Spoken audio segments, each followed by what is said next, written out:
Tantor Audio, a division of Recorded Books, presents The Cursed King by Abigail Owen, narrated by Sarah Puckett and Alexander Steele. Nor shall this peace sleep with her, but as when the bird of wonder dies, the maiden phoenix, her ashes new create another heir, as great in admiration as herself. So shall she leave her blessedness to one, when heaven shall call her from this cloud of darkness, who from the sacred ashes of her honor shall star-like rise, as great in fame as she was, and so stand fixed. Shakespeare, Henry VIII. Prologue. 3 months ago. Angelica Amon stuck to the perimeter of the large training room in the mountain stronghold of Ben Nevis in Scotland, headed for the smaller human-sized door that led to the platform outside. Jed would kill her if he knew she was planning to go out there at all, let alone without him. Then again, he was supposed to be her bodyguard. The night her mother died, she had sent each of her daughters to different protectors. Cassia to their faithful hellhound Maul in Alaska, Mira to gargoyles in some still unknown place, Skylar to a rogue dragon shifter in South America, and Angelica to a pack of wolf shifters in the Pyrenees. The same pack that was with her now, living inside a dragon shifter mountain just to give her a cover story. If she hadn't believed in miracles before, that would have convinced her. Jed, one of the best fighters of the pack, was her best friend more than bodyguard these days. She hated to worry him. Even so, she had to get out. Alone. The cave walls felt as though they were closing in on her. Not claustrophobia, not exactly. Worries piled so high she couldn't see her way around them. The King's War had set dragon shifters on opposite sides. The black, blue, and gold clans had risen up against the corrupt regime in place for 500 years. The red, green, and white clans that supported Pythios, the no longer rotting king of the Red Clan. The same king who'd murdered both of Angelica's parents, as well as her grandparents, and many others in power in order to secure the Red Throne for himself and declare himself High King, a position that had always been held by the king mated to the Phoenix. Only he hadn't had a Phoenix. She and her sisters had been in hiding with their mother, the best-kept secret in history for 5 centuries, thought to be extinct, until recently. Now their mother was dead. Her sisters were outed, and Angelica was the only one still a secret, hiding in plain sight while her world fell apart around her. Cassia and her mate Brand were barely holding on to the gold clan he ruled. Skylar and Ladon ruled the blue clan here. They were fine by comparison, but losing their allies in rapid succession. Mira was supposed to have mated the king of the black clan, but that had gone sideways in a hurry. She was out there right now, running from one danger to the next in search of her missing king. And Angelica, well, she hadn't inherited any of her mother's phoenix powers, or the ability to shift like her dragon father, so she'd been rendered obsolete in this war. No one seemed to know what to do with her. Worse, Pythios claimed to have found another phoenix, which was impossible. 4 was already unheard of. There had only ever been 1 at a time. What else could go wrong? She needed to get out. Fresh air and a moment to herself would center her just so she could keep going. She had taken precautions, at least. White blonde hair bundled under a black beanie, check. All black clothing like a badass black dragon, check. One of Jed's jackets, making her person smell even more of wolf and less like the phoenix she technically wasn't. Check, check, check. See? Precautions appropriately taken. As usual, a shifter was guarding the massive dragon steel door that shut the mountain off from the outside world. Open during the day, it remained sealed shut at night. Ignoring the grumpy face, she gave him a cheerful wave where he sat inside a glassed-in control room. Except the door didn't click. She turned back to face him, eyebrows raised, then flashed a thumbs up, gestured at the door, and another thumbs up. Rolling his eyes, the guard reluctantly pressed whatever combination of buttons needed to be pressed to automatically unlock the smaller human-sized door leading outside to the flattened ledge used as a landing pad. Outside, she paused and closed her eyes and breathed, letting the tension drain away as she stood under the clear, open sky. "It is not good for you to be out here unaccompanied." Angelica stiffened, her eyes shooting open. She knew that voice, though only from afar.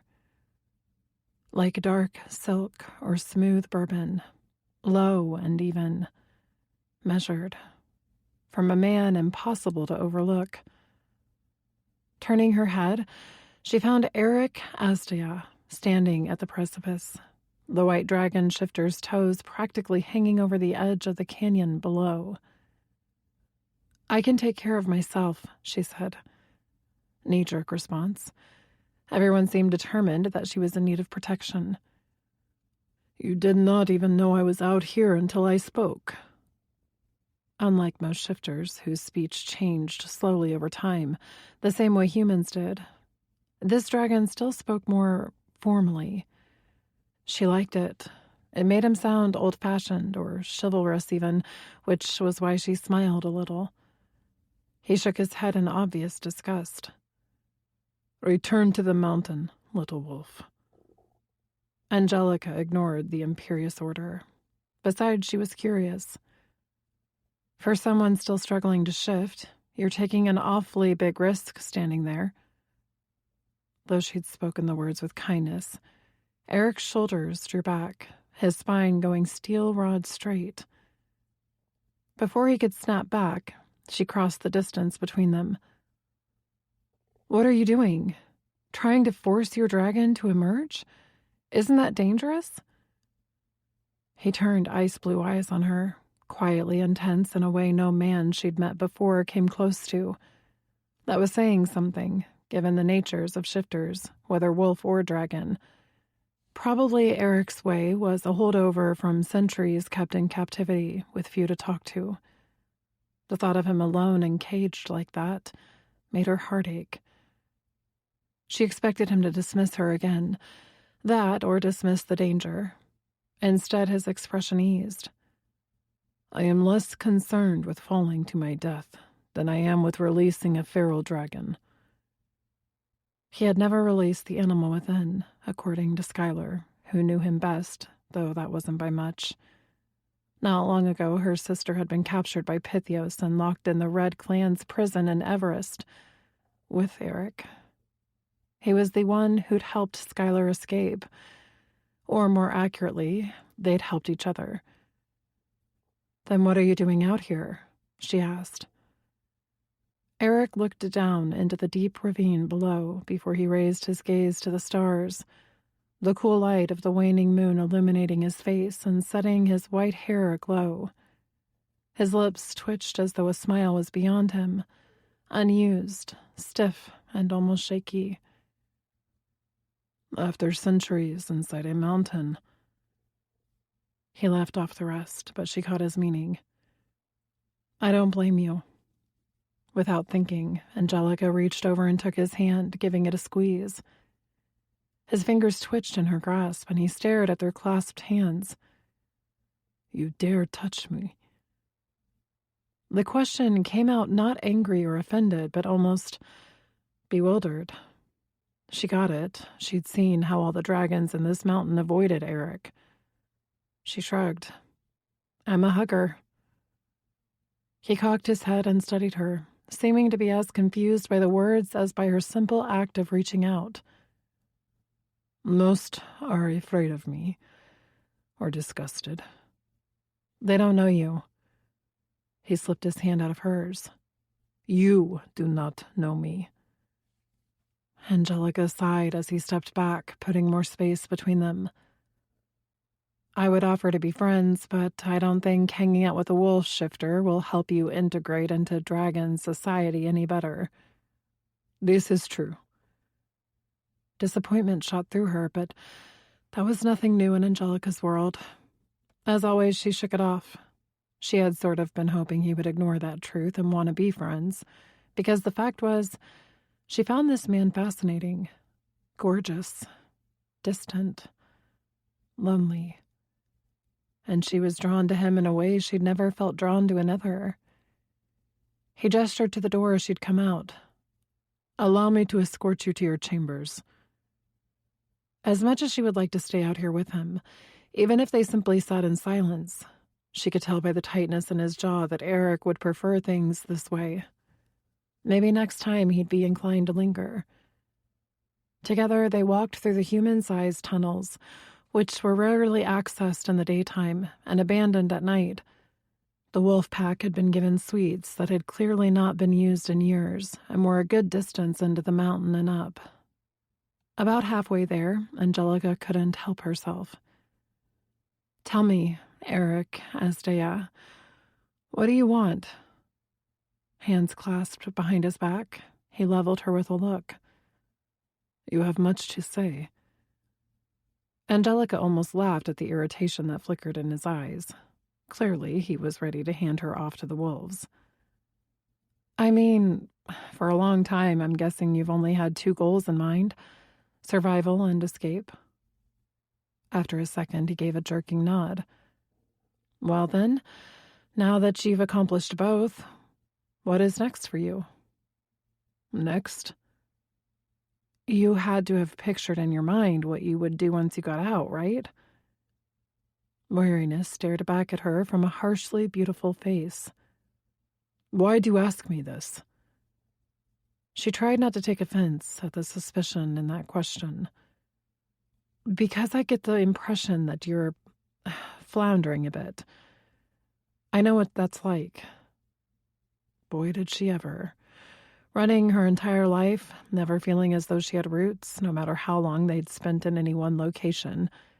Now she was the only sister with no powers. She hadn't figured out how exactly, but she wasn't going to let that stand in the way of her being part of taking Pythias down. Floundering. Eric stopped and frowned, mouthing the word as if tasting it. Then he scowled so harshly, a lesser person might have backed off. He reminded her of a wild thing in pain, bunching its muscles to lash out, even if it meant striking the person who would come to help. He jerked his gaze to her, mouth open as if to tell her off, then paused, seeming to search her expression. Such guardedness. If she thought he would have let her, Angelica would have hugged him, penetrating that icy outer shell with the warmth of kindness. He was a dragon shifter, damn it. Ice shouldn't be part of his makeup. Slowly, he closed his mouth. If you were me, what would you do? She didn't even have to think about it. I would find a way to kill the monster who did that to me. After a beat of shock, Eric's gaze intensified, and his presence filled the space around them, power and purpose clotting the air. Alpha. The word whispered through her mind. Not that she should be surprised. His father had been her own father's beta once upon a time. Eric had more claim to the throne of the White Clan than anyone except her and her sisters. A king destined by the fates. A king that, maybe, might have been destined for her, if things had been different. Her body heated at the thought. I shall consider your words, he said. Then he waved her to continue on. Again, they walked side by side in silence, only this time the vibes that continued to pulse from him filled the space, surrounding her, penetrating her. Angelica practically wanted to crawl out of her skin. But to do what? Help him? Hug him? Fuck him? Oh, gods, do not think about fucking the hot, lonely, dangerous dragon shifter. Finally, they reached her door and she paused. This is me. He gazed at her, unspeaking. Not wanting to close the door between them yet, she looked back. Do you think you'll ever try to shift? He gave an almost negligent shrug, though she got the impression that he cared about this 1,000 times more than he wanted to let on. The bonds with loved ones that I would need to tether me to my humanity died with my parents the same day you lost your father. Eric had been there, a child witnessing Pythios's coup by murder. Part of her wanted to ask him for those memories, a part she didn't indulge. Angelica just nodded. I guess you'd better make friends faster then. Eric ducked his head, but not before she caught a hint of a smile that fairly knocked the breath from her lungs. The man was attractive in a harsh sort of way, but when he smiled, oh my. Perhaps I have made one tonight. Angelica stilled. Well, knock me over with a feather. Given the course of their conversation, she'd been under the impression that he would rather get rid of her than consider her a friend. I would like that. She swallowed because the truth of those words struck her harder than expected. But I suggest you start with dragon shifter friends. Because for all he knew, she was a wolf shifter. Gaze trained on her face, he gave a sharp nod. Allies. Friends, she corrected. Particularly the kings made it to the phoenixes. That sounded odd to say, since those phoenixes were her sisters, and those kings her brothers by blood. But no one else was supposed to know that. I will consider your suggestion. He clasped his hands behind his back, as though he had to contain himself, then pivoted on his heel and walked away without another word. I hope you'll try it, eventually, she called after his retreating form. Shifting, I mean. A dragon in captivity is a true shame. Eric paused and glanced over his shoulder. Perhaps one day, though not even your sister can see what lies ahead for me. As he disappeared around the corner, Angelica gasped, the meaning of his words sinking in. Cassia had inherited their mother's ability to see the future, and he'd called Cassia her sister. He knows who I am. That realization triggered a landslide of another one that might let her contribute to this war. If there was anyone who wanted Pythios dead as much as she did, but was semi-powerless to do anything about that, it was Eric. Maybe combining forces was an idea worth looking at closer. Her sisters had mated for political leverage or protection. Why couldn't she? Together, a phoenix and the rightful heir to the throne of the White Clan could be very strategic. The fact she'd recently been thinking about him in a very non-strategic manner wasn't important. She almost ran after Eric to toss the offer around, but forced herself to wait. Better to think this through and work the pros and cons before she pitched it. Mating wasn't something to go into lightly. And who even knew if it'd work with a dormant phoenix and a dragon shifter who might go feral at any second? Where have you been? Jed's rasping, rumbling voice made her jump. She spun around to find him standing in the doorway of the room next to hers. Nowhere. The wolf shifter glowered. No more going nowhere without me. Angelica offered him a conciliatory smile, but made no promises. Not when she couldn't keep them. She hated that she couldn't give him that. Night, Jed. As she closed the door of her room behind her, she couldn't resist one last peek down the hall. Eric was long gone. Would he even want to mate her? Chapter 1. Present Day.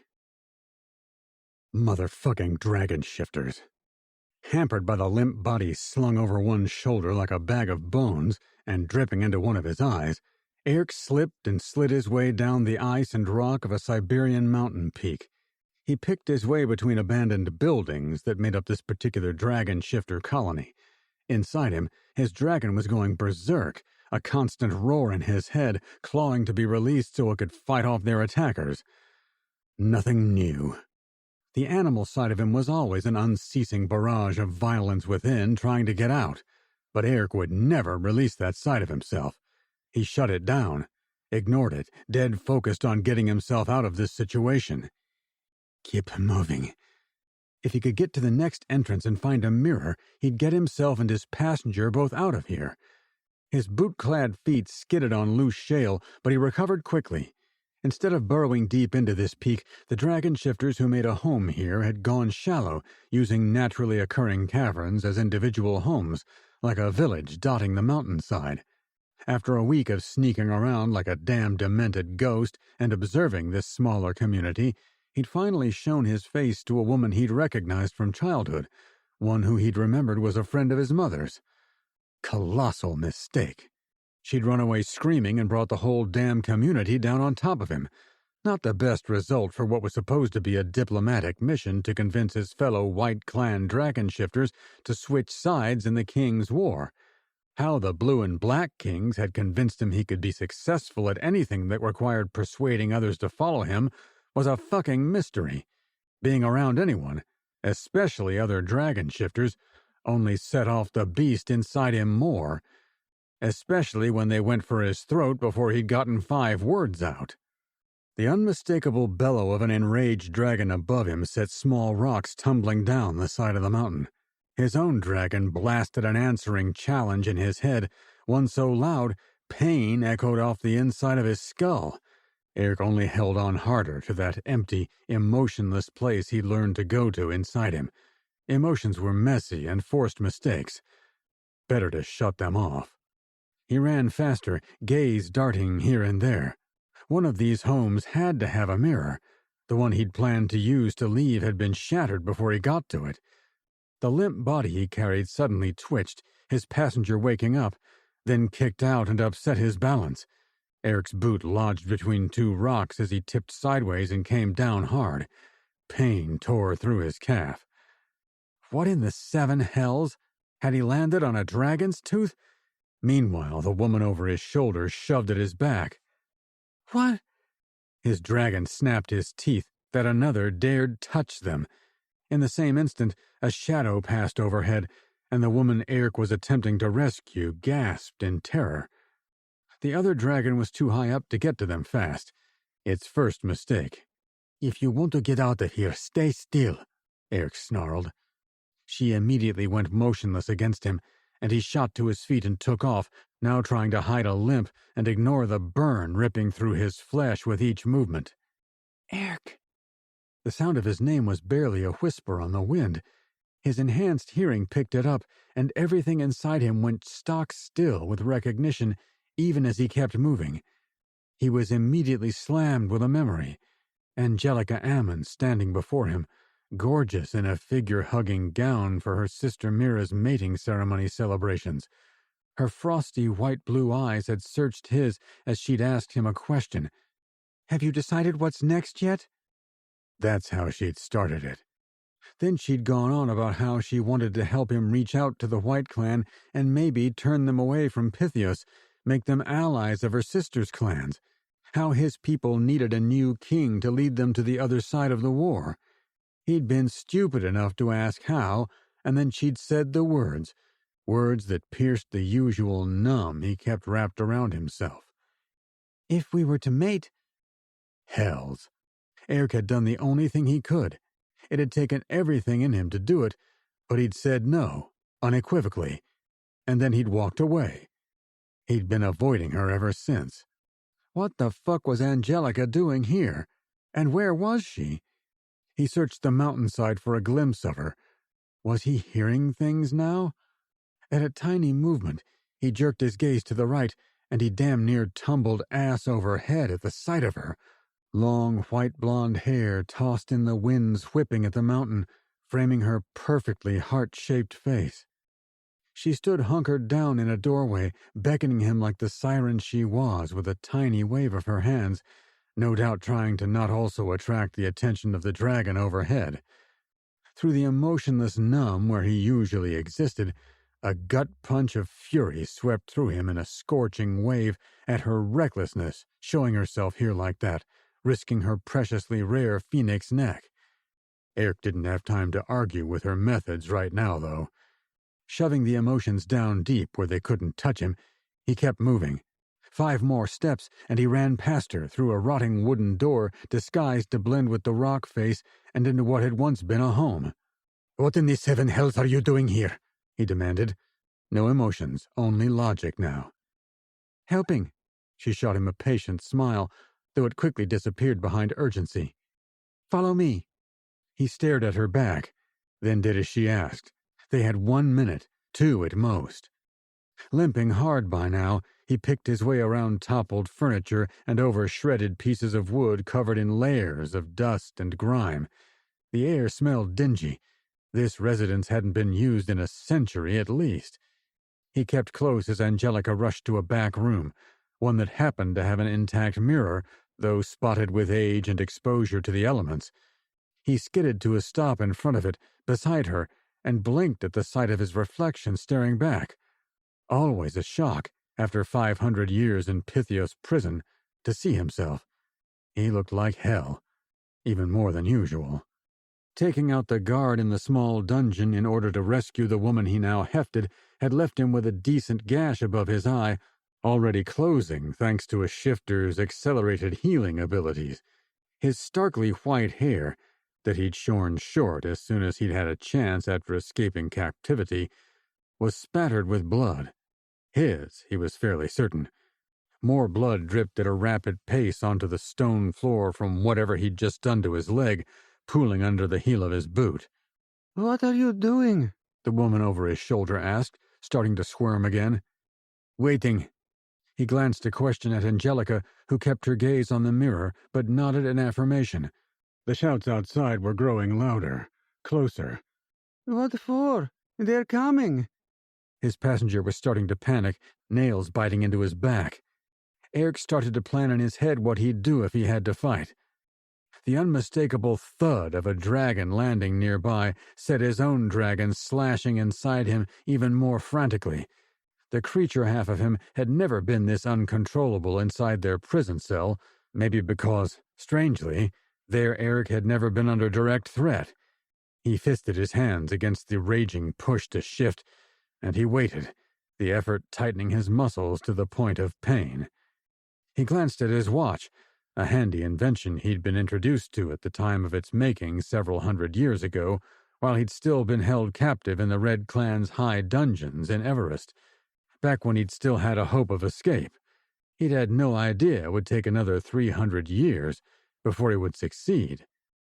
His heart thumped with each movement of the second hand, and he found himself urging what came next to happen faster, counting down to the arranged moment the portal was supposed to be opened with each tiny tick.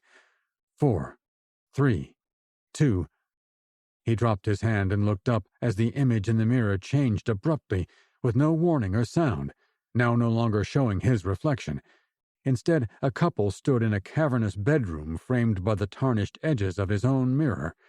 Samael Veles, black hair, black eyes, a bred warrior, and the king of the Black Clan, watched from beside his mate, Mira, his fiery gaze on whatever threat might come through the mirror. Mira's strawberry blonde curls, so at odds with her more angular face and serious mind, lifted around her head in a halo of black-tipped flames as she used her power to teleport through reflective surfaces to manipulate both sides of the portal she'd created. "Perfect timing," Angelica said, except her voice was tight. She clearly knew the hells were about to rain down on them and jumped through quickly.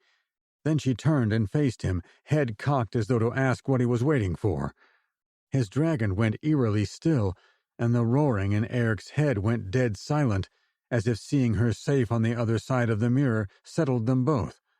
Her scent, sunlight and summer and fresh air, all things he missed, wafted toward him. Fuck. The beast inside him lunged for Angelica. A patch of skin on his arm shimmered like a desert mirage, white scales showing hazily through. Eric slammed down every mental cage he'd built in his head to contain both his own emotions and the instinct-driven animal inside him. The woman he carried screamed as men burst into the room in the same instant, and Eric finally forced his legs to move. He threw himself and his female passenger through the gateway opened in the mirror. His injured leg collapsed as soon as he was on the other side, and they both went sprawling across the hard wood floor. "What happened?" Mira started to gasp. "Close the mirror!" Angelica shouted, and shoved her sister. Immediately Mira's fire was doused. The angry expressions of the people coming at them from the other side turned to shock, especially the man closest who'd reached an arm through, because the doorway slammed shut, becoming a mirror again. The man's arm severed cleanly and dropped to the floor, to twitch there like a crushed cockroach. They all stared at it for a second.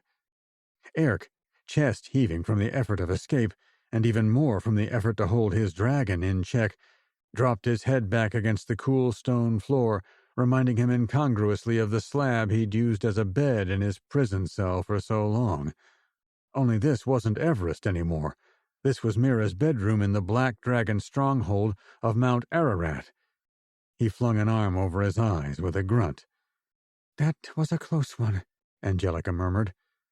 Even with his eyes closed, he could picture her smile, deliberately casual. Did others catch how forced those smiles had become lately, or would they only see what she wanted them to? Still, what the hells had she been thinking, putting herself at risk like that? Had she been afraid for him? She shouldn't be. He was expendable.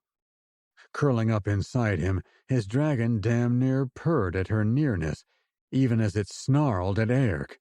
Eric didn't trust it not to try for her again, but at least he could shut back down now. The way he functioned best. The only way. "How did you know where I would be?" he asked, dropping his arm, gazing at the ceiling.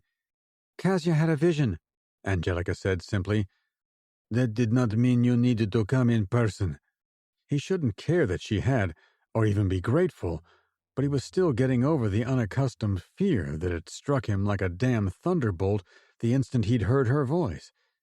Emotions were dangerous. His control only worked when he could shut everything else down, and control was the only reason he was still alive. "I take it negotiations to convince those dragon shifters to join our side didn't go well?" Samael asked, ignoring his jab at Angelica. He grunted again. A tiny, thrilled meow sounded half a second before a runt of a cat jumped on Eric, and he barely stopped himself from growling, especially when Angelica's muffled chuckle followed. The foolish animal curled up in a ball right in the center of his chest and set to purring. "Mira." That was all he said. The tiny cat, Mira and Samael had rescued her somewhere in the journey that resulted in their mating not that long ago, seemed determined to make him her friend, much like Angelica that way. But unlike the cat, Angelica wants a mate. He shoved the thought deep down where it couldn't touch him. "Sorry." Mira's voice shook suspiciously as she lifted the animal off him. Eric dropped his arm to his side and glared at the ceiling. Clearing her throat, Angelica squatted down, not in front of him, but before the female he'd saved. "Who is this?" The woman, almost a girl really, and probably no older than 19, opened and closed her mouth several times, not even a squeak of sound emerging. "A human who is showing dragon sign," Eric answered, carefully pushing himself to sitting, gritting his teeth against the pain in his leg. "They had her trapped in their dungeon. I gathered that she refused to mate the dragon they assigned her." Samael let out a rumble of anger at that. Mates were not supposed to be assigned. "Look," the woman he'd saved seemed to have found her voice. "I don't know who you people are, but we're people who won't hurt you," Mira assured her, crouching beside Angelica. In that position, her simple dress stretched and pulled, revealing the beginning swell of the baby growing in her womb. "I know this must be confusing and scary," the newly crowned queen of the Black Clan said, "but we're here to help. The female glanced from her to Eric, who nodded. "I guess anything is better than a dungeon," she said. "You know you're bleeding pretty badly, right?" Angelica's question was directed at him, despite the fact he still wasn't looking at her. He glanced over, only to collide with blue eyes so pale they were near white, like the deepest part of a glacier, and yet still filled with impossible warmth. Warmth that was purely her. The death of her parents, her grandparents, all slaughtered at Pythias' hands, that alone should have taught her the cruelty of life. Instead, the woman was a creature of silver linings, imbued with the kind of faith in others that would only get her killed. He just hoped he wasn't there when it happened. Just to give himself anywhere else to look, he peeled back the leg of his black pants. They'd suggested he wear a suit to make him appear more official. He'd gone a different way, choosing combat pants with pockets for weapons, food, and other provisions, and a snug-fitting long-sleeved black shirt in a modern material that was soft against his skin. He grimaced at the deep gash already starting to close up. That fast, he made a decision never to walk into another dragon shifter community unless he was armed to the teeth and there to kill. No more diplomatic missions. This was his last failed attempt. Time for a new strategy. Suddenly, Angelica was kneeling beside him, soft hands pressing at the flesh around the wound. Eric gritted his teeth as his entire body responded with a rush of lust that, if he wasn't already on the ground, would have taken his knees out from under him.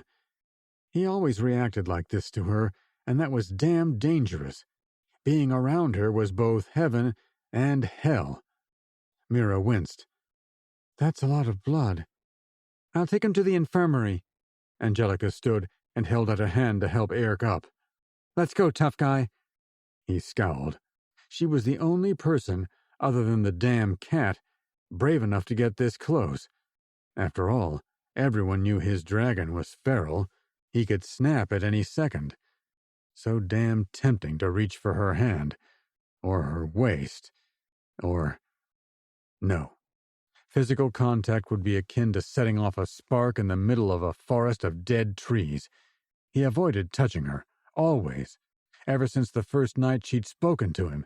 He'd gone so rock-hard from her voice alone, her scent, that as soon as he'd made it to his room, he'd had to flog his cock to keep his dragon contained.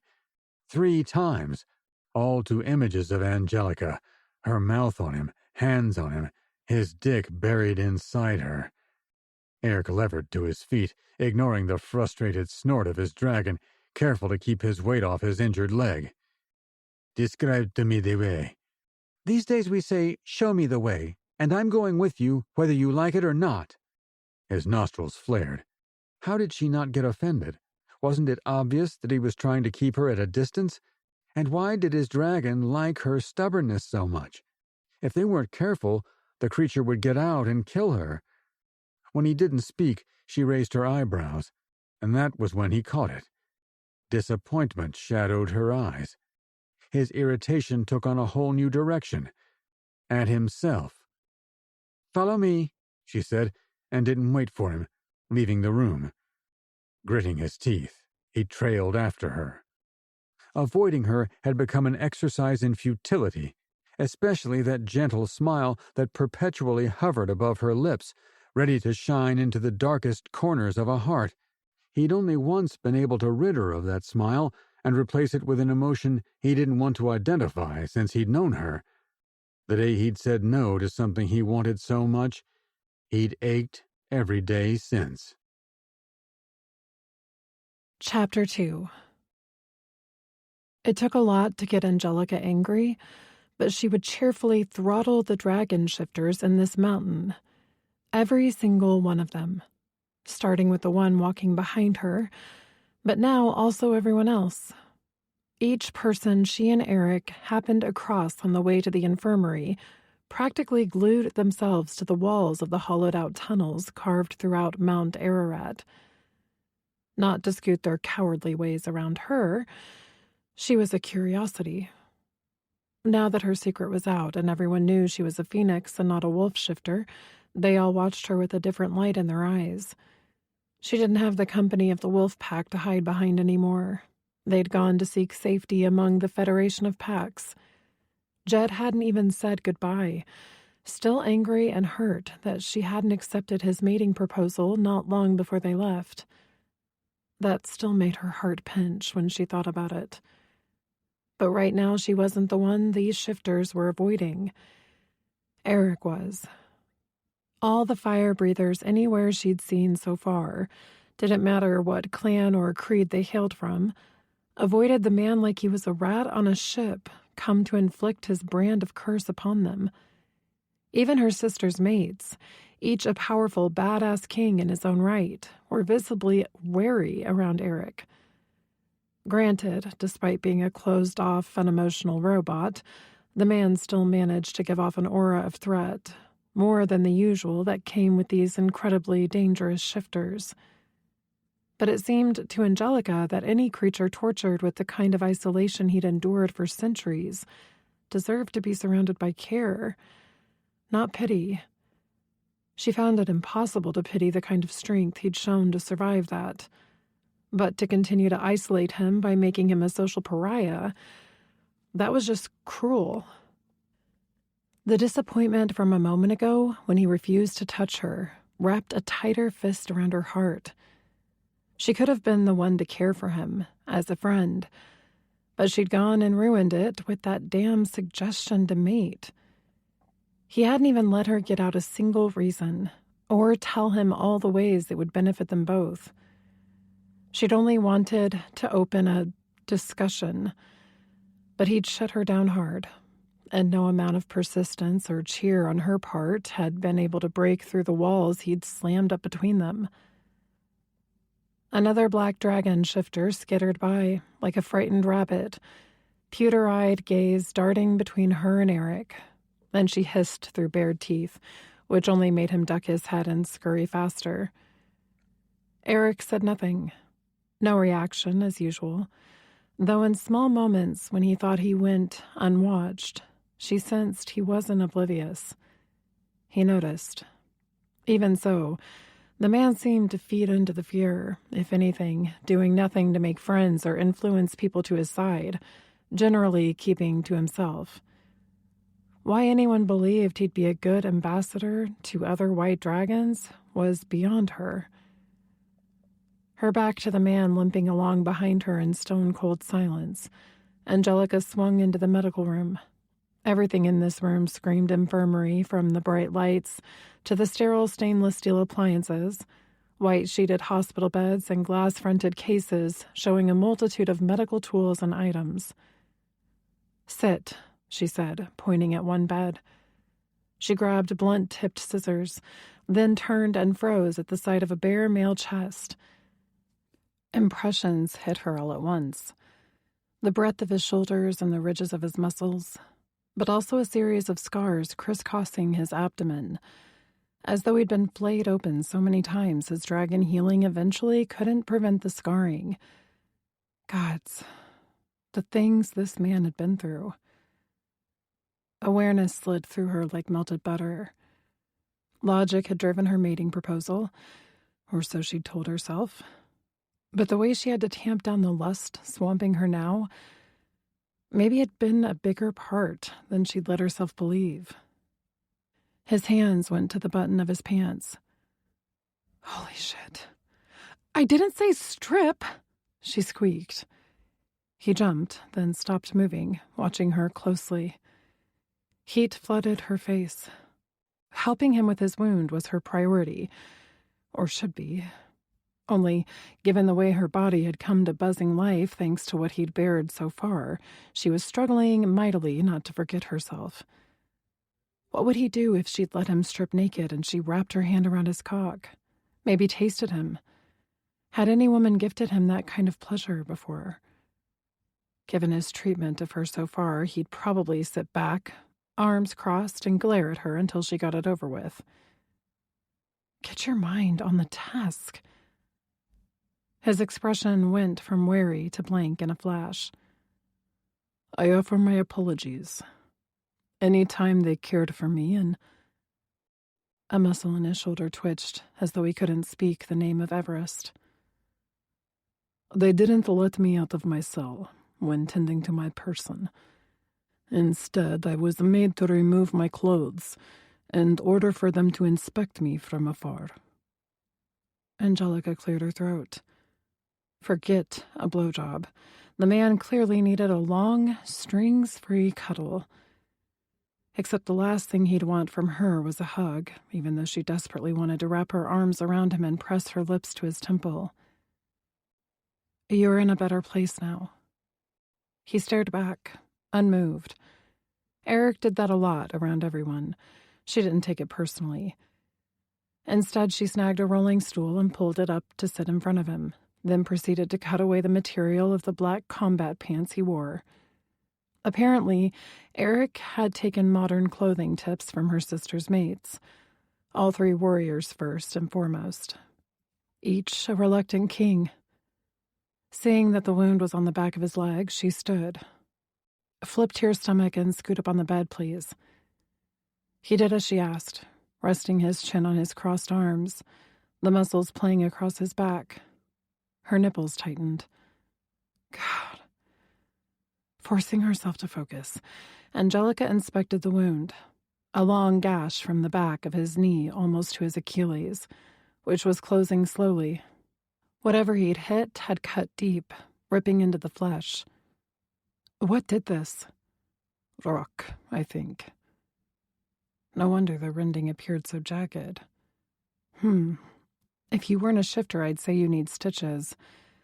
And instead I'll bandage it, so you don't trail blood everywhere until it heals properly. Silence. She wrinkled her nose at his back and took that as agreement, then left him lying there to gather the things she'd need.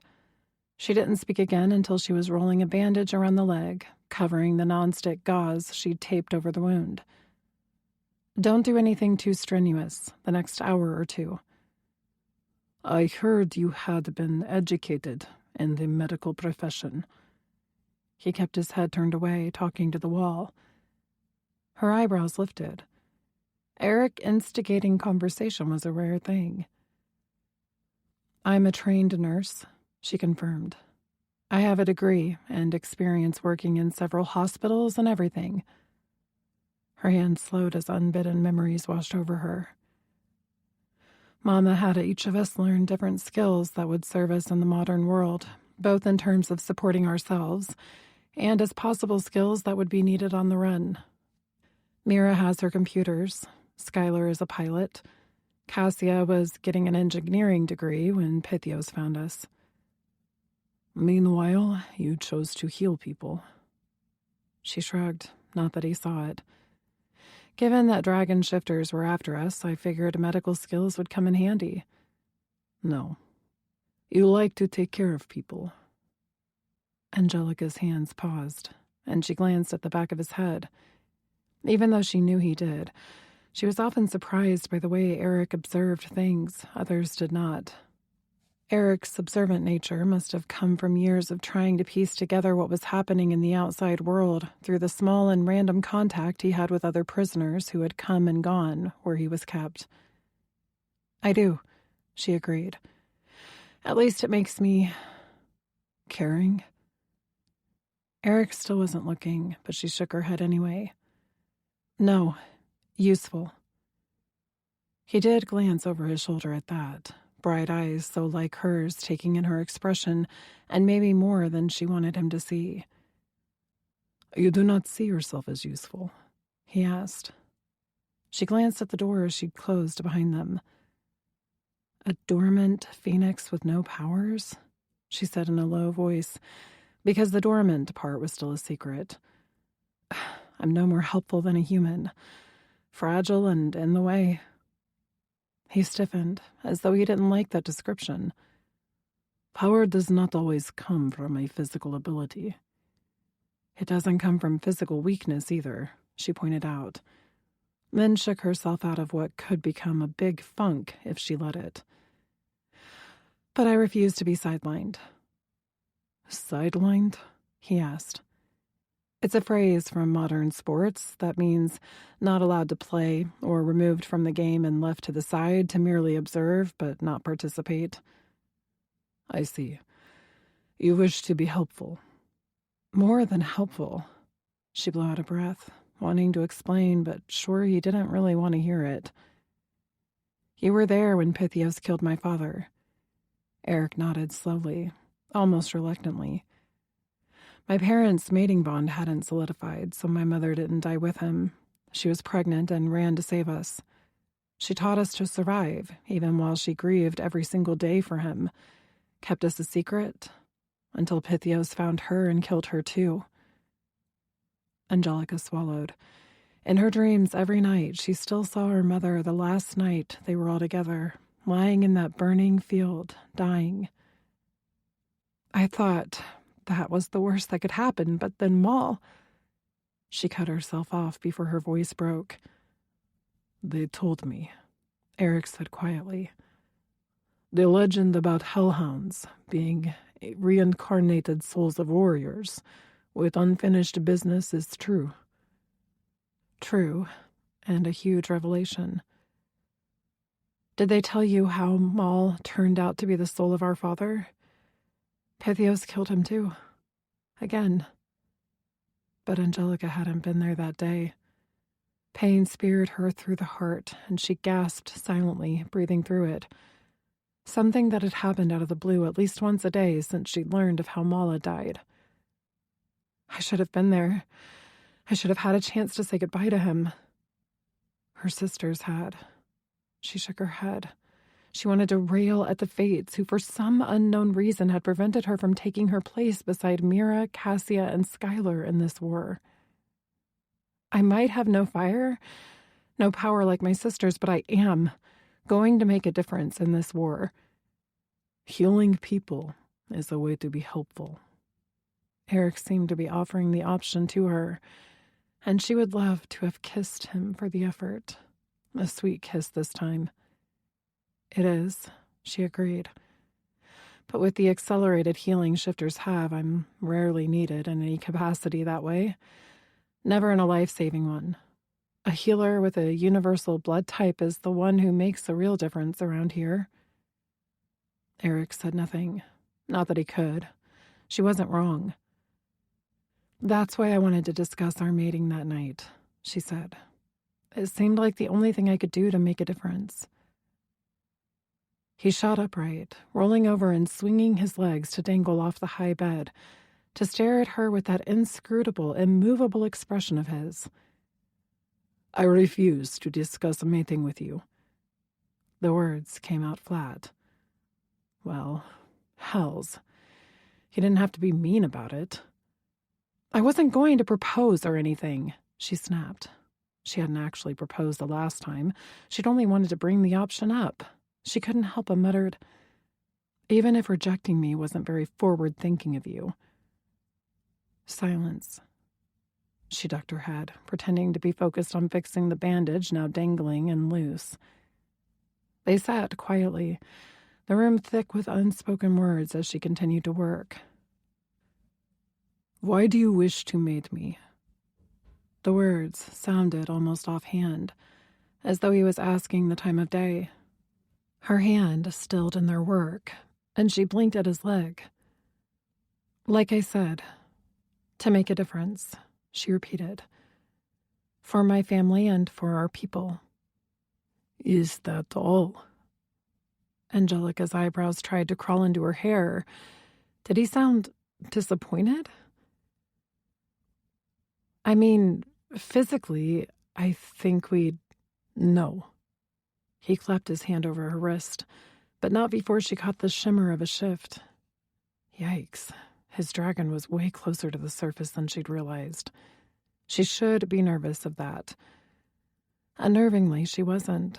Instead, that visible display only gave her another arguing point.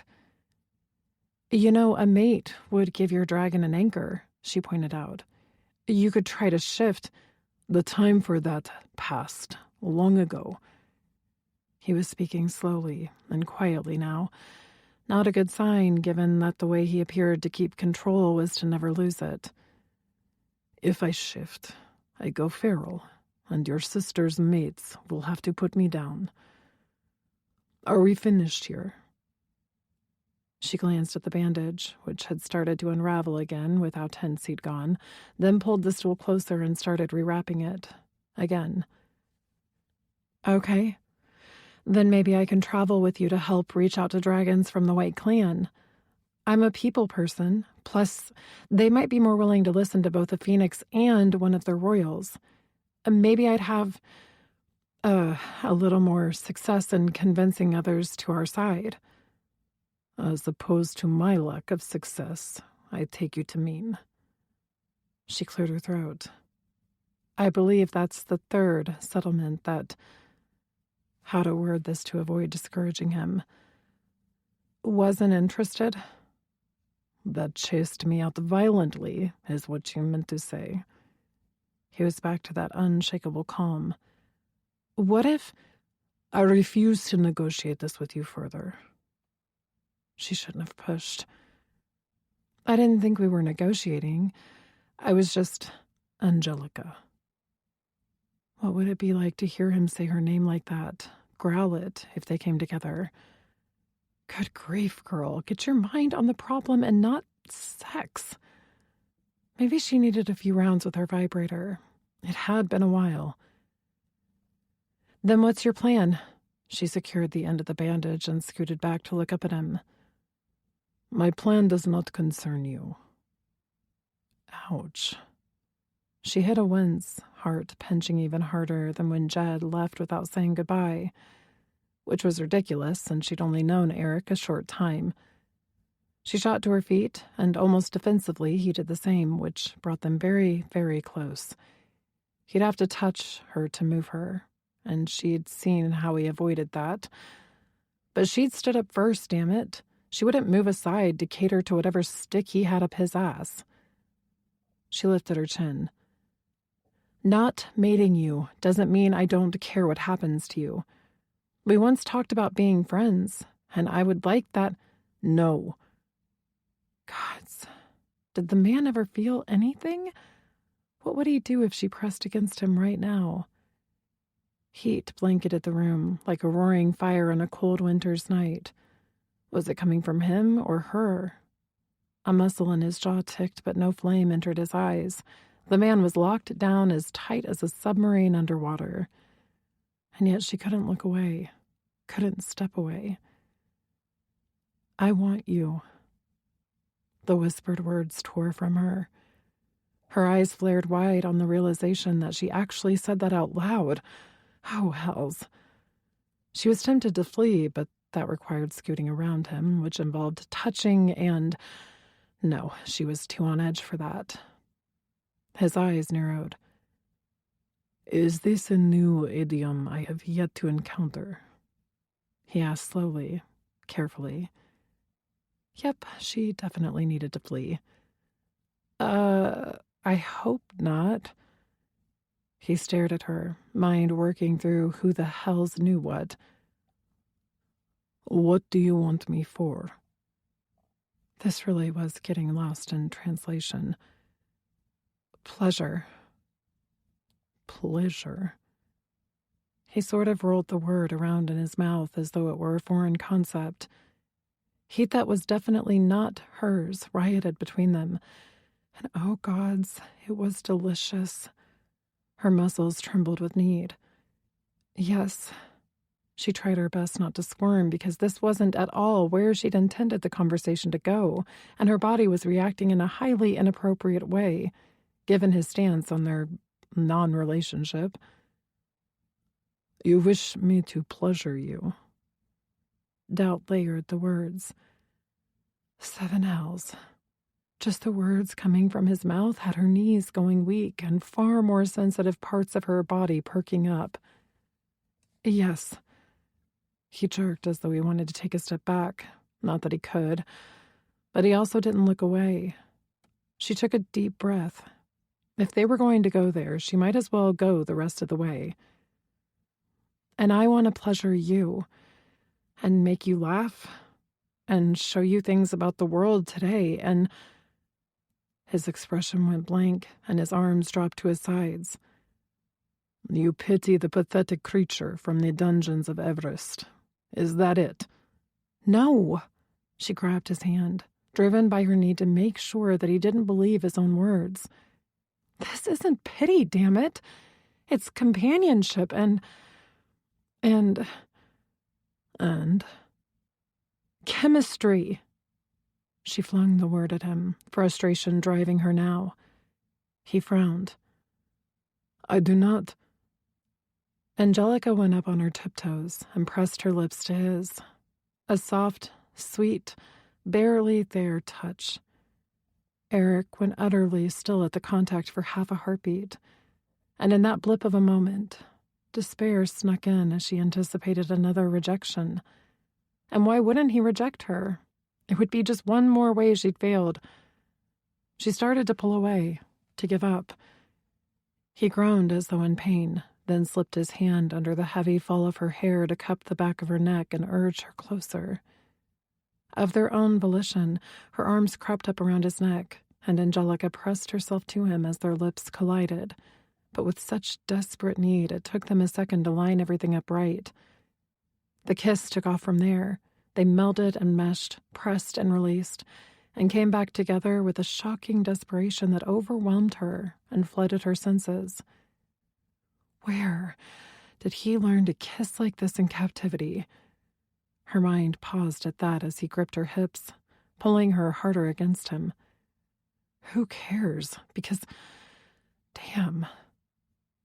He took over, kissing her the same way a drowning man might hold on to a rope in a storm, as though she might anchor him to this world by her touch alone. She moaned into his mouth at the taste of him, smoke and bourbon and cherries like his scent. The velvet sweep of his tongue, questing and yet commanding, sent every pulse point into fluttering overdrive while at the same time blending with a sincere jolt of shock. She'd kissed other men, humans she'd been around when she'd been in hiding, and a wolf shifter just the once. None of those experiences had gone like this, felt like this. Unexpected and so immediately consuming, shutting out the rest of the world and cocooning them together in what could have been a different universe for all she cared. All she wanted was more. No. Eric thrust her away hard enough that she stumbled back. This cannot happen. No kissing or mating or friendship, he said. Especially not with you. A jolt of spiky hurt knocked her to the side, and she said nothing as he stalked from the room. As soon as the door closed behind him, she slumped against the cool wall, tipping her head back to stare blindly at the stone ceiling. That could have gone better. Chapter 3. Eric stalked the mostly empty, human-sized halls up to the level where he'd been given a room any time he stayed in Ararat. Most dragons preferred to fly up to their chambers in these larger mountains via an atrium built at the center that allowed for their size. With perches to land on outside each individual room or suite, he could see how that would be more convenient. He couldn't do that. Fly. Never would. Besides, this way, he avoided bumping into most people. Alone was what he needed to be right now. Gods above, Angelica Ammon knew how to kiss. Granted, he didn't have any experience. He'd been too young when he'd been imprisoned to know that kind of touch. A few red female-born dragons had risked their lives trying to offer their bodies to the prisoner trapped in Everest.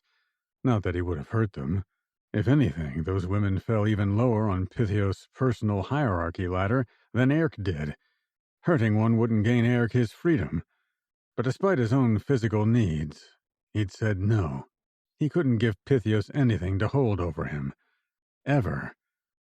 But touching Angelica... sheer terror.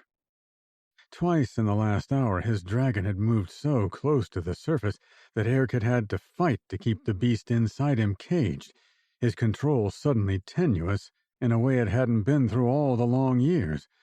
But she brought the beast within him forward in a different way. Instead of rage and roaring and thrashing to be released, his dragon turned Something else. Not happy exactly, but eager, content, dangerously so. The animal side of him would press toward her, like Mira's cat rubbing against Eric's leg like he was one of her favorite humans. Harder for Eric to contain because the problem wasn't about caging his animal, it was about fighting himself and the dragon at the same time. "If you're finished being bandaged up," a familiar male voice sounded in his head via the telepathic method with which all shifters were able to communicate when in their animal forms. Mira's mate, Samael Velez. "We need to talk." Not able to shift, Eric couldn't answer in the same way.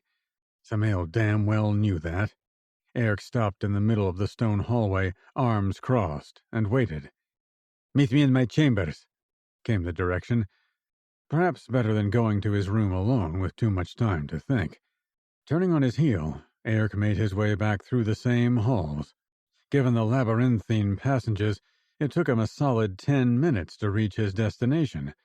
One would not know, gazing at the nondescript, heavy dragon steel door, that this was the chamber of royalty. His knock was answered almost immediately by Samael himself, rather than servants. The king ushered Eric inside and didn't bother with niceties. "So this last attempt to recruit others didn't go well?" "I believe you witnessed the results," Eric answered. "Tell me about what happened before that." An order.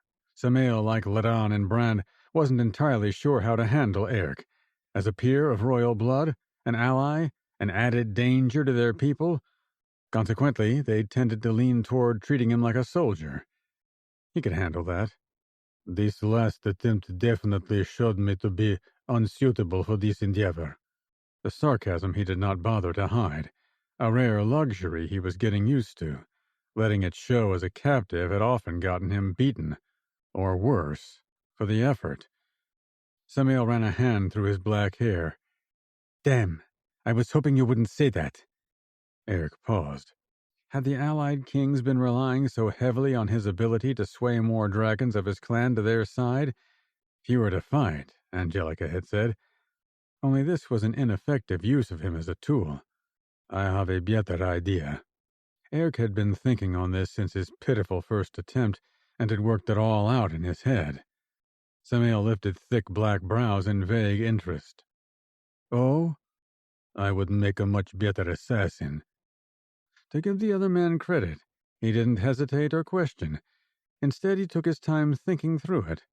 "Not a bad idea. In and out with Mira's help. Start with the White Clan and take out leaders identified as intractable in which side they come down on." His thoughts exactly. "In addition, I am expendable."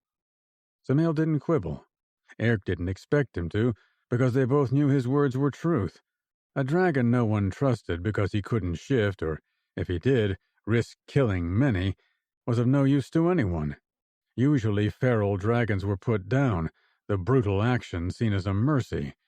By all rights and laws, the king should have turned him loose as a rogue the second he showed up at the very least. However, an assassin who, if they lost him, cost them nothing, that was another situation entirely. "I'll talk with Brand and Ladan, and we'll draw up a list of targets." Eric pulled a folded piece of paper out from one of the many pockets of his pants. Modern fashions had a few decent new developments. Combat pants and socks that stayed up on their own were two of his favorites. "Start with these. Tell me if I am wrong about any of them, or the order in which I have listed them." Samael unfolded the paper, and this time his brows did go up slowly with each name he came across. Then he raised a gaze full of questions to Eric. "I have had a long time to think about who might be traitors within my clan." Samael nodded slowly. "I'll inform the other kings, but they won't have a problem with this list." "I will start with the lowest ranked names first." "Why them?" "Because unless the way clans work has altered, the lower ranked do most of the dirty work at the orders of those higher up. Also, starting with them would put the fear of the gods that he was coming into those leaders who'd abandoned his parents and Angelica's parents when Pythias took over. He wanted to see terror in those traitors' eyes when he slit their throats, their warm blood pooling around them as they watched in horror. Some wounds even dragon shifters couldn't recover from. He intended a slow death for each and every person who'd done nothing when the time came. "Remind me not to piss you off," Samael muttered, smoothing a hand over his jaw, his stubble scratching roughly in the silence of the room. "You have nothing to worry about from me," Eric said. "My dragon is another matter, and merely another reason to send me away." Samael didn't argue, and Eric appreciated that from the other man. A good leader could face hard truths head on. "When do you plan to go?" Samael asked. "As soon as I determine the location of my first kill." "Mark," Samael corrected. Eric paused, then realized he was being given a more modern term. "My first mark," he adjusted with a nod of thanks. "And I plan to get him. I will go. Hopefully no longer than a few days." "It's probably best if we don't advertise your new mission. The High King has his spies." "As do we," Eric agreed. A hard glint entered the king's black eyes. "Yes, we do. I'll reach out to my network rather than have you do it." "Has Mira infiltrated their financial systems yet?" She was a computer whiz, whatever that meant. He'd heard how she had been spending most of her hours trying to track Pythios' money. Eric didn't understand the way money was real but not tangible, stored in something called the cloud, along with all sorts of other things, but if it crippled Pythios in any way, he was all for it. Only a select few were aware of that mission as well. "Not yet." Samael's lips flattened, his gaze sliding to a doorway, probably to the room where Mira was working.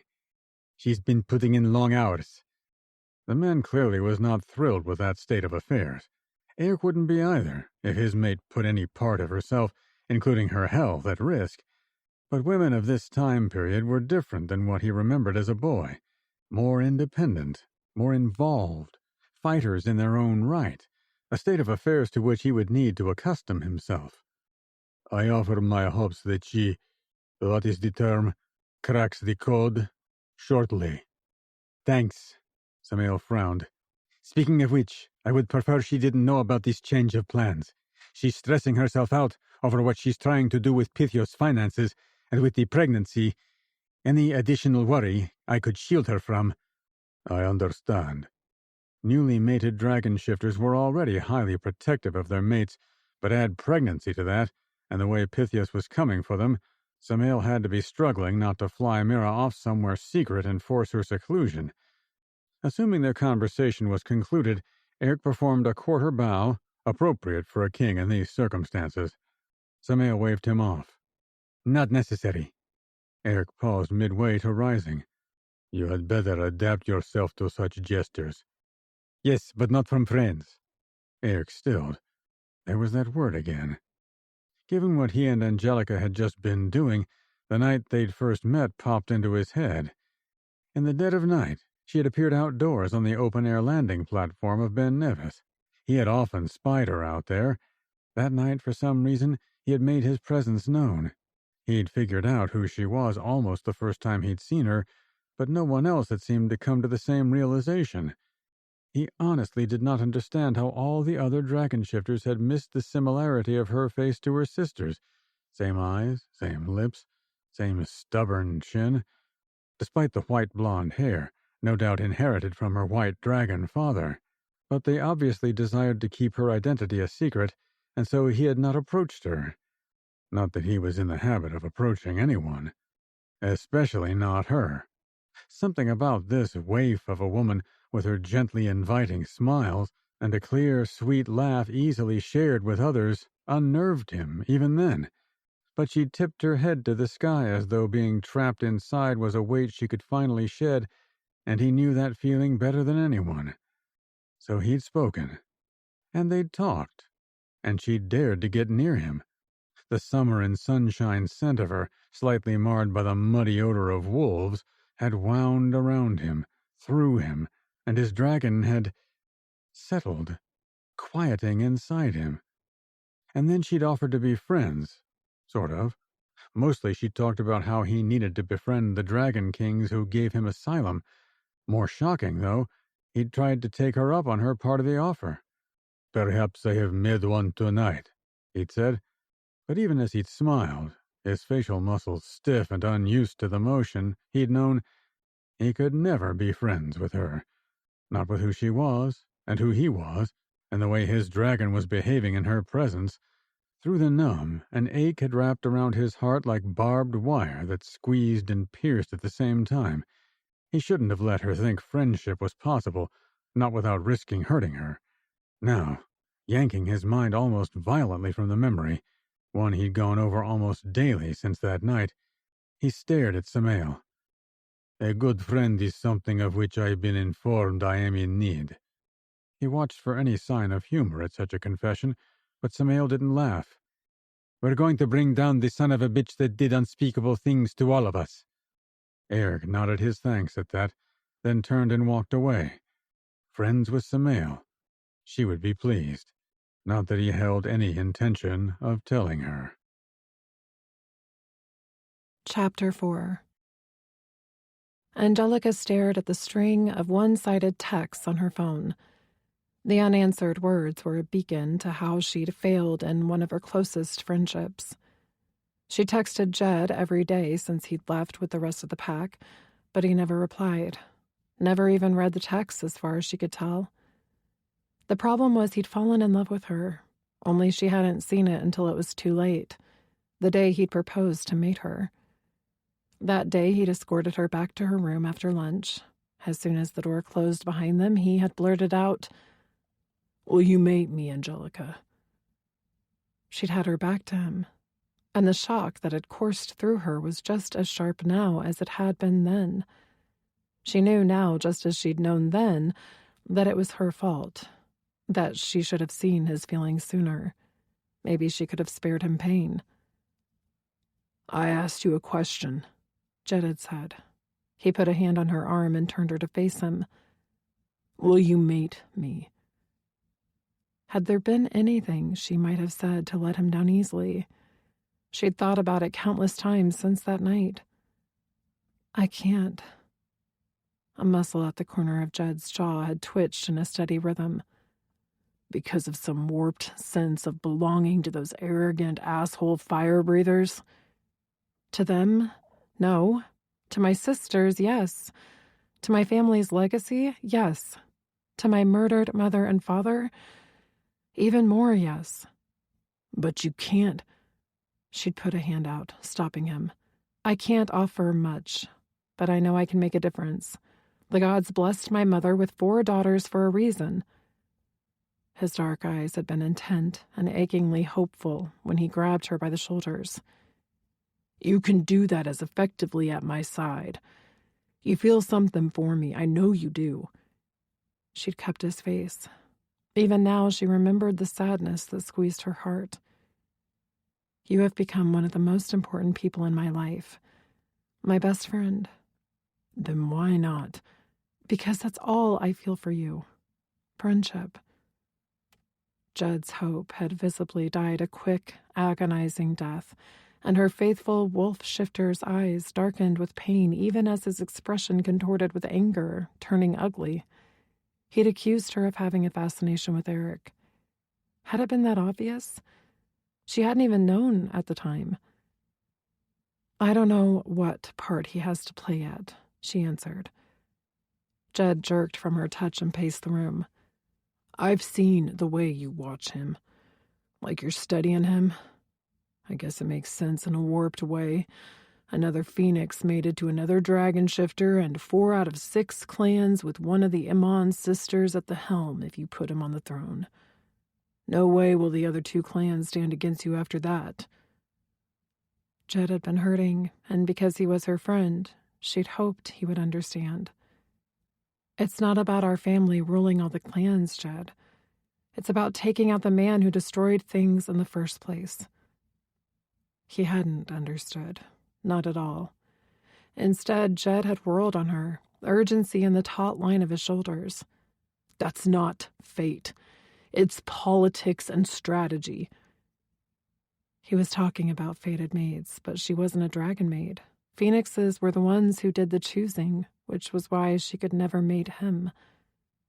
Whatever he'd seen in her face that night must have convinced him, because his head dropped forward, a sign of total defeat. If he'd been in his wolf form, he might have dropped to his belly, nosing at her ankles, which broke her heart just thinking about it now. But then he'd pulled his lips back, baring his teeth. If you think I'm going to stand by and watch you make the biggest mistake of both our lives, then you aren't the woman I thought you were. That had been the last time they'd spoken alone. Gods, what a mess she'd made. In her selfish need to have a friend, she'd hurt him, badly. Their relationship had remained strained after that, and when his pack left the dragon's stronghold, Jed had left without a word to her. She stared at her phone, disappointment and regret turning heavier by the second. Unanswered texts, almost 100 of them, stared back at her from the screen as she waited, hoping he might reply to this one. But no reply came. A knock on the door had her jerking her head up, pulling herself out of her own thoughts. Yes? A familiar dark head, one of Samael's men, popped in. Urgent video call for you. She was on her feet and out the door almost before he'd finished delivering the message. Angelica ran through the halls as quickly as she could. Each time she had to slow down as she passed another person. Granted, that didn't happen often. She gritted her teeth at the need to present an unhurried, calm demeanor. Now that the dragon shifters knew who she was, all eyes were on her and her sisters, and their king mates for guidance. Urgency could be misconstrued as panic, and that would cause its own problems. Not a situation she'd ever found herself in. Their life in hiding with their mother had been conducted as simply and quietly as possible among humans. Nothing to draw attention, ever. Angelica nodded at an older gentleman, or she assumed older given the gray peppering his jet-black hair, though that wasn't always an indication, and received a suspicion-lined stare in return, one she'd repaid with a deliberate smile, hiding the flare of hurt. How would he look at her if he knew she was useless? Still, addressing suspicion or even hatred with the same clearly hadn't made anything better for dragon shifters over the centuries.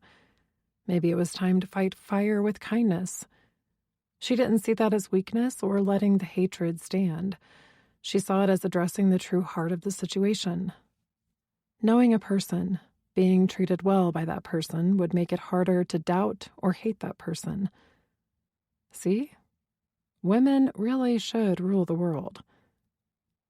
She slipped around the corner and into a room with an entire wall of monitors. This room was for communications only, unlike the war room dedicated to tracking dragon fires, which burned hotter than human-made flames, with the screens showing heat maps of the local regions. There were also cameras on the mountain itself in the event of an attack. Currently, most of the walls showed Cassia's and Skylar's faces, along with their mates, in blown-up high def. Ladon stood out the most, his black hair and the grim slash to his mouth, when added to the scar that ran down the left side of his face, making him look scary as shit. But his remarkably blue eyes were kind, and Angelica had never feared him. He might be the Blood King, but he would never harm Skylar or her sisters. His expression right now was probably more about bad news than anything. Mira and Samael already stood in the room waiting for her. In addition, in the room with her, 2 representatives from the Gold Clan and 2 others, Reed and Arden, sent by Ladon to represent the Blue Clan, had gathered. Likewise, representatives of the Black Clan, among others reflected in the monitors standing behind her sisters. A new addition to help with clan-to-clan relations, as well as witnesses, there to be part of all decisions made as allies. Eric, surprisingly, stood with those in the room. She glanced at him, then at Mira, who wasn't looking back. He must be needed for a specific reason to be included on such a call. She closed the door behind her, trying to breathe a little less heavily after hurrying so hard. "Sorry it took me so long. Pythios is coming for you," Skylar stated baldly. It took Angelica a second to get out of her own head, because that had been the furthest thing from what she'd expected to hear. An attack, maybe, or an uncovered plot to take down the king standing against Pythios, but... Me? She nearly looked around for a different you her sister could be referring to, but logic settled in before she embarrassed herself that way. Of course he'd be coming for her. She was the last unmated phoenix, and he didn't know about her being dormant. They were still keeping that bugaboo a secret. She blew out through her nose. I wondered when that would be coming. A cough from Eric had her glancing in his direction. Not that he showed any emotion to go with the sound. Probably disapproval. "This is bad, Angelica," Skylar snapped. She pursed her lips, swallowing back a sarcastic retort. "I am well aware," she answered quietly instead. "How do we know this is true?" Skylar and Cassia both hesitated. "One of my early visions was of a man, tall and wearing an ornately embroidered collarless suit, skinny to the point of appearing emaciated, with his cheekbones and bones jutting out from under his skin, and pale almost to the point of being albino, though his hair was reddish." To her right, out of the corner of her eye, Angelica caught how Eric stiffened at the description, but he didn't question Cassia, who continued. "He was speaking. He said, 'I can save your sister, my queen, but you must act fast.'" She paused. "You describe this stoic," Eric said. No inflection, as usual, and yet Angelica got the sense that his personal feelings about the man were anything but steady. "Stoic?" Cassia asked. "For the weasel, he is," Eric stated. "The man is one of Pythios's closest advisors. I saw little of him where I was held, usually only when he was bringing in one of Pythios's latest prisoners. His name is Jacoba," Ladon supplied in his gravel and smoke voice. Most supernaturals didn't have discernible accents. They lived too long and spoke too many languages to hang on to them. But Ladon still had a trace of the British Isles in his. "Why was this important? Why are you bringing up this old vision now?" Angelica asked. "Because I heard those words from Jacoba's lips myself," Skylar said. "Verbatim. Just now." "She was with me when I received the call," Ladon said. "Jacoba asked to speak to her directly." Silence settled over the room, thick and uncomfortable. A dragon high in Pythios's leadership wanted to help Skylar save one of her sisters? "We cannot trust this man," Eric stated, still controlled, and yet she felt his anger like a lash. No one else appeared to notice that anger, though, given that no one was giving him extra space or watching him like a grenade with the pin pulled. How did they not see the royal of emotions behind the mask? "He is my spy within Pythios's organization." Ladon dropped into the conversation. Eric may as well have been carved of ice. He went so cold. "He is your spy?" he asked slowly. "How do you know he is not playing you into Pythios's traps?" "I don't," Ladon admitted, "but he is yet to steer me false." "What else did he say?" Angelica pressed. There had to be more. How did they know she was the sister he referenced? Through the screen, Skylar's gaze landed smack on her. "He said Pythios has set his eyes on you, little sister, and that he already has several dragons loyal to him placed within Ararat. They are positioned to come for you in days, a week at most. He wasn't sure exactly when." "Do we trust him?" Angelica asked. "About this?" Ladon flicked Eric a quick glance. "My experience with Jacoba's information in the past has always been proven true. Combined with Cassia's vision, I don't think we have a choice." "So do I come back to you?" Angelica asked. She refused, this time, to look at the man beside her. Returning to Ben Nevis meant leaving Eric. "No," Skylar shook her head. "According to Jacoba, Pythios has men positioned with all 3 of our clans in case you disappear from one and show up in another." Well, damn. "Let me contact the gargoyles," Mira offered. "They are probably the best option to keep you safe." Keep her cloistered was what they meant. An option that would exclude her from everything.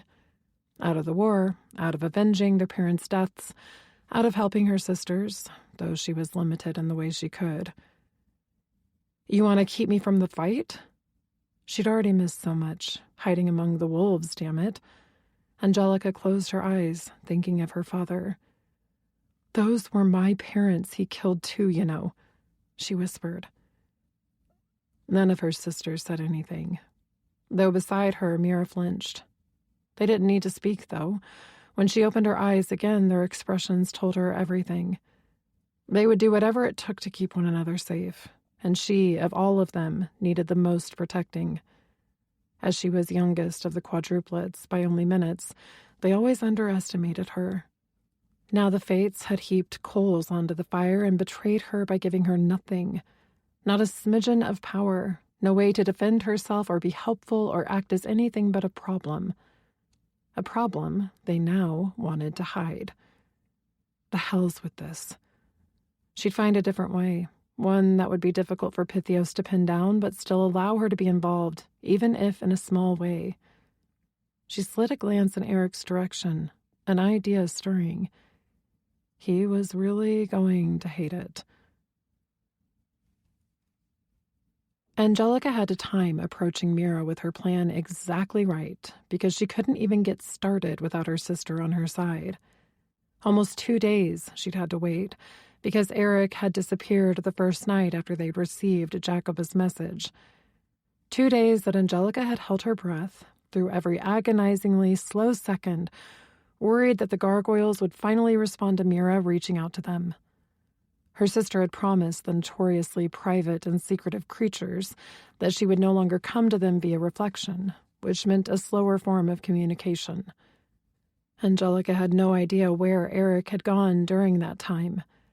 Mira hadn't had more information beyond another smaller settlement within the White Clan's boundaries, but she'd managed to winnow out information of his return, which had been late last night. Not only that, she'd learned he was leaving again today, and she intended to be part of that plan, which meant getting Mira to agree. This conversation would take privacy and major begging. Knees on the floor might be involved, maybe tears and hand-wringing as well. The timing was the critical part, because she'd also need to get to her sister before Mira was in front of her computers. Once her focus involved a screen, Mira didn't tend to absorb anything else. She also got pissy about interruptions, like a cave troll, which was why Angelica was lurking in the damp stone hallway outside her sister's chambers, just around the bend with a massive vase as her cover. She was not an expert on antiquities, but this one was no doubt priceless. She shifted, trying to keep her foot out of a puddle. The constant dripping in this area of the mountain was due to the fact that a natural cavern, versus dragon-made, formed a small pool nearby. If one followed the water all the way down the natural flow of the mountain, eventually you ended up in a thermally heated lake at the bottom. The dragons here used that as a source for hot water for their showers, which meant most of the time her hair smelled of sulfur. Not her favorite thing. Angelica peeked around the vase, then slowly withdrew and leaned against the wall. Nothing. Samael usually left about now. What was keeping them? Actually, strike that question. The fact that she didn't have shifter hearing was probably a good thing right this moment, given the way Mira and Samael could hardly keep from touching each other. All her sisters and their mates were like that, actually. Still, without having the proof shoved down her ears, she could pretend that Mira and Samael were sleeping or brushing their teeth or something equally mundane. Then the sound she'd been waiting for reached her ears, the soft click of a lock followed by the handle turning and the swoosh of the door opening. Eric won't need you until tonight, Samael was saying, which meant Mira wasn't working yet, if he was talking to her at all. Angelica took advantage of her opening and scooted around the vase, casually strolling down the hall toward her brother by blood. Although, given how mating worked, calling him her brother by fire would probably be more accurate. "Hi, Sam." He cocked his head. Only Mira was allowed to call him that, and she chuckled. "Sorry. King Samael Velez. She executed an overly frilly bow with lots of toe-pointing and hand-twirling. He snorted a laugh, dark eyes amused and the white of his teeth stark against his bronzed skin. That's worse. She grinned, and he shook his head. Do you need Mira? He asked. Just coming by for a chat? She tossed in a shrug for good measure. No big deal happening here. Only escaping being cloistered with a bunch of stone people and a goat, that's all. He nodded, but his gaze was directed over her shoulder, searching the passageway behind her. Where is Elim? The bodyguard they'd assigned to keep her safe until she went to the gargoyles. She'd hoped Samael would miss the fact that she'd given the man the slip. Skylar wasn't the only sneaky phoenix in the family who could make herself difficult to follow or find when she wished. When Angelica merely stared back with wide eyes, Samael's lips flattened. I see. A smidge of guilt at getting Elim in trouble with his king pricked. But this conversation was important. I'll be fine with Mira in your room, she insisted. No one can get in there, and she can always get us out. Send Elim up, and I won't leave the room without him. Promise. Gods save us from the Amon sisters, Samael muttered, then opened the door wider to usher her inside. She didn't miss the fact that he locked it from the outside when he left. Untrusting ass. But that didn't matter as far as plans went. Mir, she called out. Back here. Uh-oh. Her sister was already in her office. Angelica hurried across the sunken living area, decorated more casually than one would expect for royalty, if you discounted the massive royal seal in the floor made of onyx stone, to the open door leading into the office. Have you already gotten started? Mira was sitting at a wall of monitors, not unlike the war rooms in all the Dragon Shifter Mountains Angelica had seen so far, only way fancier. A mating present from King Gorgon, Samael's predecessor before his death. Not yet. I was about to. Her sister smiled, even as her gaze drifted toward the monitors on her setup. Angelica silently gave herself a pat on the back for timing this so well. Did she know her sibling or what? Oh, good. She scooted the deep leather desk chair, squeaky wheel protesting loudly all the way, around Samael's big oak desk and across the room to where Mira sat, then plopped herself down. So, what do you need? Mira asked. Can't a girl just want to spend time with her sister? Mira shot a glance at the clock in the corner of the center screen. At 6 a.m? Nope. Maybe I had trouble sleeping and knew you'd be up, Angelica pointed out. Only Mira frowned, concern lining the pucker between her brows. Is that true? Half true. I can't go stay with the gargoyles, Mir. Her sister, curls escaping the loose bun she'd shoved her hair up into, only frowned harder, her eyes darkening to a deeper blue with her concern by the second. I wondered when you'd say something. Because of her empathic abilities, or because she knew Angelica? Of the four of them, Angelica had always been closest to Mira. Though they were quadruplets, born over the course of roughly an hour, according to Mama, they acted more like sisters born years apart. As the oldest, Cassia and Skylar were close, leaving Mira and Angelica to form their own unique bond. She adored all her sisters and would do anything for them. But Mira, they understood each other. Just because Angelica went through life with a smile and could find the silver lining in the darkest of thunderstorms didn't mean she was naive or always happy.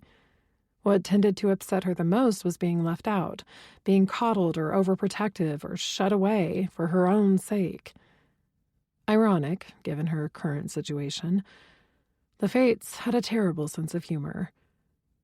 Mama had done it to all of them, secreting them away from the world. Skylar, who acted bound and determined to take Mama's place now that she was gone, would try to do the same if Angelica let her, Cassia too. But Mira would understand. She had to. "Where will you go instead?" Mira asked slowly, and relief soothed Angelica's wrought nerves because her sister didn't say no or try to block her from this. "The colonies, maybe?" Mira mused. "I don't think you'll be any safer there. The wolves?" Angelica had debated that option, but discarded it just as rapidly. The problem was Jed. She couldn't do that to him. Not the way he felt, and the way she didn't feel. It would be cruel. Angelica shook her head. "No, I don't want to put other communities at risk. I also think it's a bad idea to stay in one place where it would be easier to find me after enough time passed." "So what?" "I intend to go with Eric." The words came out in a tumble. Mira's eyes shot wide, and she stared and stared as she digested that information. "He said he'd let you?" "Not exactly." Mira frowned. "Then what?" "I don't think he'd agree initially, but I would be terrific at helping convince others to join us. I know I would. Better than him, probably. Plus, it would keep me on the move and in unlikely places." "I suppose that's true.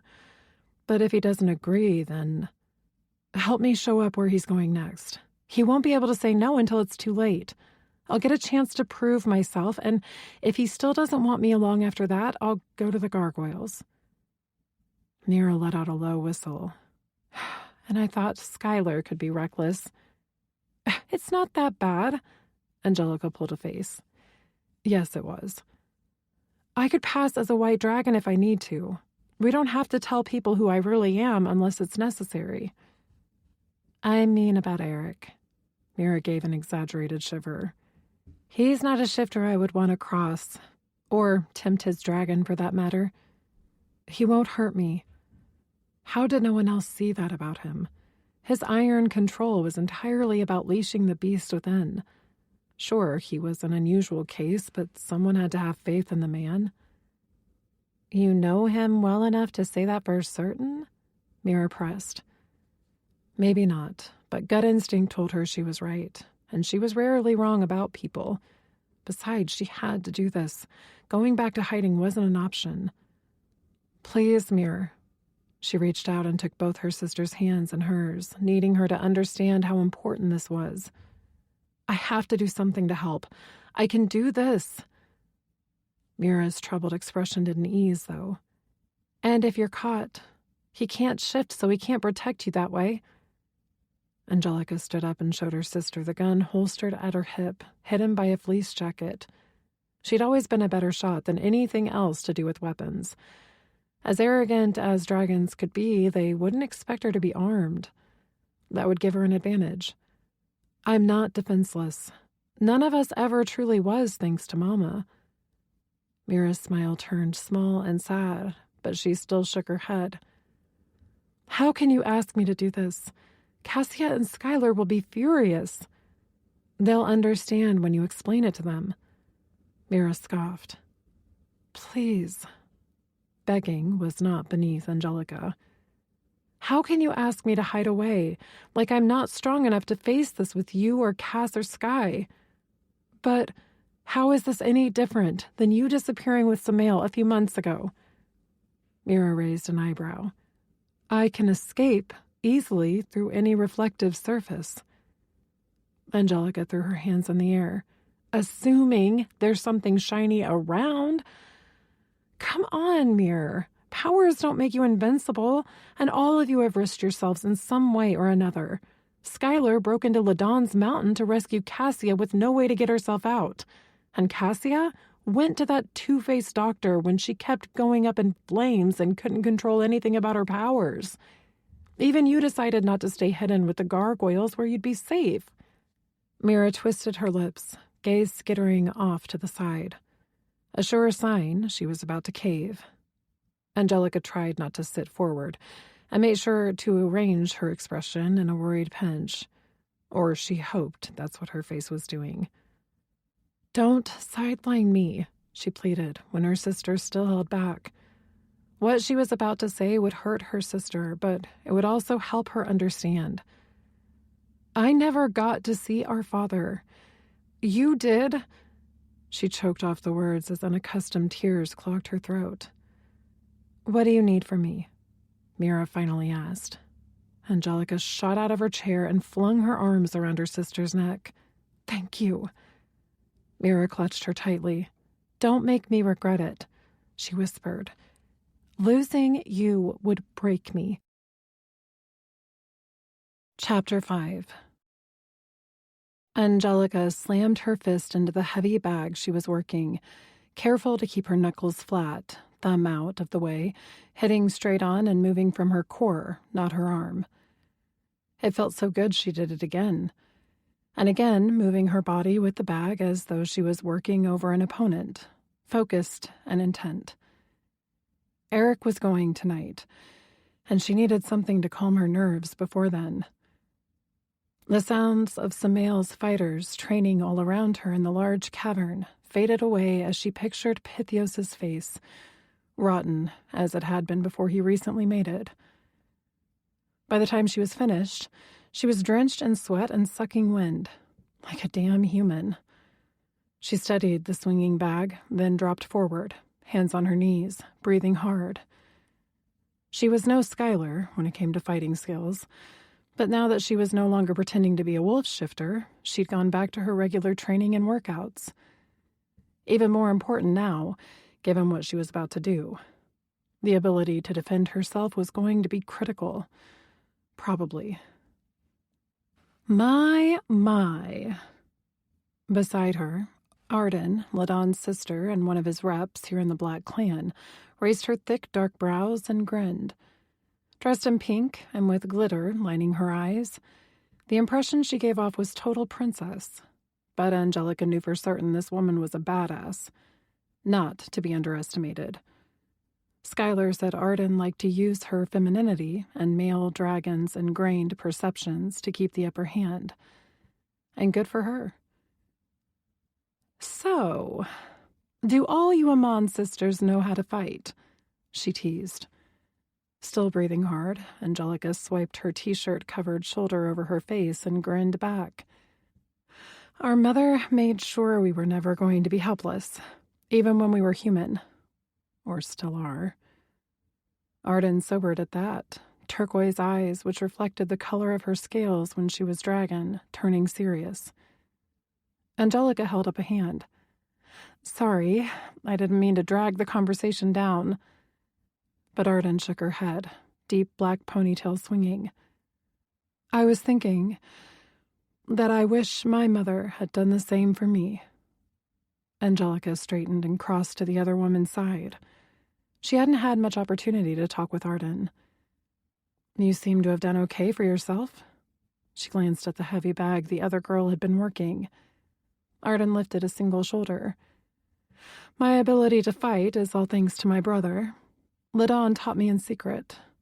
She made a face, then acted all shocked and shaken when I wanted to be one of his guards. With a snorted laugh, Angelica shook her head. Dragon shifters. What are you going to do? Arden's eye roll was directed not at her absent brother, but over her shoulder at the man who'd come here as the other representative of the Blue Clan. Reed, the captain of Ladon's guard, as well as his viceroy of war, stood across the room, speaking with Samael and Eric. Mate them, Arden murmured. It's the only way to tame them. Almost as though he'd heard her, Reed glanced up, right at Arden, and stilled, visibly arrested. Then he slowly lifted a single eyebrow in teasing inquiry. Arden blew him a sarcastic kiss, which only made him laugh before turning back to his conversation. Angelica scooted closer. I know Ladon gave you permission to mate, but I hadn't heard that you had yet. We haven't. Pursed lips hinted at hesitation. Why not? If you don't mind me being nosy, it's clear there's a connection. Because mating me would mean he can't mate anyone else. And I am female-born. Arden winced. I'm sterile. I'm a fighter. How could I do that to him? Reed was suddenly right there with them, wrapping his arms around Arden's waist. Because I'll haunt you, and never look at another woman anyway. The way Arden melted against Reed sent a twang of longing through Angelica. Samael looked at Mira the same way. Total and utter adoration. Take it from me, she said. I watched my mother pine for my father all her life. Love is precious, a gift from the gods and the fates. Not perfect, not easy, but don't turn your back on it just because of a few what-ifs. She slid a quick peek in Eric's direction, not wanting him to think she was saying this for him. He'd said no. She respected that. But he wasn't paying her any attention anyway. Returning her gaze to the couple, she tipped her head. Not for all the what-ifs in the world would I walk away if I'd found someone who looked at me the way that he looks at you. Not even Jed, who thought himself desperately in love with her, had ever had that light in his eyes. Yet another reason she'd known that mating him hadn't been right. Two pairs of stunned blue eyes gazed back at her, and Angelica laughed. Sorry. According to my sisters, I have a tendency to butt in with advice. No, that was... Arden swallowed. That was good advice. I got it! Mira's euphoric call had everyone in the room turning. The patter of running feet sounded down the human tunnel a few seconds before she came hurrying into sight. Mira sprinted straight to Samael, who caught his mate as she threw her arms around his neck. Got what? He asked, humor and love lighting up his face. That bastard's hidden stash of treasure. Holy smokes. Mira had done it? Found Pythios' wealth? Taken from all the clans? Stolen or taxed?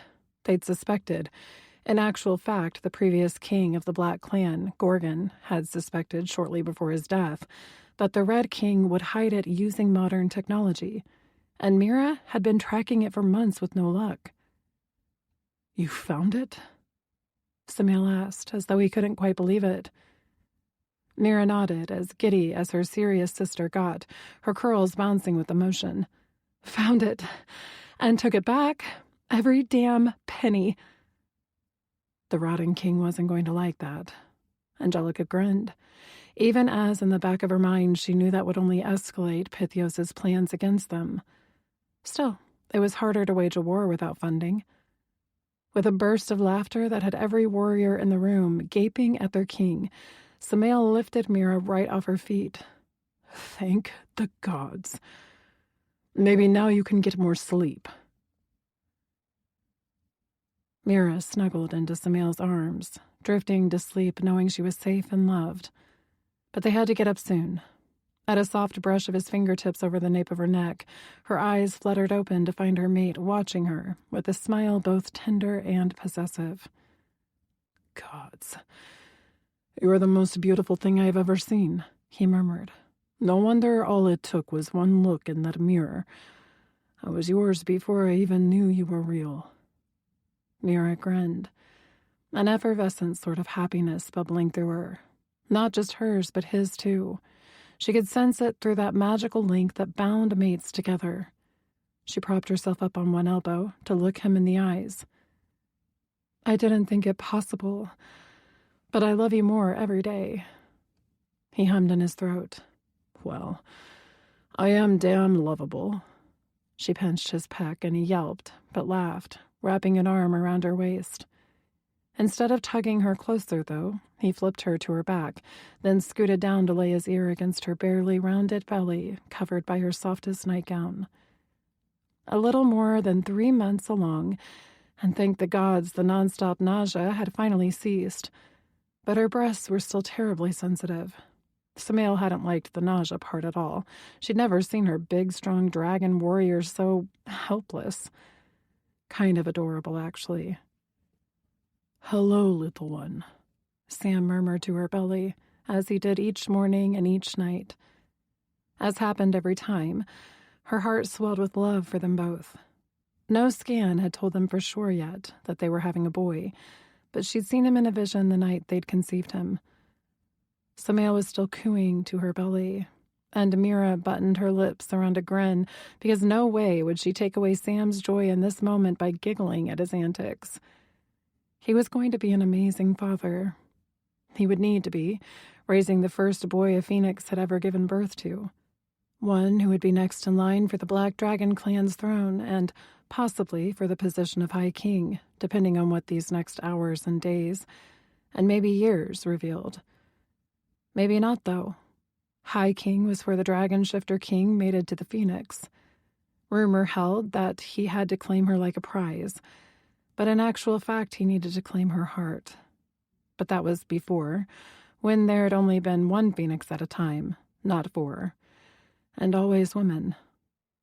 This war wasn't over, and the absolute dread of losing this wonderful thing they'd found together hung over every decision they made, and only darkened with terror of losing their child.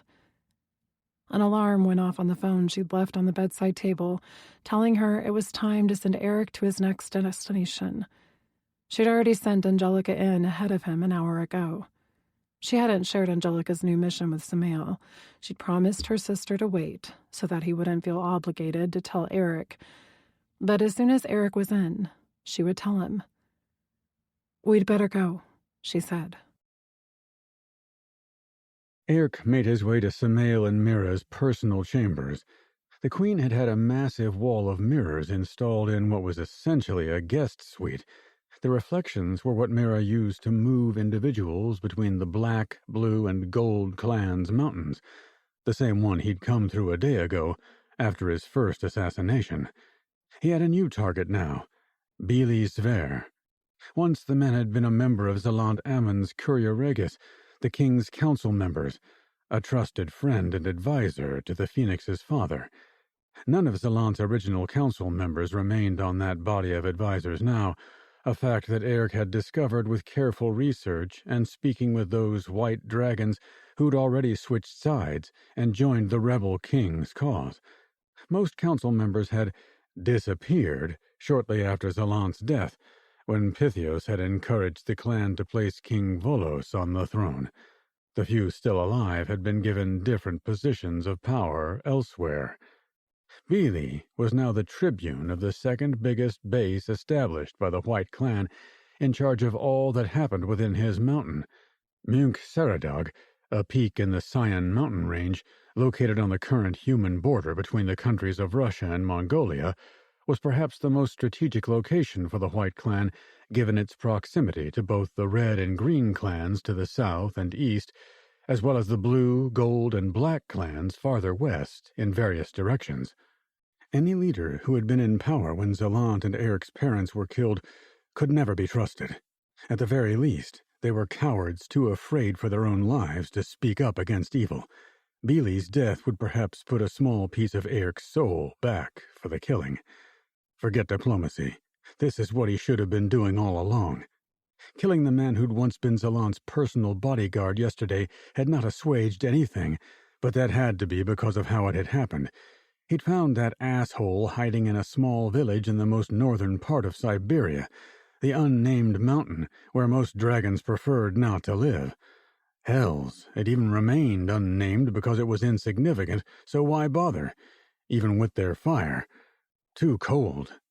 The ex-guard, a coward who'd stood outside the room the day Pythios killed his king, never once coming inside to find out what all the ruckus was about, hadn't even defended himself, almost as though waiting for his life to end this way all this time. If Eric licked his lips, he could still taste the blood that had splattered his face. A knock at the door was answered by Samael, who glanced down the hall before ushering Eric inside. "Do you have everything you need?" he asked. Each trip, he took with him easy-to-travel food and an extra set of clothes, all packed in a modern backpack in which he'd stuffed various other items, a knife, water bottle, toilet paper, poison, plus other items in the pockets of his utility pants. One never knew, and it was best to be prepared. "I am ready." Mira was already in the mirrored room, black-tipped flames, The color of her mate danced across her fingertips as she stared into the reflection.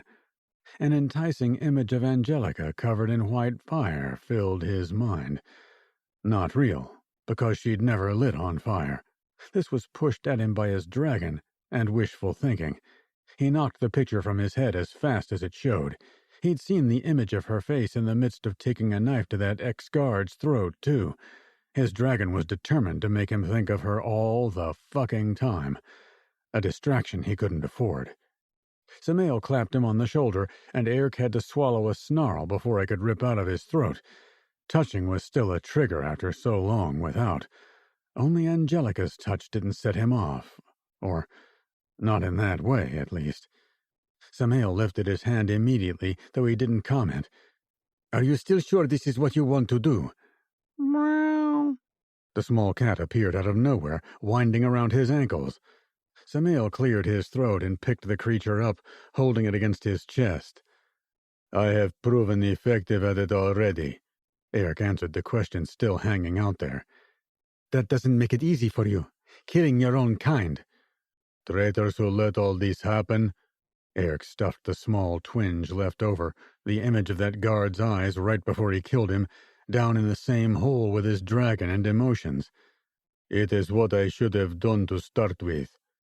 Samael nodded slowly, then looked to Mira, who placed her hand on the mirror.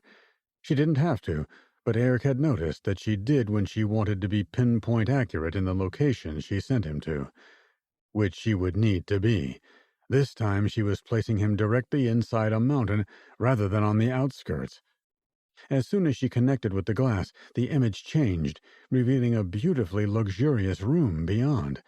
Not unlike Mira and Samael's suite within Ararat, but more opulent. Marble floors covered by fur rugs, gilded light fixtures. And was that a dragon carved from alabaster in the corner? "Where is he?" Eric asked, referring to his mark. "Currently in his lover's chambers." Eric nodded. Samael's contacts had come through with information, including the fact that Beely kept a human lover inside his mountain. Not one who showed dragon sign, either. The human remained in a clandestine chamber, never emerging, but that's where the white dragon spent much of his time.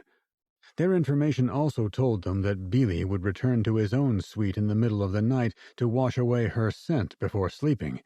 He would not expect Eric to be waiting. Deadly purpose settled into him, and he leaned into the emotion.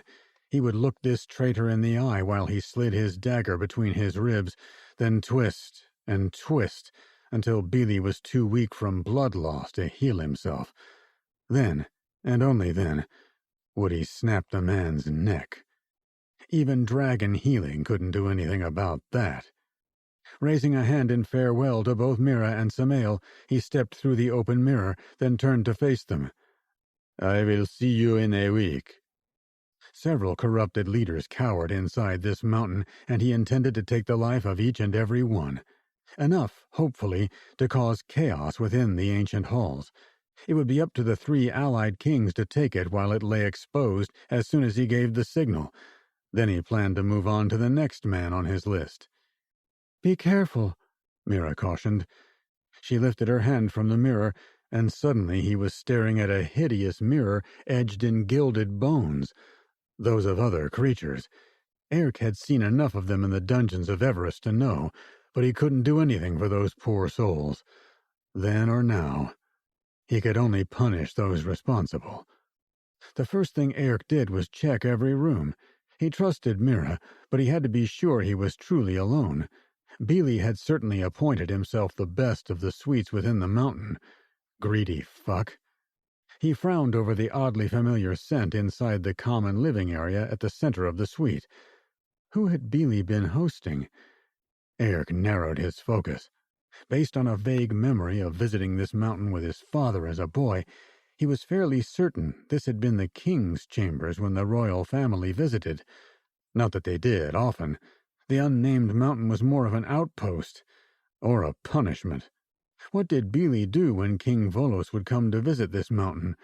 Although perhaps Volos, the recently deceased puppet king loyal to Pythios before his clan, hadn't bothered to inspect his mountains, or visit the people he ruled.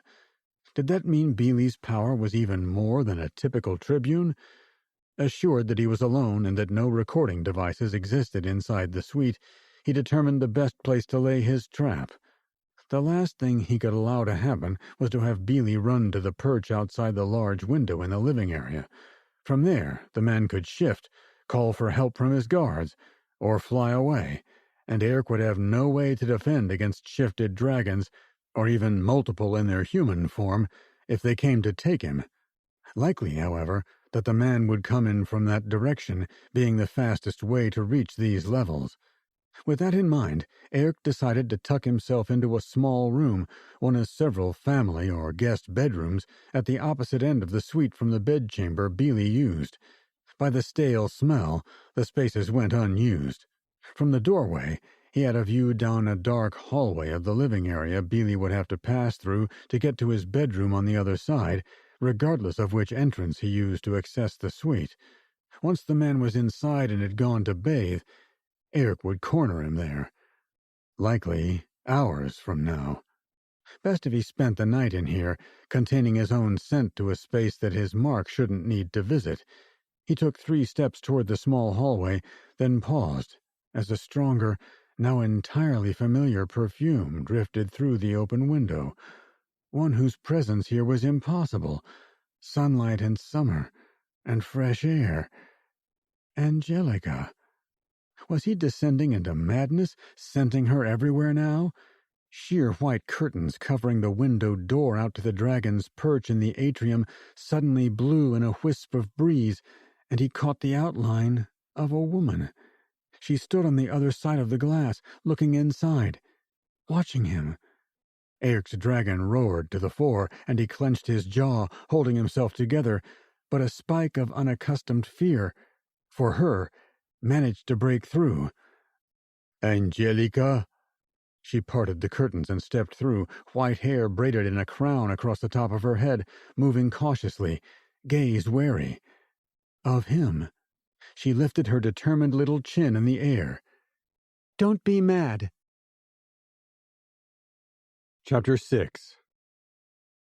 Pythias strode at a clip his previously rotting body had not allowed. The oldest of all living dragons, his body had been deteriorating until his recent mating to Tisiphone, with the help of his witch. Perhaps he should have mated and extended his life sooner. The freedom of simple movement filled him with relish, the power coursing through his veins unstoppable. Soon he'd live forever, though right now that pleasure was eclipsed by a fury he planned to take out on the traitors in his mountain. His money was gone. All of it. Disappeared into thin fucking air. He'd been so smart, hiding it within human banking systems behind smoke screens of human conglomerates and companies, but someone had found his secret accounts and emptied them.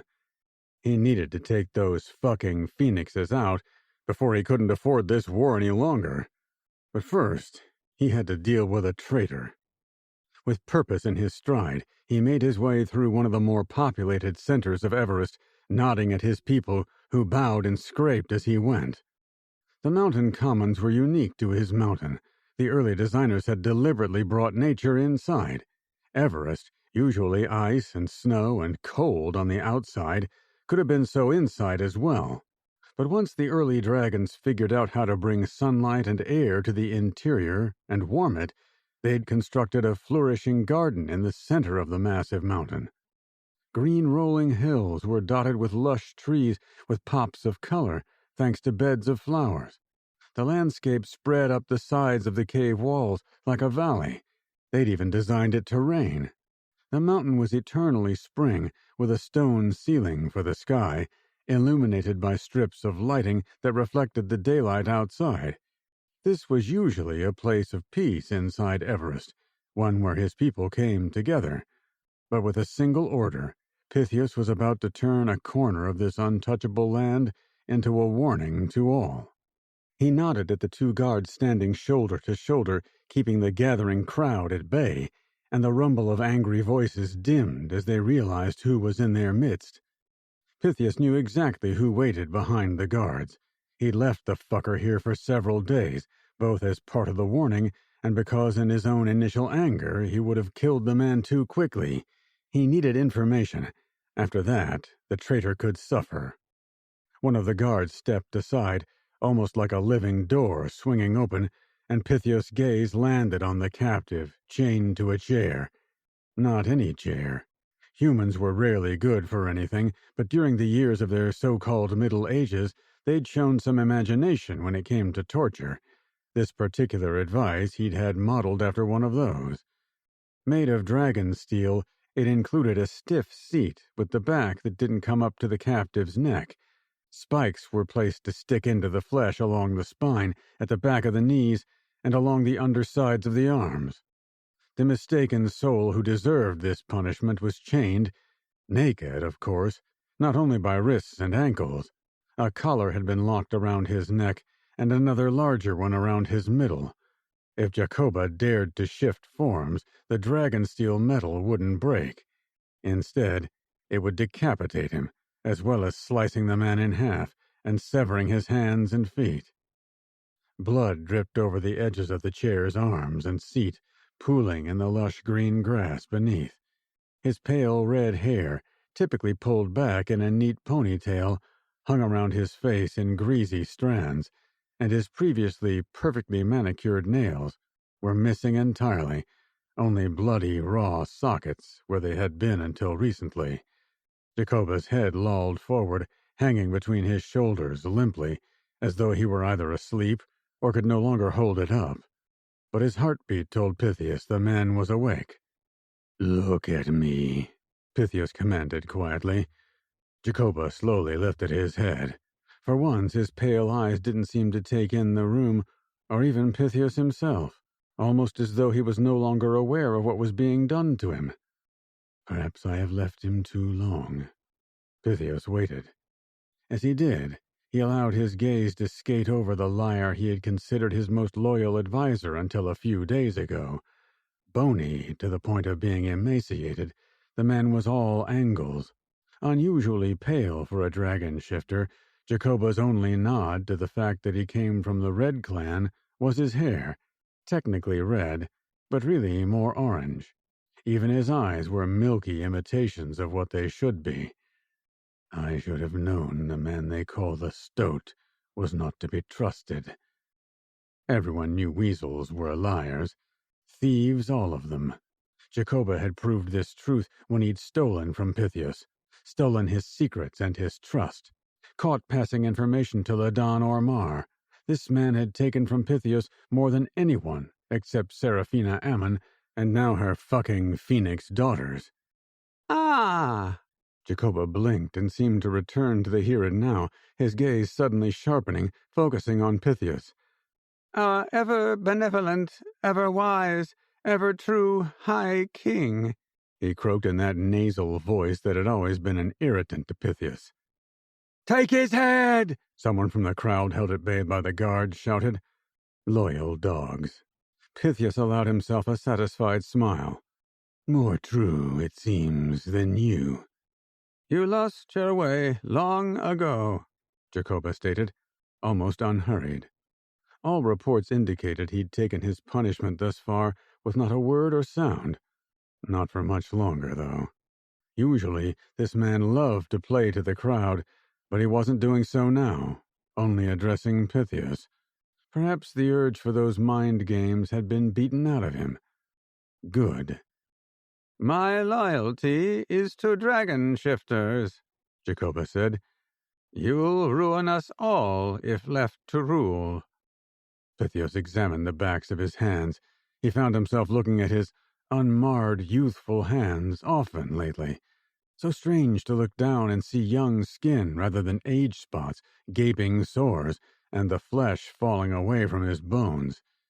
He fisted his hands, reveling in the energy, the capability, then bent a bored look on Jacoba. Before we get started, a small demonstration. A nod over his shoulder, and two of his men escorted Nether up to where they stood together. His younger brother, a late-in-life oops on his parents' part, did not meet his eyes. Not from guilt. Nether had difficulty looking anyone in the eyes, a condition of his brilliant mind.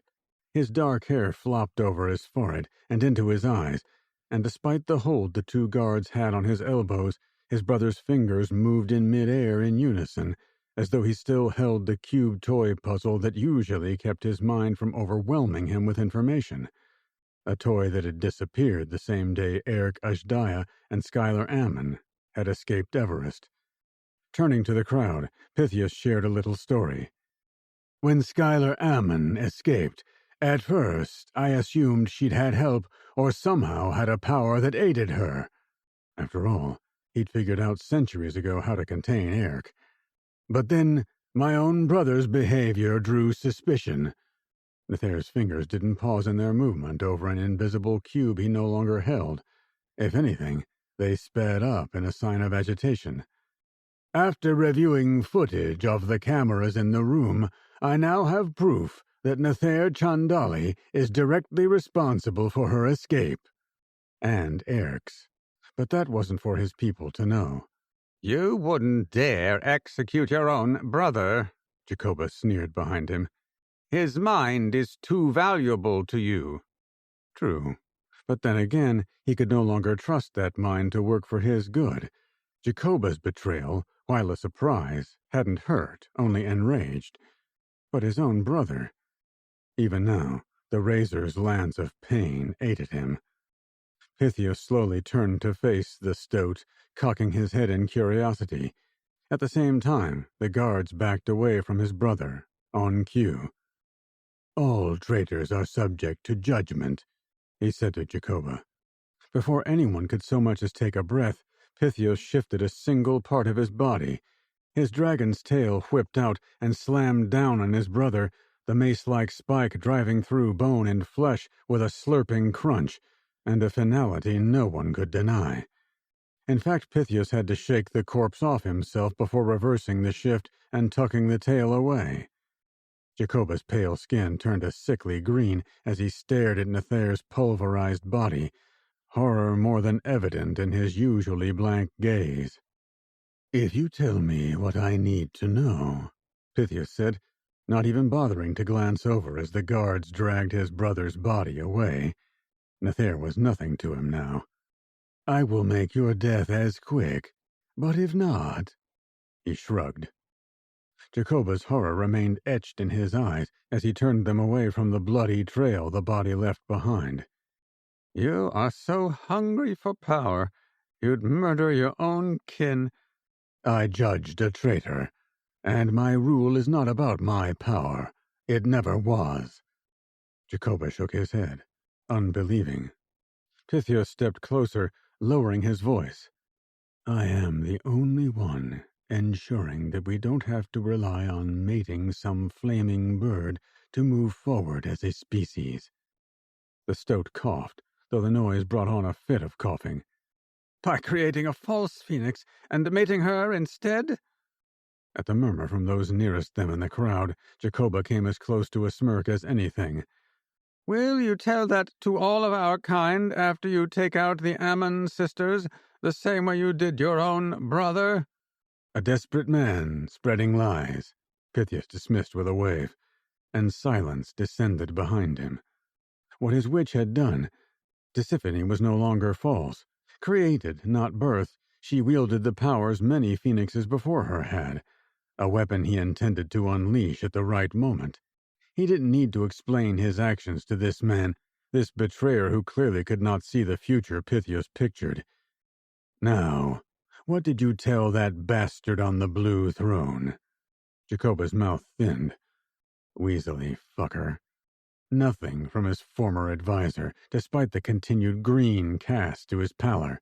Still, the man had never been privy, until this moment, to the way Pythias interrogated traitors.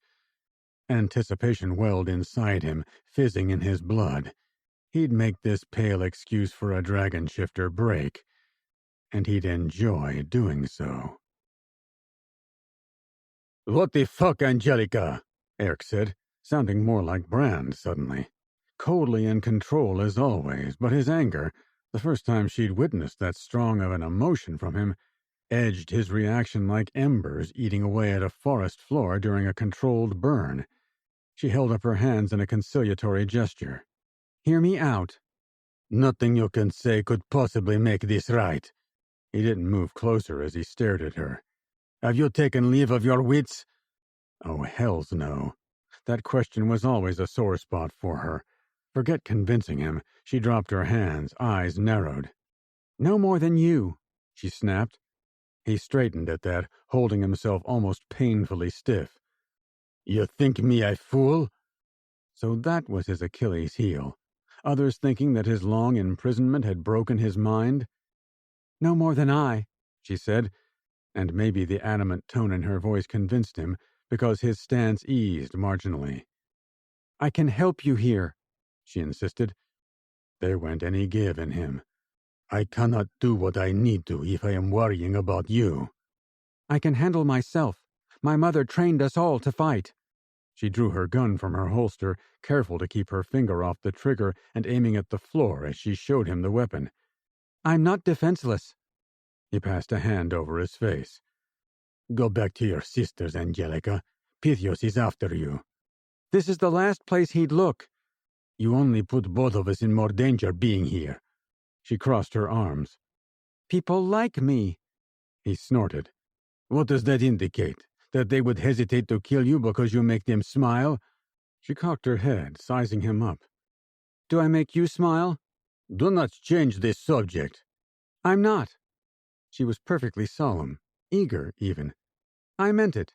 If I can make you smile, feel a pleasant emotion, even if only every once in a while, then I can definitely convince others to join us. Or at the very least, keep them from killing us first and asking questions later." They're going to take one whiff of you and assume you are... "Not a phoenix," she broke in. "Exactly." She couldn't help herself, adding a teasing, "Although if we want to fool them into thinking I'm a dragon, it might be best if you rub up against me." Yes, she was in the midst of trying to convince him to let her try this. Despite that, her lips twitched at his sour expression, and at the same time her body tightened at the mere thought, blood heating. What an inconvenient moment for awareness to strike like a hot poker. He crossed his arms. I am not here to negotiate, he said, expression going flat. I am here to kill. Angelica's jaw dropped. Killing people was not part of her plan. "Since when? Mira would have said—" Samael didn't want to burden her with another worry. Oh dear. No doubt her brother by blood would be informing her sister now. Angelica almost snorted a laugh at the mental image that made. Not that she wasn't taking this seriously, but Mira would be furious, and at the same time, she'd kept Angelica's role as a secret as well. "Stop. Focus on the man in front of you." Angelica quickly flipped through and discarded myriad options. Actually, this didn't change things. Not really. "So, we both do this a little differently." No. You go back, and I kill my mark. Stubborn, intractable jackass. He wasn't the only bloodthirsty one in this fight, damn it. Without thinking about it, she stepped into his space, because this had to work. "My way is better. Let me convince you—" Eric went even colder and slowly stepped away from her. Angelica. Uh-oh. The growling of her name was a bad sign. "Don't you see? We start with me trying to convince people to join us." She knew she could. She'd always been blessed with that knack. "If that doesn't work, you do your killing thing, then we leave." Yes, she was simplifying, but still. A dangerous glint entered his eyes, one that would have had her backing up if she wasn't so damn determined. This was the only way she could think of to stay in the conflict in some small way. Go back, he demanded. "No." If I must drag you through that mirror myself... "I know I can do this. Just give me a chance." In a blink, Eric shot out an arm, hand over her mouth. With no regard for handling her roughly, he dragged her backward down a short, unlit hallway and into a room, plunging them into darkness. Be quiet, he hissed in her ear. No shit. She kept the thought to herself, and at the same time did her best not to shiver in stark response to suddenly being plastered against Eric's body. When he'd arrived in Ben Nevis, he'd been gaunt, but he'd filled out since, replacing those bones and hard angles. with a wall of muscle. Her body wanted him. The sensation was turning into an unbearable need inside her. Hells, he smelled incredible. Like good bourbon, tart fruit, and the underlying smoke of a dragon. But he'd been clear. He didn't want her. So she did her best to pretend her own reaction wasn't a thing, focusing on why he'd hidden them back here. The sound of the sliding glass door leading from the dragon perch outside into the suite stole her breath. She had to consciously slow her heartbeat in case the person entering heard her. Hopefully, he didn't smell them, even though she and Eric had just been standing by that door. She almost expected the boom of a giant's footfall and a deep "Fee-fi-fo-fum," like in the childhood stories that became popular some 200 years after her birth. Eric, meanwhile, was a statue behind her, so still she would have wondered if he still lived if his breath wasn't lightly feathering over the back of her neck, right over the spot where, if she made it successfully with a dragon shifter, his family mark would appear. With a hand locked to her mouth and another arm locked around her stomach, she could practically feel his intensity seeping into her muscles through his touch. Footsteps padded in the opposite direction from their hiding place, followed by the sound of running water. The shower. Eric blew out a breath and released her, turning her to face him at the same time. "Stay here." He whispered the words, and in the dim light, she had to focus on his lips to make them out. "Let me speak with him first." "You risk too much. It's reckless." She plopped her hands on her hips.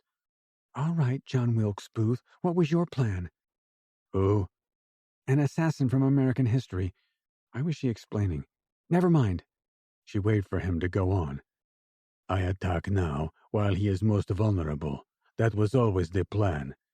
She stared at him hard. There had to be more that he simply wasn't sharing with her, because that plan sucked. "And you call me witless?" "I said reckless." "Let's not go down that road again." She glowered at him, and he stared, unmoved, back. But she held out, long enough that his lips suddenly curled. "You're not going to leave, are you?" A small twinge of guilt pricked under her skin. "Actually, I can't. Not until your prearranged time with Mira." She frowned suddenly, as the timing struck her as off. "Wait. Why do you need a week here if you plan to kill him immediately?" "He is not the only one on my list." His expression didn't change by one twitch, and Angelica had to suppress a shiver. She closed her eyes, visions of what she could achieve slipping away in the face of his intractable determination. "Fine.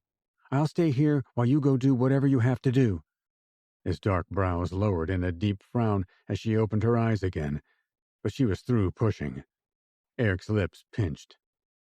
"Follow me." With that, he turned and walked out of the room, down the hall, and paused in the common room. "Stay here," he whispered. "Faster escape when I'm done." She nodded, then watched him disappear down the hall that led into the opposite direction they'd come from.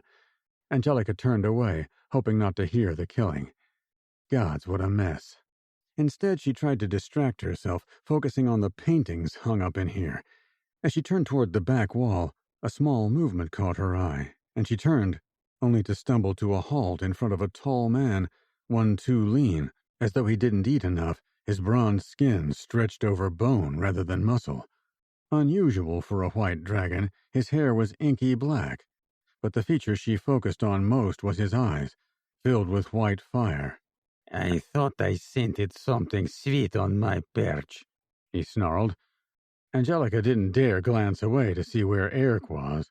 This man clearly sensed them, but at the moment he didn't seem to realize she wasn't alone. Brazening it out, she offered her sweetest smile. "My name is Angel, and I was hoping for a moment of your time." "A moment of my time," he repeated, flames in his eyes setting an eerie glow flickering across his features. Older. Her parents' contemporary, had they lived this long, though with dragons and the way they aged, she often found it difficult to tell. Still, if he was the age she guessed, had this man been around when her father was killed and her mother ran? Was that why he was on Eric's list? Damn, I really messed things up. "For what, may I ask?" he prompted when she didn't speak. The polite words didn't dispel the look of certain death in his eyes, but she refused to back down. Instead, she took a huge risk and a leap of faith that her guess was right. "Actually, my name is—" Eric was surely going to kill her for this. "Angelica Ammon." The man's head snapped back like she'd socked him in the jaw with a well-placed uppercut. She kept going. "I am the daughter of Zelant Ammon and Seraphina Hanyu Ammon. I am assuming by your reaction that you knew my father?" Flames were doused, leaving his gaze smoldering in wisps of smoke. "Gods above," he rasped, voice cracked like burned wood. "You are the spitting image of your father." Then his gaze skittered around the room as though searching for something. Eric, or the ghosts of his past? Angelica dared to glance over her shoulder. No Eric. Where was he? Please don't already be dead. What if this man had killed him before coming out to her? Swallowing and trying to keep her heart from pounding, she turned her head. "I am not here to harm you." Whoops.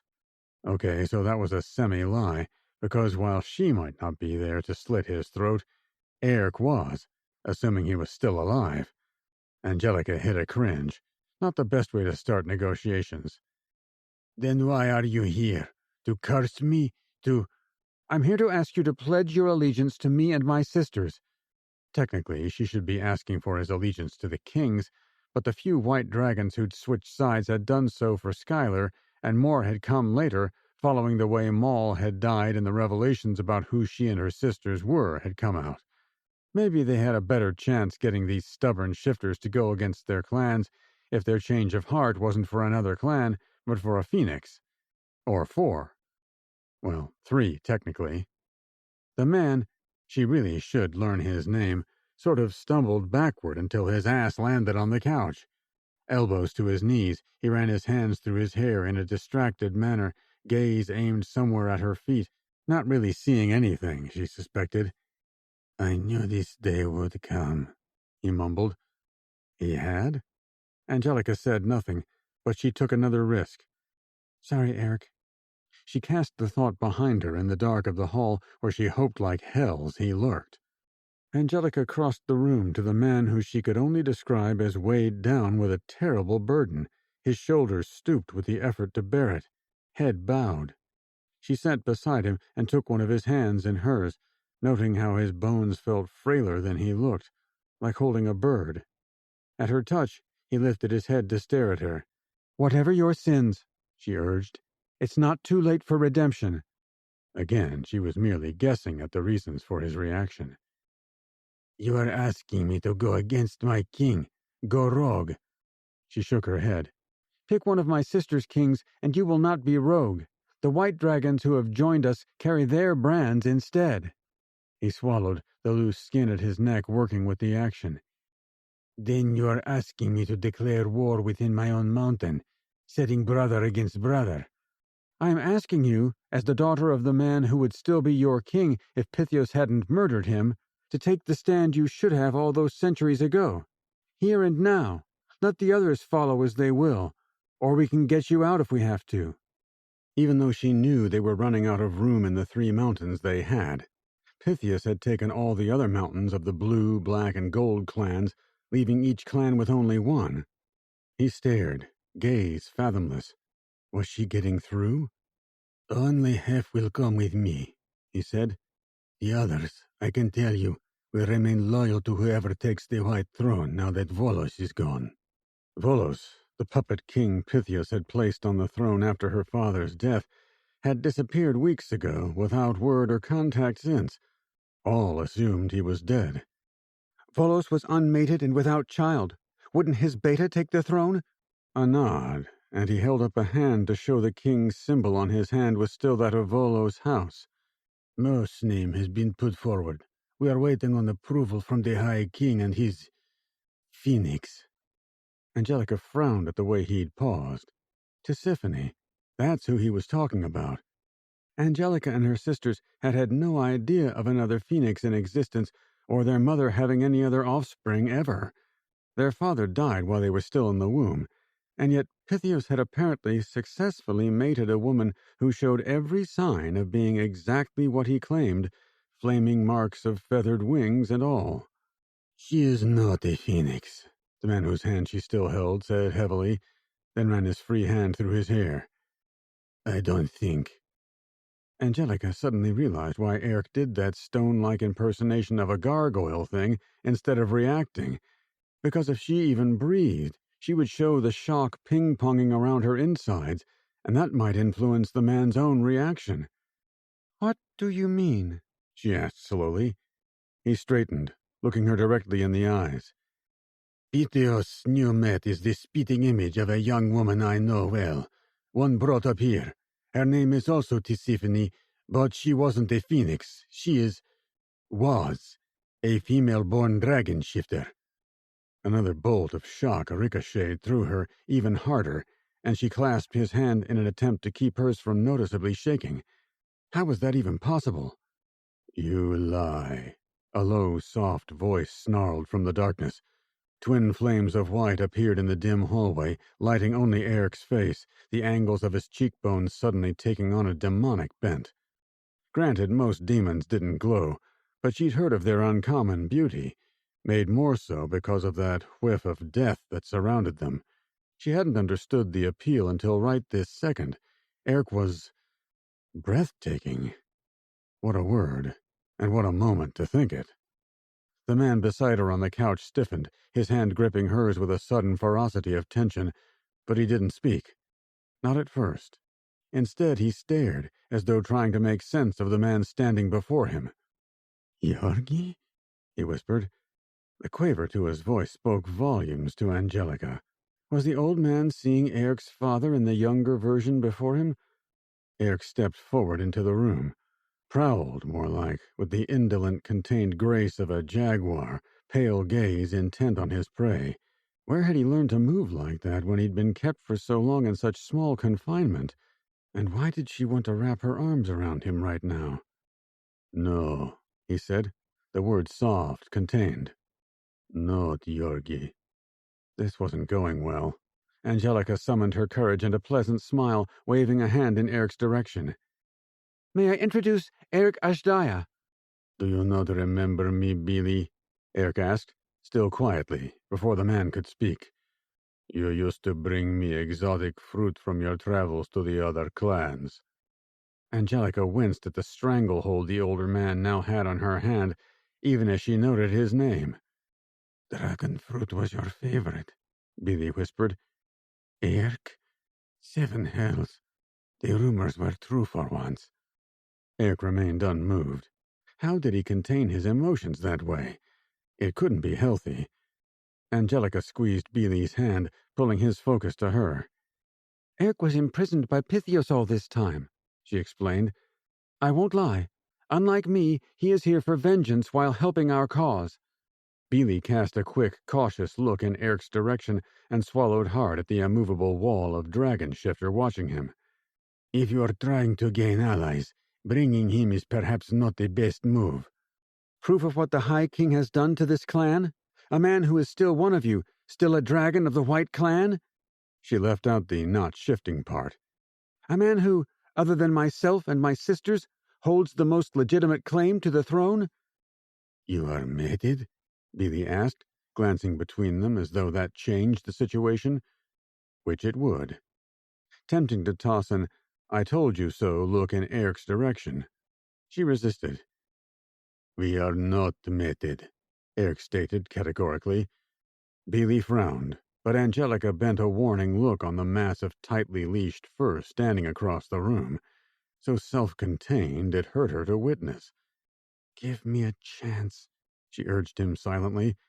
A hiss of frustration ripped from his throat. She turned to a confused and frowning Billy. "I posed the idea. He turned me down. I believe honor had something to do with it." "See?" she was trying to say to both of them. "A man of honor would give you a second chance." "We are not discussing this," Eric snapped. Apparently Eric wasn't listening to her underlying message, and she was only making the alpha male vibes radiating through the room worse. Best to return to the topic at hand. "Eric is here to kill you, but if you swear allegiance to me and my sisters, fight for us, and bring those you can to our side, He will not." Angelica. The sound of her name, couched in a deadly growl, lifted the hairs on the nape of her neck, not in fright, but full-on and sudden throbbing need. If he did that when they made love. Holy hells. She tried her damnedest to shake it off and shot him a glare. "You will not harm him if he does. He is too valuable to us as an ally." A man who let his king and his beta and their mates die? Billy appeared to shrink in on himself with each word emotionlessly hurled at him, but Eric did not let up. You stood by and watched your friends be murdered at the hands of that usurper. I witnessed nothing. None of us were there. Only rumors and lies reached me. Then I was removed from the Curia Regis. Eric kept talking as though Billy hadn't spoken. Murdered by a man who then turned around and placed kings loyal to him on every throne. Pythius was High King. Without a phoenix? Angelica pressed, though gently. The older man flicked his gaze to her. Not a day, not one, goes by that I do not regret. You're my father more than regret. Eric's hand moved to the hilt of the dagger still sheathed at his side. You're your king, her father, much more. Billy released his hold on her hand and rose to his feet, slowly, so as not to trigger Eric's predatory instincts. You ask me to choose between two different deaths. Exactly. How would we ever trust you? Eric asked. Angelica frowned as she stared at him, trying to see beneath the surface control. How was he still so bloody cold in the midst of this moment? Not a twist of a lip or a tweak of emotion, save the flames in his eyes. "If he changes allegiances and means it, his king's mark will change," Angelica pointed out, well aware that the hope in her heart was shining through her voice. They needed this, more allies, and she needed to prove her worth. Carried Zillant Ammon's mark right up until the moment your father was slain. His hand fisted around the dagger, though it remained sheathed. If that is the measure of loyalty, Billy said, then no dragon shifter in all the world is innocent. We all allowed this to happen. Except me. Eric went even quieter. Because he'd been a boy, and the only reason he hadn't been killed immediately was a prophecy made that very day, that any man who killed Eric or gave the order for his death would not be long for this world. Pythius had been too afraid to kill him outright, and that had turned Eric into the man he was, standing before them now. What else might convince him to let go of his hate? Angelica was wincing at what she was about to do before she did it. She got to her feet and moved to stand directly before Eric, not touching, but close enough to absorb the heat of his skin through his clothes and hers. "We find us a witch or warlock who can perform an oath spell." She ignored the sharp intake of breath behind her, focused on convincing the man in front of her. A ripple of emotion that might even be called a sneer flickered over his features. I do not want his soul bound to mine. "Fine. Then he makes the oath to me." After all, Eric wasn't the only one expendable around here. Eric finally jerked his gaze from over her shoulder to her face, eyes flaring with something that looked suspiciously like possessiveness. But she had to be mistaken. No. Without thought, because she was a toucher, she laid her hand on his arm. "I'm well aware of the dangers." Eric's gaze managed to both soften and harden at the same time. How could you possibly be? Have you ever had that spell performed on you? "No, but I know that the magic is unpredictable. No one ever quite knows how the oath will be upheld." It could harm you as easily as it could harm him should it be broken. "It's worth the risk. This mountain could be strategic. Turning more dragons against Pythius could be even more so. We have to try." "I'll take the oath," Billy offered from behind her. "Whatever it takes to right my wrongs, I'll do it." Eric searched her gaze. "Will you trust him otherwise?" she demanded. He struggled with the question, but finally gave a tiny growl. "No." She nodded. Eric looked over her head at Billy. "Both of us. If you break it and the oath doesn't kill you, I will." Chapter 7 Eric sat, arms crossed and feet stuck out in front of him, in the wing-backed chair in the living area with a view of both exits to the suite. Beely had gone back to his hidden mistress to sleep, leaving him alone with temptation. Angelica, of course, had refused to go into one of the guest bedrooms to rest, lying down instead on the couch, also directly in view. In less than an hour, the stubborn woman had commandeered his assassination and done what he couldn't in the 3 other visits he'd paid to various white dragons, brought someone over to their side. He'd seen the interest alight in Beely's eyes at the idea of their mating, and even in the midst of trying to decide whether or not to go ahead with his plan to kill the man, or wait and see if Angelica's way worked out, for a heartbeat, Eric had considered reopening that discussion. Would white dragons be more inclined to follow them as a mated pair? The son and daughter of the 2 most powerful men in the clan before Pythios' reign? Of her sisters, Angelica looked most like a white dragon, too. He dragged a hand over his face. Of course he wasn't seriously reconsidering. Her presence tested his control to the edges of his limits. Dangerous didn't begin to cover it. Why had he even hesitated? You know why, a small inner voice piped up. He cast his gaze over her features, so innocently breathtaking in repose. Crystal clear gaze hidden from him, her dark lashes fanned out over flushed cheeks, pretty bow of a mouth, pink and slightly open. Wanting her was never the problem, or was the heart of the problem, if he was honest. Even without the striking white blonde hair and the angelic face that made her name more than appropriate, she was magnetic, almost as though the darkness inside him was curious about the light inside her. But his turgid cock was no reason to deliberately put her in danger. Neither was her smile, and his darkness was enough reason to stay away. "I can practically hear you overthinking," Angelica mumbled without opening her eyes. "I am merely keeping watch." She lifted her head at that, glacial eyes sparkling at him, daring him to loosen up, at least when it was just the 2 of them. "You're trying to figure out how to get rid of me, am I right?" He refused to give her the satisfaction, not moving by so much as a twitch or a blink. "See?" she laughed. "I am right." "You are in danger." She scowled suddenly, the expression adorable, the same way a baby snow leopard pouncing on its mother was, and he found himself in the unaccustomed position of having to stow away a chuckle. God, she was getting to him. "I'm in danger anywhere I go," she insisted. "A fact that has been true my entire life." "Mere as gargoyles." She hopped up and padded across the room in bare feet, a fact he found eminently distracting. Toes should not be that sweet. Then she dropped suddenly to kneel between his outstretched feet, and the position that put her in, the proximity to a certain member of his anatomy already half hard thanks to her presence, had him sitting carefully forward to wrap his hands around her arms. "Get up." She shook her head, stubborn chin in prominent evidence. "Even with the gargoyles, I'm not fully safe.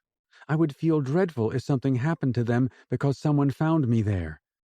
Unable to dislodge her without giving away what she was doing to him, Eric gentled his hold on her arms, though he didn't let go. "Why me?" "Well—" "Let me rephrase." He didn't need a rehash of that. If she told him she wanted him again, he'd bend her over the couch arm and bury his pulsing cock in her in a heartbeat. Couldn't have that. "I mean, why did you pick me as the person to keep you safe?" "Oh, because—" She bit her lip, even white teeth digging into the plump pink flesh, and his dick jumped. Fucking hells. The worst of it was, she was clearly unconscious of the effect she was having on him. Her lips twisted as she glanced away. "You call yourself expendable," she said, and looked back up, gaze assessing. "I disagree, but that's beside the point. I know you can handle yourself, so I feel less guilty, I guess, because you're already being hunted, same as me, and already putting yourself in the position we're in. So by coming with you, I'm not putting you more at risk." There went that soft heart of hers again, compelling him to go along. "I can do something good, Eric. I know it. Look at what she's already accomplished tonight. Eric kept the thought to himself, staring at her. I need to be part of this, even if it's only in some small peripheral way. As if you could ever fade into the periphery, he muttered.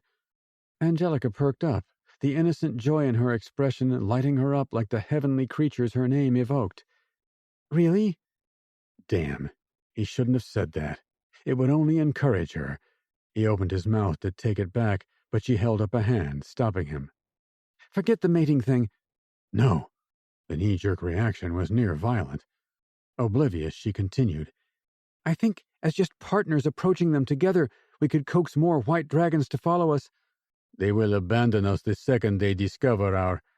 She flinched as though anticipating the verbal assault. And maybe that's how the word dormant felt to her. Broken, twisted, rogue.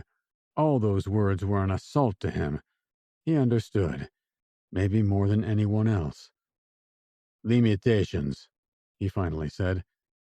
The way her shoulders dropped, tension easing from her, a tiny warm glow lit inside him that he'd at least navigated that quagmire without hurting her. Even so, he had to tell himself that it was not making her feel accepted that caused that warmth inside him. So, we are up front with them about those limitations from the beginning. We tell Beely in the morning. But I still say we are more powerful as a team. Apart we are limited, as you say. I think your previous lack of success wasn't just about you. Together, we become harder to ignore. Why was she starting to sound more and more reasonable? Only now all this talk of doing things together just made him think about doing other things. Carnal things. His dragon pressed outward, as though reaching for her. So did his cock. Chemistry, she'd called this thing between them. Technically, he knew the word, but in relation to a man and a woman, he would have used something else. Combustion, maybe. Folly, most assuredly. What would she do if he released his cock and threaded his hands in her hair, urging those lips around him? What would it feel like? What noises of pleasure would she make? Anything like the ones when they'd kissed, and he might unravel. He had a damn good imagination, but he suspected it didn't come near the reality. He released her and gripped the arms of the chair to stop from doing exactly that and finding out. We will do this your way. We will work together. Target leaders within the White Clan, and either you convince them to join, or I kill them. Angelica breathed a visible sigh of relief. It's a deal. The problem was, he wanted to please her. He wanted to do the things she asked. And giving in on this, gods, he wanted to give in on the rest, too. About the mating. Hey, I did not bring that up. No, he was the one doing that, which was why, instead of doing something stupid like putting that back on the table, he said, There are others you could mate who might give you leverage or power. His dragon snarled a protest inside him, and his gut turned sour, twisting in on itself as she silently considered him. Jed wanted to mate me, she dropped between them. The wolf shifter that trailed her everywhere? The one she'd been pretending to be mated to before her true identity had been made known? That darkness inside Eric grew fangs. Why didn't you? He forced himself to ask. You appeared to be quite friendly. Exactly, she said. Friends, but never more than that. Not for me. There's no chemistry. The word sprang unbidden from his lips, and he wanted to swallow it whole the second it was out there between them. Angelica stilled. I was going to say mutuality. He sees me as his to protect, not to stand beside. But chemistry is also true. Even more so. It's important. Her gaze searched his. Don't you agree? Eric had asked, but Angelica knew she was pushing him too far, could see it in the way he held himself so stiffly. The both of them had been forced into cages not of their own making all their lives. His with bars, hers with fear.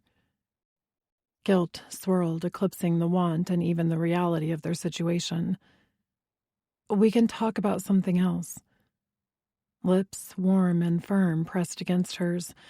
and every word she was going to say ignited like paper on fire, burning right out of her head. This kiss was so different than the last, as though he savored every brush, every slide of their mouths, the cherry and bourbon scent of him all around her. Silk, he murmured against her lips. This is what I always imagined silk must feel like. What he'd imagined while alone and caged? Her heart crumpled. She swayed and surged up to her knees, chasing more, pressing into him.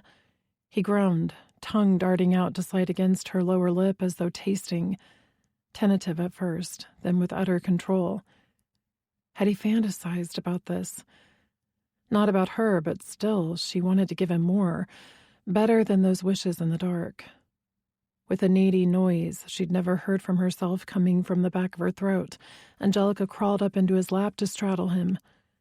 She took his face in her hands and sank into him, absorbing everything about him, the strength that had taken him through those very long years, the patience and perseverance, but also the power underneath. Lying dormant inside him, held back. Her fingers somehow found his shirt, awkwardly tugging it from his combat pants. She'd never undressed a man before, until she reached skin. His stomach jumped under her touch, and she stilled, lips pressed to his, and waited. Then he inhaled slowly, relaxing into her, and she trailed the tips of her fingers higher, savoring the feel of him, the warmth and hardness, pausing at the first raised ridge of scarring. "What did they do to you?" she whispered. He said nothing, and she pulled back enough to look him in the eye, searching his gaze. The hardness had softened, leaving only a tender sort of refusal to speak of it. "That bad?" she whispered. That bad. Her heart ached for the boy he must have been and the man he was then. Not the man he was now, except she wished with all that aching heart she could make it better for him, make the bad memories disappear, heal the scars so he didn't have to be reminded. "Don't pity me."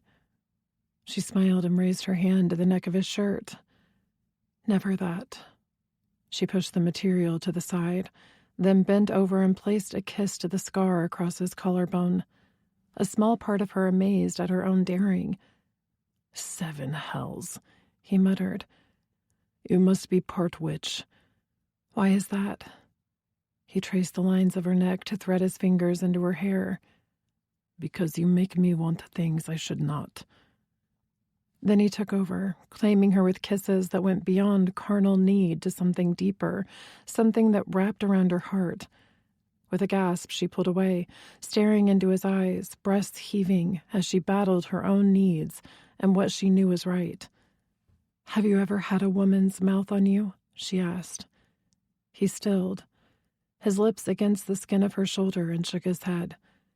The need to give him that, to gift him that experience, to be his first in that way, flash-flooded through her, and she slipped from his lap, undoing his pants with frantic hands.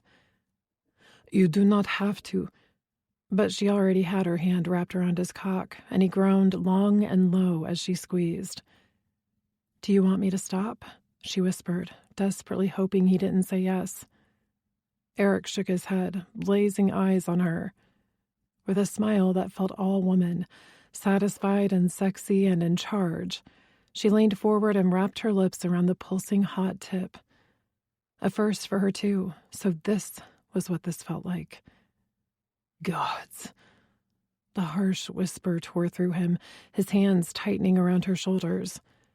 But he still didn't stop her, and she smiled around him before drawing as much of him into her mouth as she could.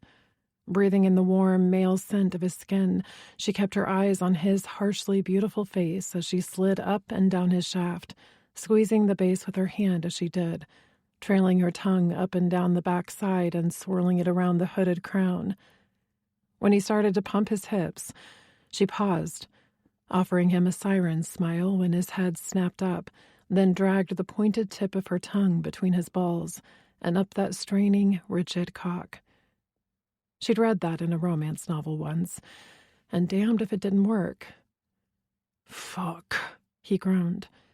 only to groan again as she wrapped her mouth back around him and went harder, deeper, sucking and licking and doing her best to drive his body to the brink, trying to read his reactions and repeat anything he liked.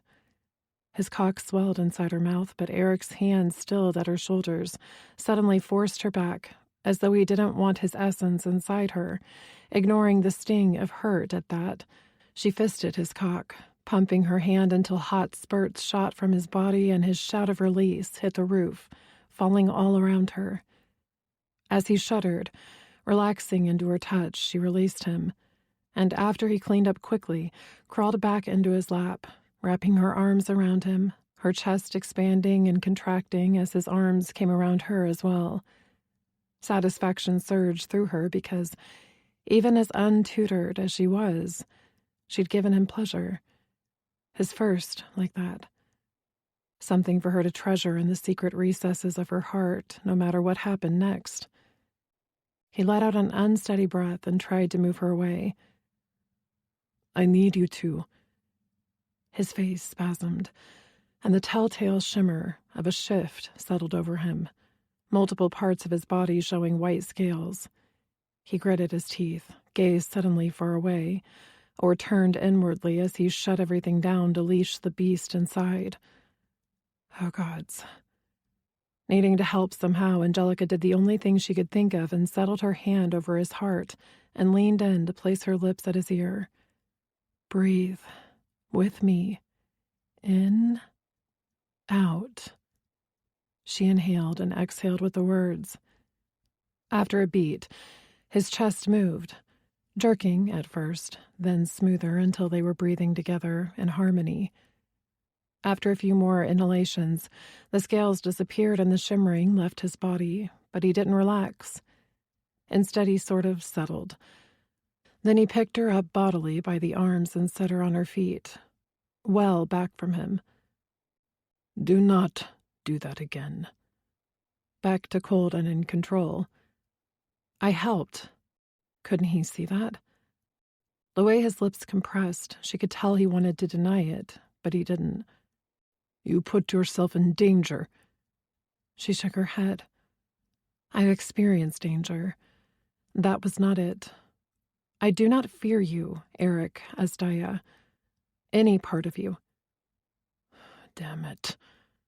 The quietly uttered word actually made her jump. So this is what Eric looked like, angry. Still in control, but wound so tight he'd snap a spring any second. I have never been that close to letting him out, he said. Accused, more like. She put her hands on her hips, not backing down. He won't hurt me. A feral dragon does not care about human life. He will not know you, will not care about you other than as food or foe, and I will not be able to stop him.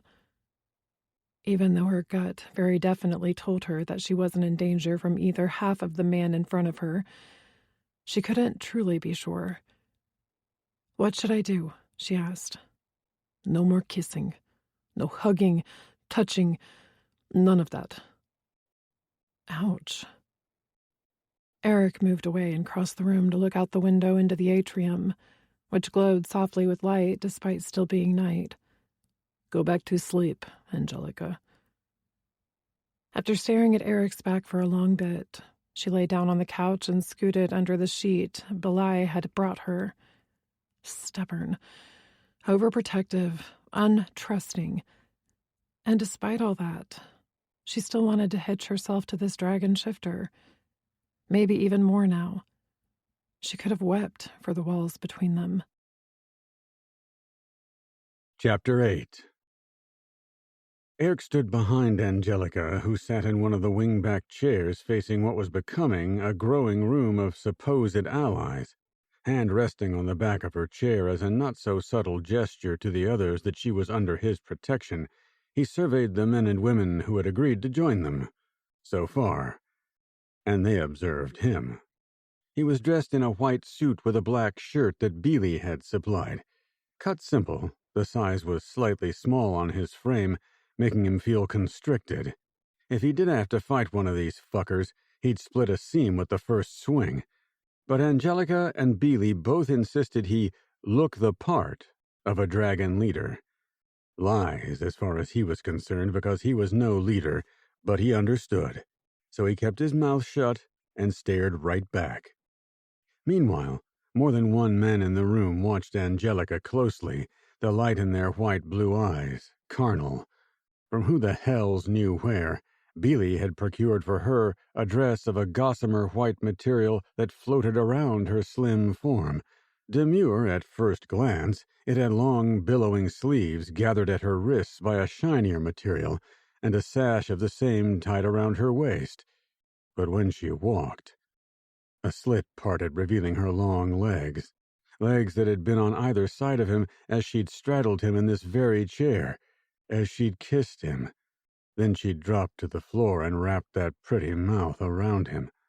That image, that sensation, had burned into him like a brand and brought his dragon roaring to the fore in a way nothing, not even his anger toward Pythias, had managed to do in all these years. From a simple pleasure. Granted, their pleasure had not been that simple. Layered, breath-stealing, cock-straining sensuality wrapped around him. The noises she'd made. Gods! But what had really gotten to him was what she'd said. "I do not fear you, Erkashdaya, any part of you."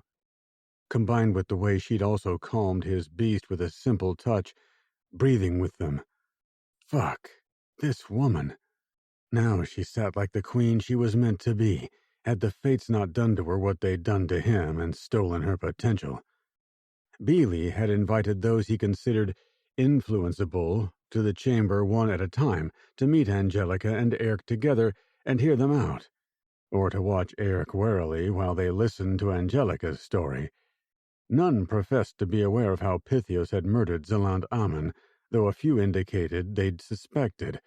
All dragons had been led to believe their previous king had died in another way, possibly in the mating with his phoenix, Angelica's mother, Serafina Hanyu, or in a fight with another kind of shifter.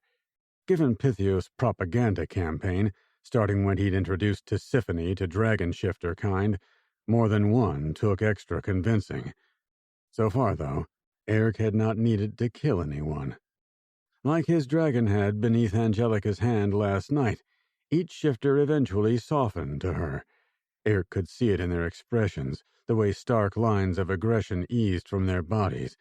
The words she used didn't seem as important as the fact that with each she was entirely sincere and open, something Eric couldn't be, not after centuries of holding everything about himself so close. A knock sounded, and Angelica rose to her feet, turning to face the door. As he had the 7 other times, Eric moved from behind the chair and took his place at her side. And as she'd done each of those 7 times, she reached for his arm, paused, and sent him a questioning look. He nodded. Again. Hating himself for making her question her every move around him, every single touch. But they had to present a unified front. Besides, her touch soothed his dragon with each new man who entered the room. More white dragons than he'd seen altogether since he was a boy. Beely answered the door, warning the newcomer in low, calm tones that he had been summoned for a purpose and to enter only if he could keep an open mind. Curiosity had pulled each previous person into the room, more so than an ability to remain open, Eric was sure. With the sound of footfall in the hall and foyer, Eric's muscles tensed, readying to defend himself, or more accurately, defend this fragile human.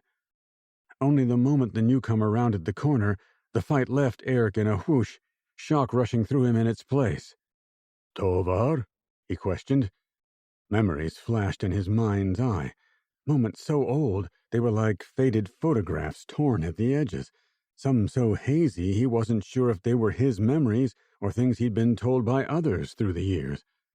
The man in front of him vaguely resembled the boy he'd once known, white hair and eyes striking against rich mink skin, though the familiarity only lingered around the seams, as if Eric squinted, the lines would shift into the places he remembered.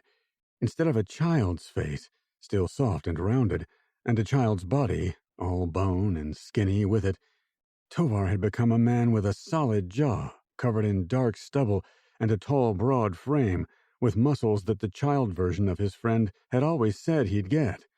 Like his father. Tovar's eyes widened, then sparked with flame as his steps slowed. "It cannot be," Tovar muttered more to himself than anything. Then his lips curled into a snarl. With no warning, the man who'd once been the best of Eric's friends lunged across the room at him, death promised in the blazing white flames of his eyes.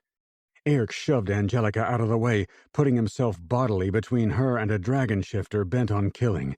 Doing so gave him barely enough time to get his arms up to ward off the first blow. The second to his right kidney came equally as fast and hurt like a son of a bitch. Inside his head, his dragon roared a challenge, but Eric had been locked down tight. He'd spent most of his time in his cell training in his mind for just such a moment. Nether, the only person to show him kindness in all that time, had smuggled him books on fighting techniques, and he'd practiced, picturing each move and countermove and acting out the conflicts on his own. His training since his escape, mostly with Ladon's men and lately with Samael's, had shown that his methods had been effective. None had yet to best him, though most didn't try hard. Tovar was definitely trying. His old friend swung again for that kidney, and Eric stepped back and knelt, one arm up to block the punch. The other he jabbed into Tovar's stomach. That backed the man off, but only for a beat. As he had when they were kids, he came back swinging, and Eric absorbed the first punch with his palm, clamping down on Tovar's fist, and used the momentum of the second punch to flip Tovar onto the couch. He threw himself at the man, bringing his own fists to bear on his face. Blood sprayed from Tovar's nose, satisfaction immediate and sharp inside Eric as he did it again. Only, before he connected, the other man got a foot up between them and shoved him off. "Stop!" Angelica demanded from somewhere off to the side, the worry in her voice scraping over his skin. But out of the way enough that Eric didn't focus on her. He and Tovar went at it, moving through a series of punches, kicks, and blocks at a dizzying speed. Eric came as near to smiling as he ever did. This was what he'd trained for every day for hours in his solitary cell. This was what he was built for. Eric miscalculated a punch, though, and Tovar had him by the hand, twisting his arm to an impossible angle, but the positioning of which also slowed all the man's other momentum. They both sort of paused and took in the situation. But then Eric simply flipped sideways, kicking his legs over his head in a mid-air cartwheel maneuver that twisted his arm and allowed him to use the motion to throw Tovar across the room, smashing into a glass-faced cabinet. With a roar, he came charging back out, a brass candlestick in his hand, which he wielded like a club. The metal clunk as it hit first the wall when Eric dodged, then the marble countertop when he dodged again, told him just how heavy the thing was. He needed a shield. The closest thing to hand was a book. Snapping it off the coffee table, he parried another of Tovar's swings, and another, then jumped in closer and rammed the book into his one-time friend's throat. Tovar heaved over, trying to suck in air through a collapsed windpipe. Eric raised the book like a worse weapon, prepared to slam it down into the man's head, his dragon slashing his tail with lethal intent inside his mind. Except Angelica jumped between them, palms up, facing Eric, unacceptable danger at her front and back. "Move!" He clamped his lips shut around the way his voice had gone rough, all dragon. "Just wait," she said, not complying, as usual. "I do not wish to hurt you." "You won't," she insisted, "or you would have plowed through me by now." Eric straightened at that, head snapping back. Was she right? Stepping between any kind of predatory shifter and his prey was a stupid idea. It didn't take a course in dealing with shifters 101 to know that, even if her mother had drilled that and other rules into her daughters. Having her back to the man who went after Eric, no questions asked, was also not the brightest move. But she figured she was facing the bigger threat. Eric stared at her, sparks flashing in his eyes every few seconds. No scales showing like before, but if his voice was anything to go by, he was at the threshold of his control. When he said nothing, but also made no move toward her, she slowly turned so that she stood sideways to both him and the man he'd been fighting. At least he was smart enough not to get off the floor. "My name is Angelica Amon," she said slowly. "And the man you were trying to kill is Eric Asdea." "Bullshit," he snapped, wiping his sleeve under his nose and glaring at her. "Which part?" She tipped her head, giving him a pleasantly questioning look. "Are you sure about that?" "Eric Asdea is dead." She gave a harsh shake of her head. "Says who? Pythios?" That earned her a narrowed gaze, glowing brighter. "If you are who you say you are, why would I trust you to speak the truth?" "Why would you trust the supposed High King who nominated himself for that title when no Phoenix was available? Who seems to need to butt into the clan politics in the blue, black, and gold clans where new kings have been accepted by their people?" "Forced on their people," he spat. "Says Pythios," she pointed out again. "I'm waiting for any sign that you know how to look at facts for yourself." "You bitch." She stepped closer, and Eric twitched in her peripheral vision. "My sister, Skylar Ormar, now the queen of the Blue Clan, helped Eric escape from Everest, where Pythios held him in a cell since the day that motherfucker killed my father and Eric's parents. That is what the man you follow as High King did to him. Centuries of time in a cage." The man on the floor snapped his mouth shut so hard she felt sorry for his poor teeth. Then his gaze moved slowly from her to a spot over her shoulder. "Prove it," he demanded through clenched teeth, breathing harshly through his nose. She turned her head in time to see Eric loosen the set of his stance, and a look came into his eyes that she could only categorize as him trying to block out emotions yet again. "You hold a family secret," he said with that careful deliberation. "Or you did when we were boys. I was there the day that secret became known." Vaguely, Angelica was aware of every other person in the room shuffling or stiffening at the words, clearly all wondering what this secret was that Eric referred to. But Tovar, he went granite still behind her, like a hole of nothing. "It can't be." She turned his way to find him no longer glowing with anger, but pale horror reflected in the slack set of his jaw. "We once made a vow that we would take our places together as warriors guarding the king. And when Zealant mated a phoenix who would give birth to only one female, another phoenix." Eric bent a look on the man that clearly expected him to finish the thought. "You would be king one day, and I your beta," Tovar said. With surprisingly gentle hands on her shoulders, Eric moved Angelica aside, and she went willingly, able to see that the violence had left them both. He leaned over and held out a hand. "It is I, Tovar. You may believe your eyes." "Fuck me," Tovar said as he grasped his old friend by the hand and got to his feet. Eric's lips tipped up at one corner. "I would rather not," then grunted as Tovar wrapped him up in a hug that might have crushed a lesser man. "I thought you were dead. All these years." "Close enough," Eric muttered. They pulled back, inspecting each other intently. "Damn," Tovar said with a grin. "I think you're taller than me. You always were small for your age." Teasing? Eric was teasing now? A smile. That lip twitch totally counted. And now teasing? Not for her, which hurt, but she was too happy for him to mind. Finally, Tovar seemed to take in the rest of the men in the room. "I suspect a happy reunion is not top of the list." Eric canted his head. "These men are switching sides." His friend didn't seem surprised. "With loyalty to whom?" Based on a grimace barely hidden, she suspected Eric hated admitting this next part. "To me and to Angelica. and our allegiance lies with her sisters and with the kings of the Black, Gold, and Blue clans. You ask us to go against our king.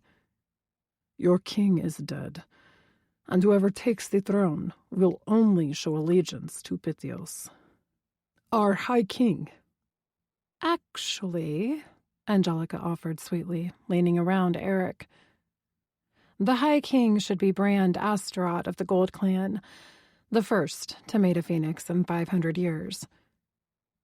Tovar shook his head slowly as though rejecting the thought in his head. "We don't know who to believe at this point." "I'm sorry we have to push you for it now," Angelica said, harder this time.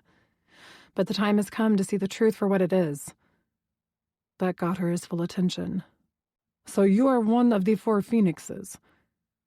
"One of the 4 daughters of Zalantamon and Seraphina Hanyu? Yes." She refused to claim to be a phoenix when she wasn't. "Pythios' phoenix showed her phoenix sign to the entire dragon shifter population." Angelica nodded. "She is not a sister of mine. If she is a phoenix, she may need our help." "Help?" "Getting her away from that monster." Every man in the room growled, and she held up her hands, trying to soften her stance, though not well. How could they not already see this? "I didn't say dragon shifters were monsters. I said Pythios is. His greed for position and power has turned him into one, and you know it. If you didn't suspect, you wouldn't be here." "So show us your phoenix sign," Tovar demanded. Eric stiffened, and she reached for his arm, only to stop herself before touching him without his permission. She'd promised. They knew this moment would come sooner rather than later. "If you want a show of my integrity, let it be this. Something no one other than my sisters and their maids is aware of." The room seemed to lean in toward her as she took a deep breath. "I have not inherited my sister's powers." "Then how do we know you are who you say?"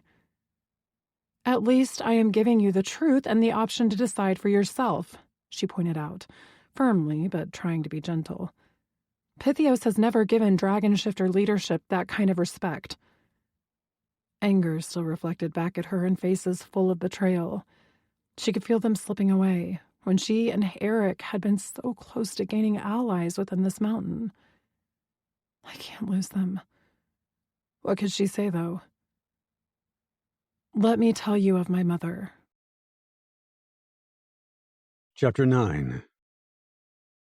Eric watched for half an hour as Angelica wound every person in the room around her delicate little finger with each word she uttered.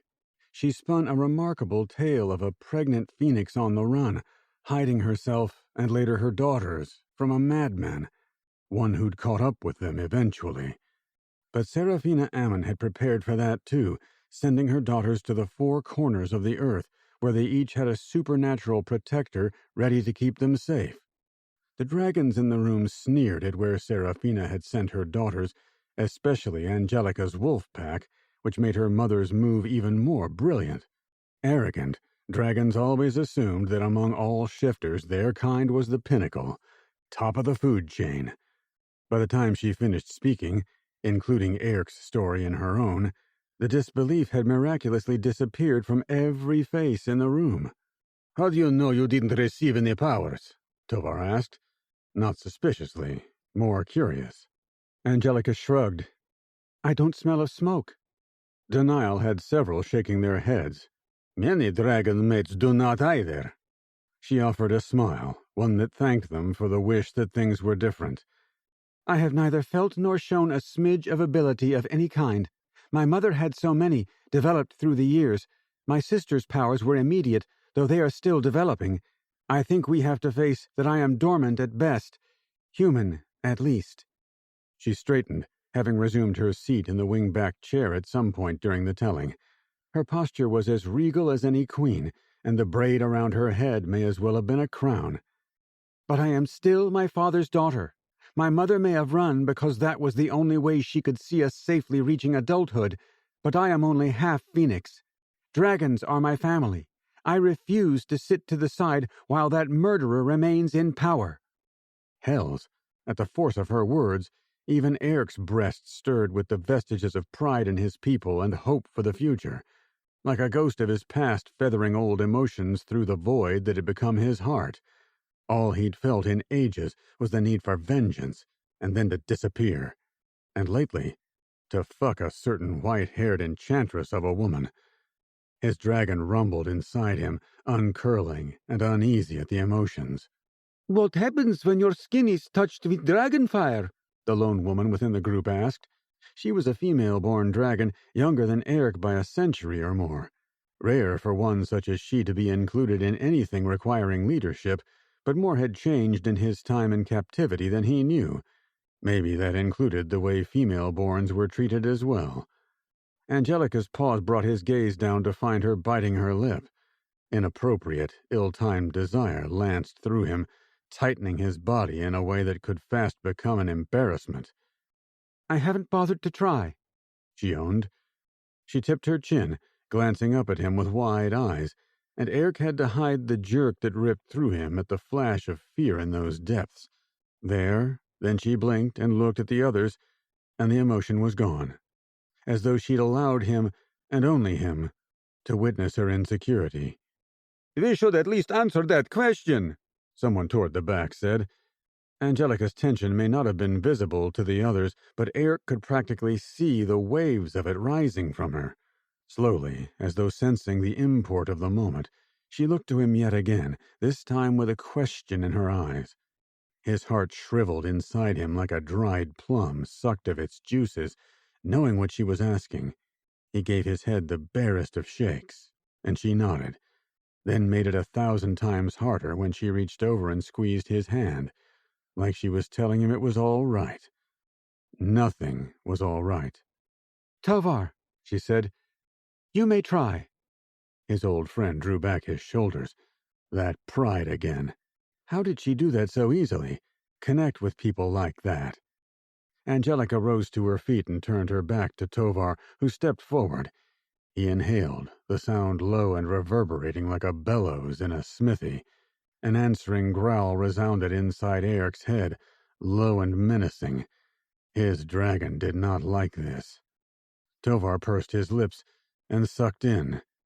Eric's dragon snarled, baring his teeth at the male daring to even think of touching Angelica with fire. Clenching his fists, he tried to communicate to the animal side of him that this was needed. Only the dragon gnashed his teeth at Eric, and pain sliced through his mind like a lightning bolt. Sizzling, hot and immediate, an inferno inside his head. He glanced at his hands, lest he raise his fists to pound against his own temples. The beast was turning on him. Unaware of Eric's struggles, Tovar blew white-tipped flames across the nape of Angelica's neck. He tempered them as he did to keep from burning her delicate skin. Eric had witnessed the same with Mira at her mating day, and they had all witnessed Pythios do the same to his new mate Tisiphone. With a phoenix, her skin would glow, living, breathing rivers of molten lava brought to life by the blaze. Then delicate lines of illuminated flame would spread across her skin in a design of fiery feathers. When the last feather appeared, the fire would rise from the skin and form wings, fed by the lines across her skin. The mark of a phoenix. Through the shards of agony caused by his dragon thrashing inside him, almost blurring his vision, Eric watched closely, waiting for nothing. A small whimper escaped Angelica's throat, and without thought, he snapped out a hand and drew her out from beneath Tovar's fire, pulling her up against his chest, her back to his. Before he knew what he was about, he'd curled one arm around her waist, securing her to him. "Don't!" he snarled at his old friend, in a voice so dragon he no longer recognized himself. Tovar cut his fire off immediately, gaze wary, and slowly raised his hands in a gesture of peace. Silence blanketed the room, each dragon still, assessing the threat. Him. "I am the threat." Eric swallowed, then swallowed again as he worked the dragon half of him deeper into his consciousness, away from the surface. Hard to do with Angelica's touch, her summery scent up against him, though the beast calmed at her nearness. Angelica smoothed a hand over his forearm, making him grip her more tightly. "I'm not harmed," she assured. "It's okay." Wait. Tovar's serious gaze passed between the two of them, even as Eric struggled to force himself to let her go. Is she your mate? "He should be so lucky," Angelica murmured, though just a gentle teasing. Probably with a grin to belie the words, because the dragons in the room relaxed enough to chuckle with her, though the looks they continued to cast him remained wary. She will be. The words left his mouth, and immediately his dragon settled inside him, the pain receding. Hells! Why had he said that? He couldn't. Ever. He knew that. Angelica twitched in his grasp, but he was holding her too tightly, which meant she couldn't turn around. Instead, she angled her head, looking up and backward awkwardly. "Now you decide to take me up on my idea? Angelica?" A woman's voice sent every man in the room into a defensive crouch, growls ripping through the air. Eric included, tucking his phoenix to his side. Only she pushed against his hold. "That's my sister," she said. He turned them to face a mirror that showed only Mira's face. "Don't return here until you hear from me," Mira warned. She sounded calm, but Eric picked up on the tension in her voice. Her gaze skated behind him and Angelica to those gathered in the room, all white dragons. "I'll be in touch soon." With that, the mirror returned to normal, only now reflecting shock and indecision in the faces of every newly gained ally in the room. That was it? That one cryptic warning? What was going on? "Make a move, damn it!" Skylar prowled to the left, studying her mate as he circled her. These early morning sparring sessions were the highlight of her day. Well, maybe her second favorite highlight.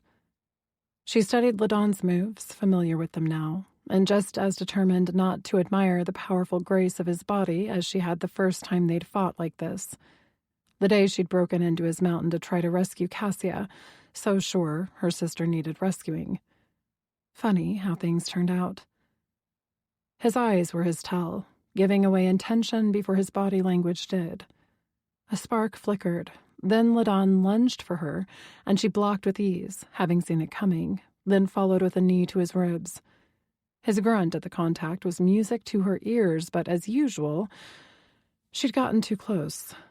He flipped her around and got an arm around her waist, tugging her in close to his body. "Are you trying to distract me with your manliness?" She smirked, even as her own body flipped a switch to turned on in an instant. An answering smile tugged at his lips.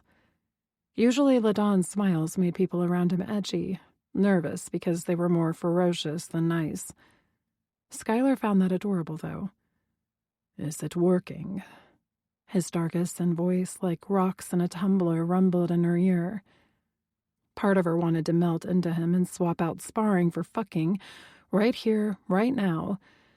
But the competitive side decided to take advantage of his distraction. Without warning, she slammed her head backward, right into his nose. "Oh, fuck!" His grip loosened.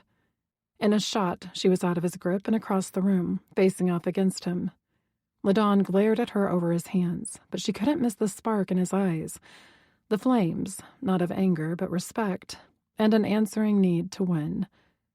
Gods, her mate was gorgeous. Black hair and Greek coloring making his blue eyes even bluer, the cleft in his chin masculine as hell, and the sexiest damn voice to match. He shot across the space, using the speed most shifters could claim. But she had her full powers now, and could move with the same lightning speed when she wanted. Skylar jumped back, blocking his hand, then struck for his face, only to have him block her in return. They went at it, setting up a rhythm, almost a dance, as they struck, blocked, and parried, trying different moves on each other in rapid succession. 10 moves in, Ladon tumbled her to the ground. "Skylar!" They both stilled at the sound of Mira's shout. Sparring forgotten, together they jumped to their feet and ran into the living area, where the massive silver-edged mirror they'd had placed in here after Mira's powers had become known waited. Skylar gasped at the sight of her sister standing in the training room in Mount Ararat. She had to be using the glass of the control booth in that space to reach them. Behind her in the chamber were the shifters who were fighters trained. Chaos reigned. Black and green dragons filled the space, locked in deadly battle. So many of them they blurred together like a flock of birds scared into flight, making it impossible to track a single one's trajectory. "Can you hear me?" Mira called. Skylar nodded. "Yes." "We're—" A horrendous boom seemed to shake the very foundations of the mountain as Skylar and Ladon both watched in silent horror. A massive stalactite fell from the ceiling, shattering into the floor with another resounding blast, rock and debris and dust flinging up into the air as though a bomb had gone off. "They're under attack," Ladon snarled. "They're going to need our help," Skylar said. One shared look with her mate, the connection binding their hearts, allowing them to know what the other was thinking, and he nodded. Pulling her power forward in a blazing whoosh of flame, Skylar shoved her mate right in the chest, using her ability to teleport others, just never herself, long distances. She sent him directly to his men, who would all be doing their morning drills. "Use the glass in the training room," she yelled at Mira, who had struggled to her feet, covered in dust but unharmed. "I'll get Cass." No sooner were the words out of her mouth than the mirror flickered, and she was staring at a reflection of herself. Not that she waited. Skylar took off at a sprint to get down to where she'd sent Ladon, with a stop in the communications room to contact Cassia. If Ararat was under attack, they would need all the help they could get. Last time they'd barely survived it. But when she got to the communications room, after 10 minutes of trying, the man operating the computers shook his head at her. "No one is answering, my queen." Fear and anger curled and curdled in Skylar's stomach. Were both her sister's clans under attack? Angelica sat in the winged back chair she'd come to think of as her throne earlier today. She'd pulled it around to face the ornate mirror her sister had communicated through. Had it been a TV, she could hear her mother warning her not to sit too close or she'd ruin her eyes. Everyone else had left the room eventually, several promising to gather information and report back. All of that was still fuzzy to her. She'd let Eric handle everything after Mira had disappeared, too shaken to function. None of their allies had returned with news, and her sister had yet to show her face again. Eric knelt before her, taking her hands in his and chafing at them. Were they cold? She glanced down, thinking idly of how capable his hands were, long tapered fingers and wide palms. Strength. "Come to bed," he urged softly. A tiny spark flared inside her at his choice of words, but died just as quickly. She shook her head. "What if she needs me?" "I'll stay out here for you. You won't miss anything, I promise." Angelica shook her head again, then sighed. "I'm always waiting." All her life, waiting to be hunted down, waiting to be killed or captured. Then the night her mother had died, she'd sent Angelica away to safety first, and she had waited again with the wolves. She'd waited for news of her sisters, then waited while she'd been shelved through the dragon attack on the village where her pack lived. She'd waited when Skylar had been kidnapped by Pythios. She waited when both sides of the King's War had gone against each other in the skies over Ararat. Each time of waiting had brought worse and worse news. Though Skylar's escape from Pythios had also brought her Eric. She pulled her gaze from her reflection behind him to his face, searching his expression. "Did you mean it?" "What?" She lifted a single eyebrow. "I do believe, right before all the hells broke loose over my sister's head, that you announced we were to be mated." Eric's grimace told her more than enough. He was already rethinking that particular declaration. "Oh, no, you don't." He couldn't take that back. "My dragon was. An excuse. I could kill you if he gets loose, and he comes closer to the surface around you." She pursed her lips, thinking that over. Because telling him to suck it up or not worry about it clearly wasn't helpful or strategic. "How about we give it a trial run?" Eric frowned, clearly not following. Maybe her phrasing was one he had yet to encounter. "A dress rehearsal?" He shook his head, brow not easing. "I do not follow." Oh dear, this was going to be uncomfortable to put into words. Then again, no one had ever called her a coward. "I want you. I think we've established that." Eric leaned way back, though he didn't move from his crouch in front of her. She placed a single finger over his lips, stopping his words, his skin warm against hers. Just stating a simple fact. "You want me too." Not a question. His kisses had told her that much, not to mention how he'd reacted to her mouth around his... "Angelica." A warning. She ignored the growl and the shiver that skittered across the nape of her neck at the sexy dark rumble to his voice. "I propose we have sex, without the whole fire and mating thing." "Angelica." Gods, was she a horrible person for focusing on such a thing at a moment like this? Maybe this was shock, or her way of coping? Somehow even just talking about it had picked her up out of her worries. Angelica had never been one to brood. If she hadn't heard from her sisters by daybreak, she'd damn well hunt them down. But in the meantime... No commitment, no promise to mate, not even a promise to have more sex tomorrow. Though the way her body was already starting to buzz at the mere thought, she really, really hoped sex tomorrow would be on the agenda. Eric stared directly into her eyes, the rest of him as still as a mountain and just as complicated. Because under all that granite lay hidden rivers and caves. There was so much more to him she wished that he would let her see, let her in. But he didn't. Just squatted and stared. His gaze slowly moved, though not losing a smidge of intensity. And damn if that wasn't starting to turn her the hell on. As though his gaze were a physical touch, tracing the lines of her mouth, her jaw, down her neck. Her nipples surged as though he'd brushed the back of his hands over them. "Eric," she whispered. His gaze rose back to meet hers.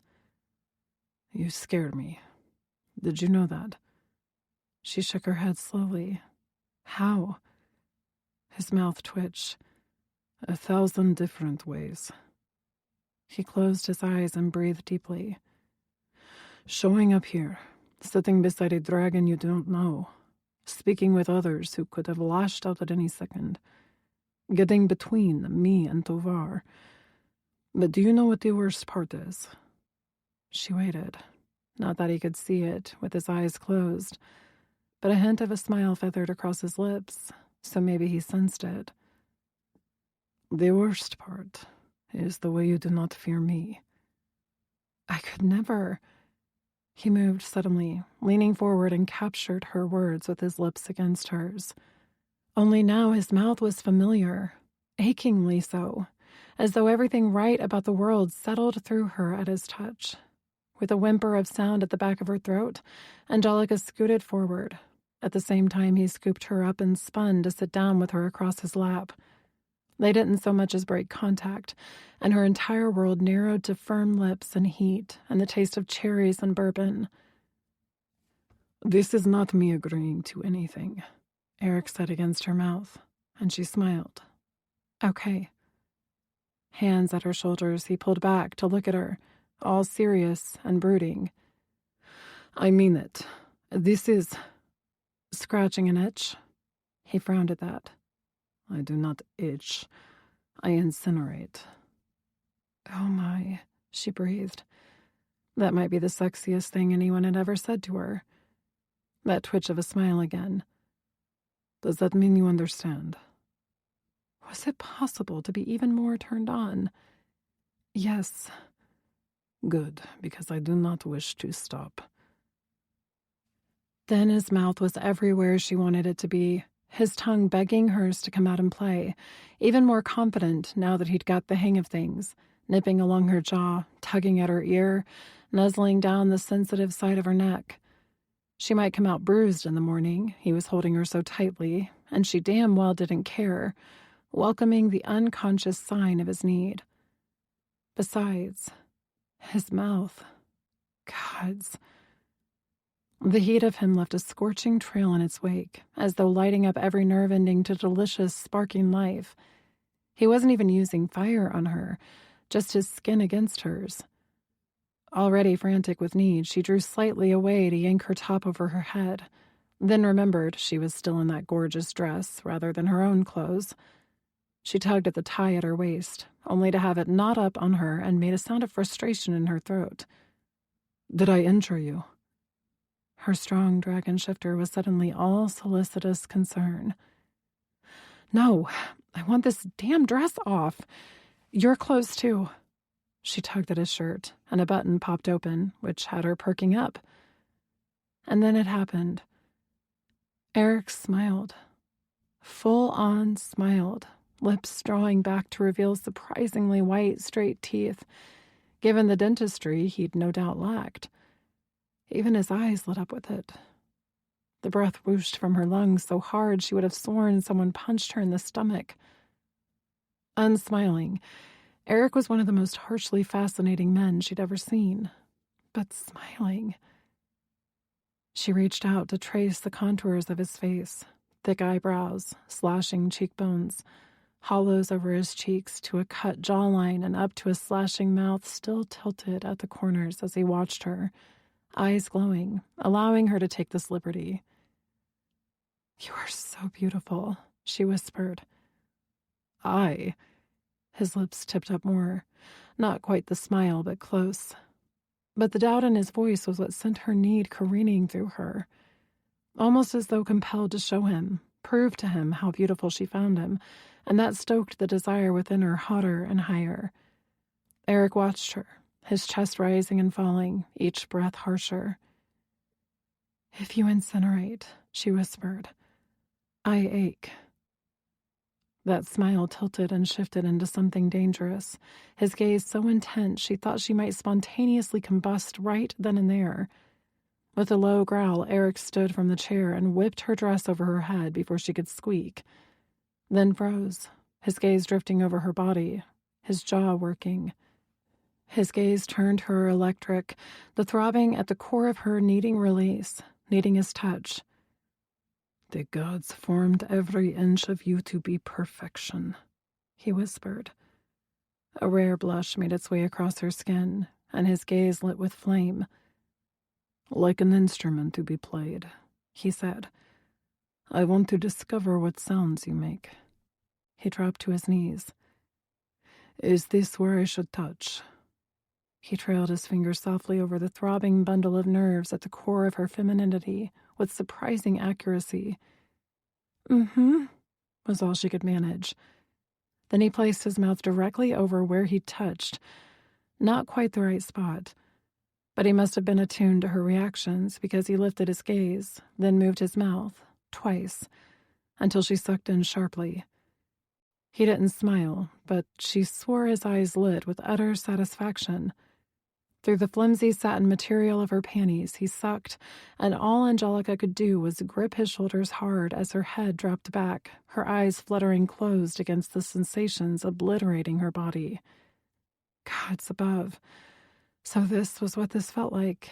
No wonder people lost their common sense over this. He stopped, and she mewed in protest. But he only stripped, then helped her out of her panties. The brush of his fingers spurred her on, and she frantically freed herself from her bra at the same time. He grinned. "I want to touch you there next. But first..." She squeaked in shock as he scooped her up so that her legs landed on his shoulders. In the same instant, he stood, and her perspective changed as she was lifted in the air. He spun and stepped into the wall, the rock at her back holding her up, surprisingly smooth and cool in contrast to the conflagration of heat threatening to consume her body. Then his mouth was on her, and she lost herself in sensation, gave over control to the man whose touch became her everything. Hot and insistent, his tongue stabbed into her channel, only to be replaced by questing fingers that stroked and gentled and slid through her folds until he managed to slip one inside her, all as that sinful tongue trailed upward to circle the pounding nub of pure nerves. Wet heat poured from her, slicking those fingers that grew more urgent, more confident, that plunged and owned and claimed. Fascinated, she watched him, watched his mouth on her body, watched the satisfaction turn his eyes bluer as she rolled her hips, chasing the sensations pouring through her. "Eric," she begged. In a move of incredible shifter speed, he stepped back so that she dropped, but he caught her, bringing them both to the ground so that she was straddling his kneeling form.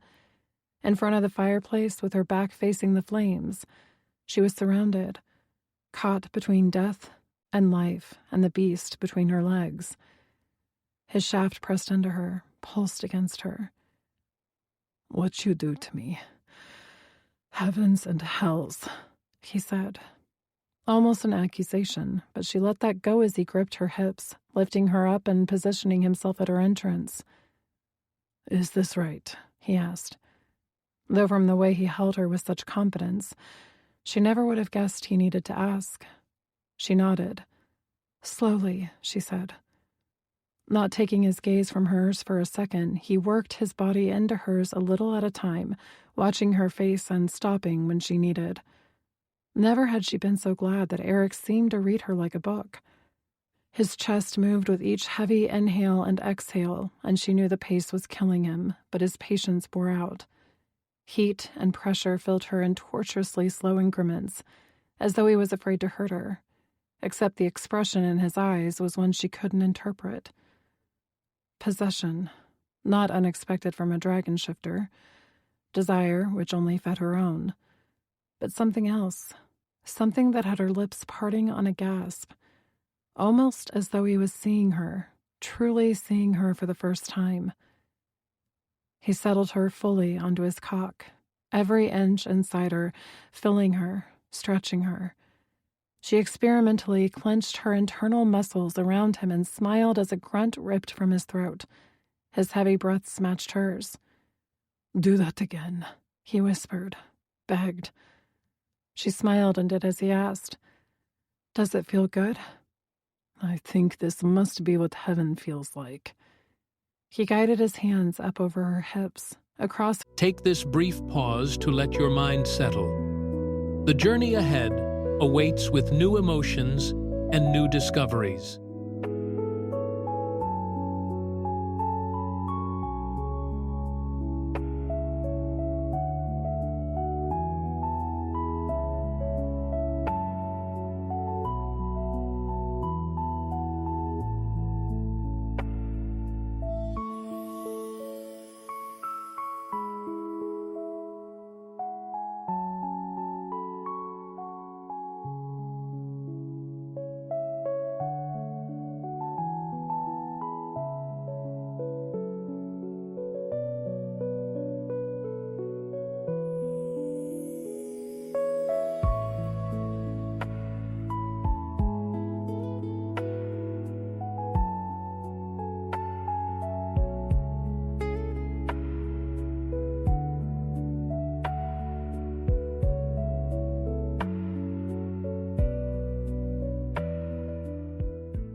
Her belly to cup her jutting breasts.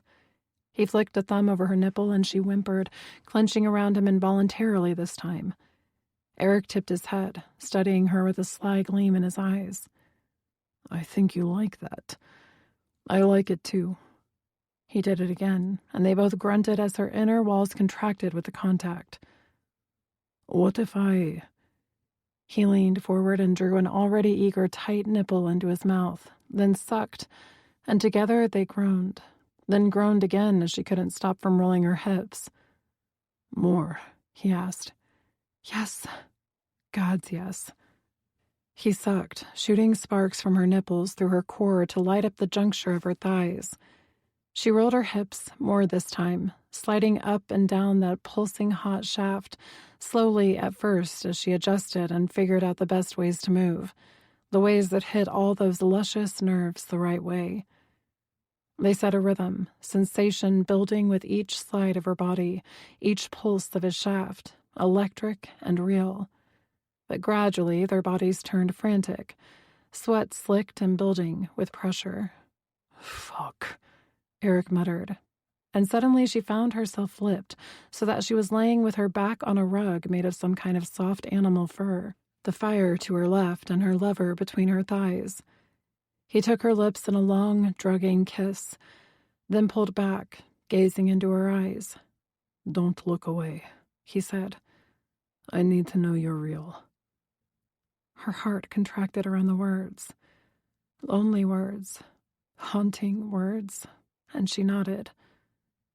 With an incredible gentleness that only pushed her more into that haze of sensual bliss, he took both her hands, lacing their fingers together and pressing them into the rug on either side of her head. Then he moved, a glorious, controlled thrust. Her lips parted around a gasp. At this angle, he was so deep inside her, she didn't know where she began and he ended. Damn, this man was a fast learner. He thrust harder, his face tightening, skin over his cheekbones flaring red, flames in his eyes glowing white. Then thrust again, still controlled. "You won't break me," she whispered. "Let go." Something seemed to snap in him, and he went wild over her, pumping his hips hard. Their moans of pleasure joined and rose, filling the room as that pressure reached a breaking point, and together they tipped over into bliss. Eric never looked away, watching her as she tumbled over that precipice with a cry that seemed to drag him over with her, swelling inside her. He shouted as hot spurts poured into her body. No need to worry about pregnancy, something they both had to will into existence. As they came down from the high, he stayed inside her, still partially erect. He cradled her in his arms and traced the contours of her face with a finger, as she had with him earlier. "You are beautiful when we do that," he said. Angelica gave him a sleepy grin. "Any trouble with your dragon?" His low chuckle lit her up from the inside. "No. He is smugly content at the moment." "Then I guess we can call this experiment a success." Neither of them had experience, but they definitely figured things out quickly together. And he'd held his dragon inside, which was huge. Eric dropped his head to her shoulder, and she couldn't be sure, but she thought he might have placed a soft kiss there, which wasn't an agreement. But she hoped. Maybe this moved them a step closer. This wasn't about mating for politics anymore. Maybe it never had been. Not really. This was simply wanting to be with him. Chapter 10. Eric pulled himself out of a deep and remarkably dreamless slumber gradually, as though the darkness was trying to hold him back, hold him under.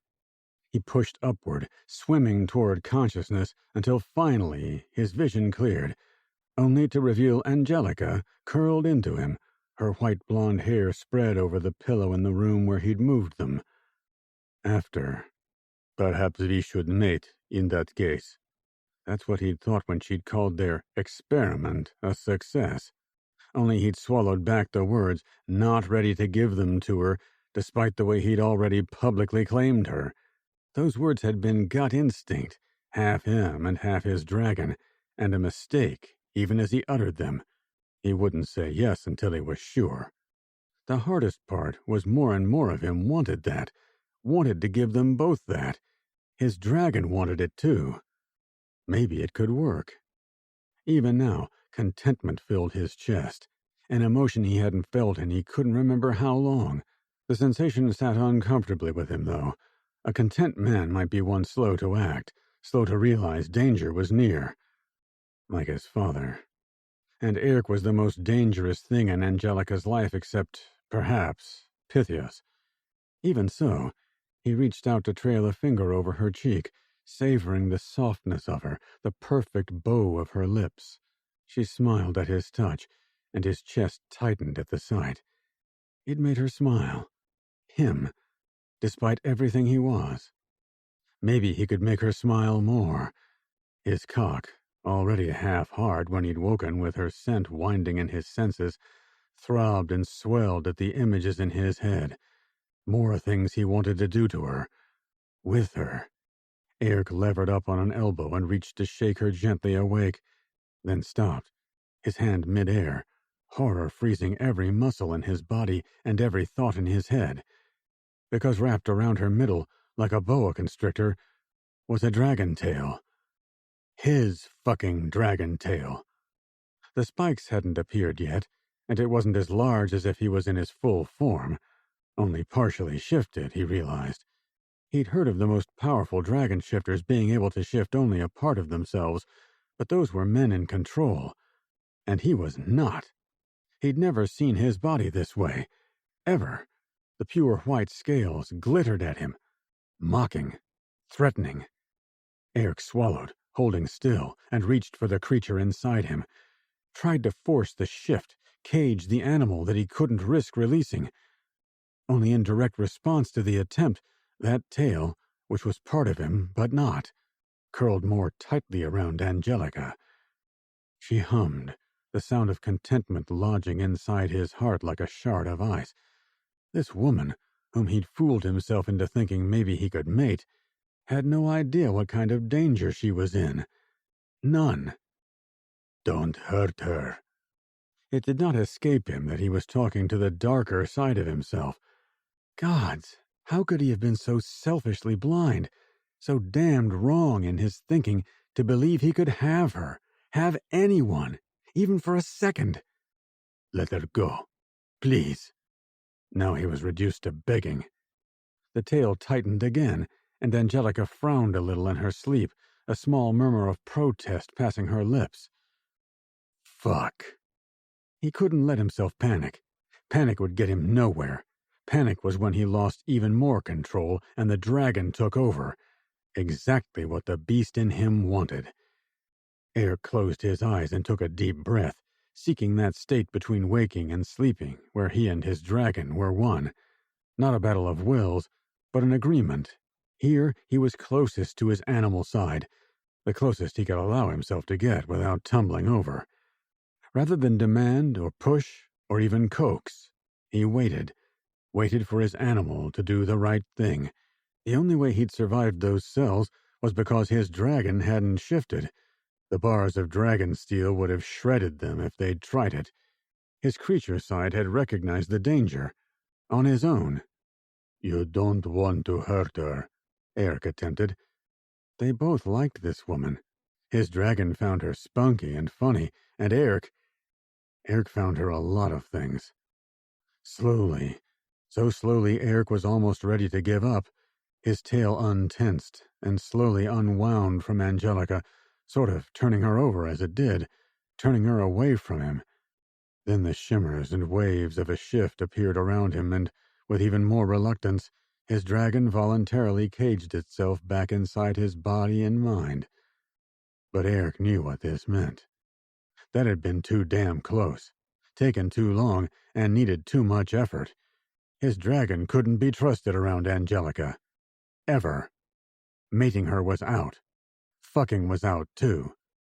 A growl rippled in his mind, but he had the beast locked down now that he was fully in control. He would never risk this again. Careful not to disturb the precious, untouchable, sleeping woman in the bed, Eric allowed himself one moment of harsh regret, one moment of weakness, a terrible ache taking up residence in his chest as he let his gaze trace the curve of her back, exposed as the sheet had slipped aside. He thought he needed strength and fire in a mate, and briefly wondered if maybe he had found it in Skylar when she'd appeared in his prison. But he'd been wrong about that. So wrong. He needed... gods. Angelica. Shattered. There was no other word for it. Eric shook his head and stepped away. He didn't need anything or anyone because his life was doomed no matter what way he looked at it. All he could do was take that fucker Pythias down with him when he went. He'd been out of his mind to consider, even for a millisecond, taking a mate into this living hell with him. Letting her go, he gathered his clothes and left her sleeping. Then he went back to the mirror to wait for Mira to get in touch. Angelica smiled and stretched like a contented tiger in the sun, her body languorous and still lushly replete after last night. Wow, had she drawn the lucky card in the deck? Being bound to Eric would be no hardship whatsoever. For a man who'd been locked up a hell of a long time, he sure knew how to use his tongue, among other things. "Wake up." His low rumble set her smiling wider. That must have been what pulled her from sleep. She had a vague idea he'd been calling her name a while now. Peeling her eyes open, she discovered an empty bed in front of her face and frowned. He had just spoken, hadn't he? Levering up on an elbow, uncaring of the way the sheets slipped, she glanced over her shoulder to find him crouched beside the bed, fully dressed. Given the alert look in his eyes, he'd been awake for some time. "Something wrong?" she asked. "Mira's here." "Here?" With a gasp, she flung back the sheets and hopped out of the bed. "God's teeth, Angelica," Eric muttered, glancing away, jaw going tight. She paused in a mad dash to find her clothes, which had been strewn haphazardly around last night, to frown at him again. "Nothing you haven't seen and touched," she pointed out, though a little warily. Something in his demeanor was off. "All 3 of your sisters, plus their mates, are currently standing in the next room." That was why he was acting weird? She plopped her hands on her hips, torn between wanting to smack him in the head for being prissy about this and wanting to run out and make sure her sisters were unharmed. The fact that all of them were here was not a good sign, but at least she knew they were still alive.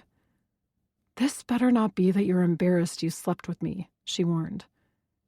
Eric shook his head, which only mollified her slightly because the next second he walked out of the room. What just happened? In a decent imitation of a tornado sucking stuff up, she got dressed in record time and was out the door. Her sisters stood there, eyes so wide they looked like startled animals. Right, because they probably heard that conversation and no doubt could smell last night's activities on her. Their mates, on the other hand, appeared less than pleased. Only she was too happy to see her sisters unharmed to be embarrassed or argue about it. At Skylar's not-so-subtle thumbs up, she grinned and walked straight into their arms. "You're okay?" she asked, her head buried in Mira's hair while her arms stretched to wrap around Cassia and Skylar. "We're fine," Mira assured her. "Mostly," Skylar muttered. Angelica stepped back, casting a practiced nurse's gaze down each of them, and they did appear unharmed. "What does mostly mean?" The 3 glanced at each other, and Angelica braced herself for bad news. "Ararat and Storska Gostland have fallen." Disbelief clanged through her like a ringing gong, sending her ears buzzing in a wave of dizziness with the sound. Both the Gold and Black Mountains? How was that even possible? "The hells you say?" Eric snarled from where he stood off to the side. All 3 kings bristled at that tone being directed at their queens. All 3 queens rolled their eyes. "Slow your roll, Tarzan," Skylar sniped at Ladon. At the same time, Cassia addressed Brand. "I'm fine, you overblown fire pit." Mira just quietly raised her eyebrows at Samael, who shrugged, unapologetic. "How?" Eric asked. Demanded, more like, ignoring the byplay between the mated pairs. "A simultaneous hit," Brand said. His golden eyes had gone a flat, tawny yellow, a sure sign of his anger and a promise of retribution. He'd been a mercenary before taking the throne, and Angelica had no doubt the Rogue King's next plan would involve blood. "The White Clan struck the Gold Mountain, while the Green Clan struck the Black. We weren't able to get everyone out," Samael added, grim to the point that a shiver chased itself down her spine, raising the hairs on her neck. Samael was a fighter, a warrior born and bred. Actually, all 3 of her brothers by blood were, one way or another. Only Brand was holding on to the Gold Clan by the tips of his dragon claws. This wouldn't help. Samael at least had his clan's loyalty and trust. His job before he was crowned king was as a warrior protecting the previous king. Still, if Pythios' allies had managed to force him out, especially after they'd failed before, it had to be bad. "What's the situation now?" Eric asked. We are all crammed into Ben Nevis, Ladon supplied. Angelica shook her head. Well, they'd be stupid to attack us there. With those kinds of numbers gathered in one place, it'd be suicide to try it. Pythios won't attack, Eric said. Not yet. All three of the other men frowned. You sound certain, Samael said. Eric crossed his arms, feet planted wide. He knows your numbers and the size of the mountain. He'll either wait for your people to starve because there is not enough food for everyone. A brutal, long process. Or for dragon shifter nature to intervene. Infighting, Brand spat. He already dealt with that enough. Eric gave a sharp nod. Exactly. Let you implode, then come in when you are at your weakest. Silence swept the room. How do you know this? Ladon asked. Eric shrugged. I know Pythios. His signature is to let others do the dirty work. Use an enemy's strength as a weakness and strike only when it's guaranteed to benefit him. This is not difficult to work out. What do we do? Angelica asked. They couldn't let this bastard win, not this way. Brand glanced around the room. Where are we anyway? Monk Seridag, the southernmost mountain of the White Clan, another male voice said from the hallway. The other man's sudden appearance had three of the four men in the room crouched and glaring, along with Skylar and Cassia. Mira simply stepped closer to Samael. Ignoring her sisters and their mates, Angelica crossed the room and slipped her hand through the crook of the older man's elbow, turning to face the room calmly. This is Beely. We're in his mountain, and he is on our side. Chapter 11. Eric stood in a corner, listening. As soon as Angelica had explained everything, the room had sat in tense silence for a solid minute. She looked from face to face. I think Eric and I should go to Common. All three kings jerked upright, eyes flaming. The headquarters for the White Clan? Ladon demanded. Why? Angelica sat forward, serious, and yet Eric caught a hint of that hopefulness she never seemed to shake in the way she held herself. Almost eager. Too much so. He glanced at her sisters. Didn't they see it? Because, Angelica said, in what sounded like a careful voice to him, with allies here, what if we can form an alliance with them too? What if... No, Eric said. She tossed an irritated frown toward his corner. Hear me out. He shot her a hard glare. I refuse to go with you. The hurt in her eyes, like a flash of lightning in a night sky, blinding and then gone, about took his knees out from under him. But all he had to do was picture his dragon tail wrapped around her, threatening to crush her, and he hardened his heart to the small pain he might give her now. That's not what you said last night, she pointed out, in front of her family. He ignored the looks. I have altered my thoughts. It is too dangerous. Angelica's gaze narrowed. For you or for me? He returned her stare unblinkingly. Angelica's eyes flared, and he swore, for the space of a hummingbird's heartbeat, that white flame sparked in those glacial depths. But the phantom was gone so fast, it could have been a trick of the lighting. Besides, it made no sense. Angelica held no fire. They'd already proven that. Then I'll go alone. She turned away from him as if that answered that question. The fuck you will. The words snarled from his throat before he thought to utter them, cutting off all three of her sisters and their mates.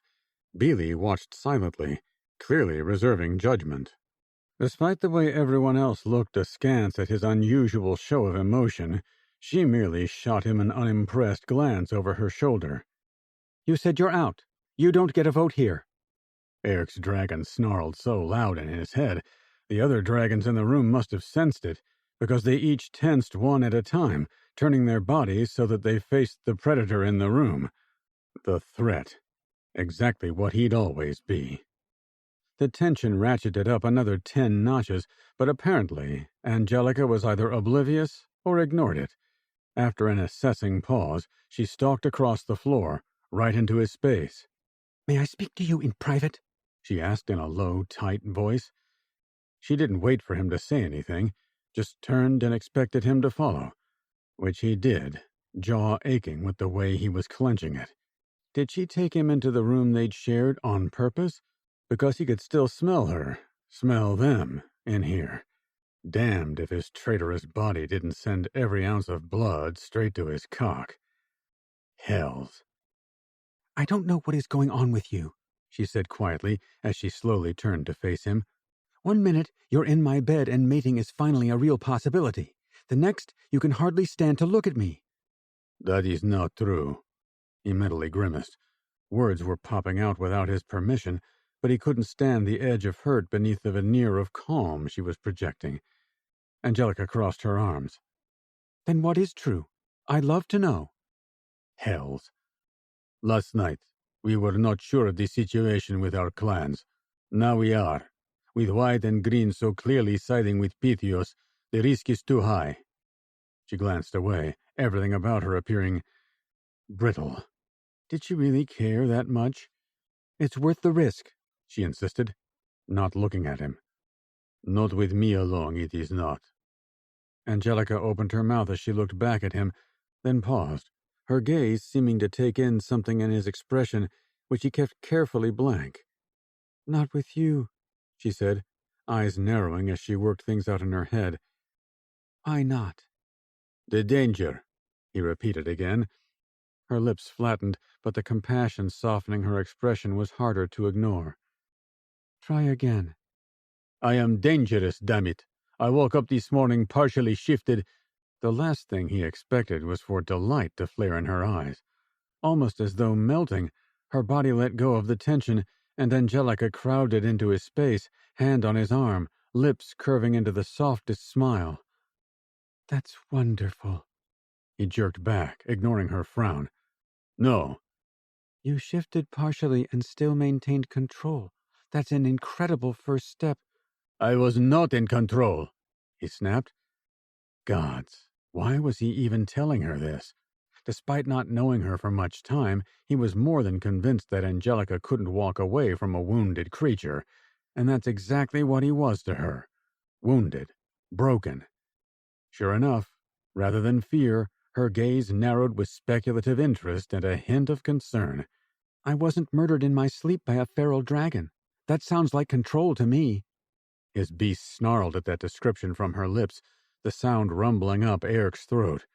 Her eyes widened, but she pressed on. I'd say you figured it out. Eric shook his head. I am not a bird with a broken wing that you can help nurse to health, Angelica. I know that. No, you think you can fix me. I see it in your eyes right now. Fixing you is not what I want, she uttered in a dust-dry voice. Semantics, he growled. Why couldn't she see this was only going to get worse? Angelica glanced away, hands going to her hips as she thought for a moment before turning her gaze back to him, watching him with those eyes that seemed to see past the guards he put up for everyone else. I can't do this without you, she said quietly. You know that. Eric tried not to tense at the words, the tone. If she had fought, railed, or yelled, he could have stayed strong against that. But this quiet kind of pleading... Gods, this woman would be his undoing, and he was terrified, down to the depths of his scarred soul, that he would be her destruction. This is important, she continued. I know that. She nodded. More than anything else, maybe. She stepped closer, not touching, not in his space yet, but her delicate human scent wound around him. More than me. The risk is acceptable. I cannot mate you.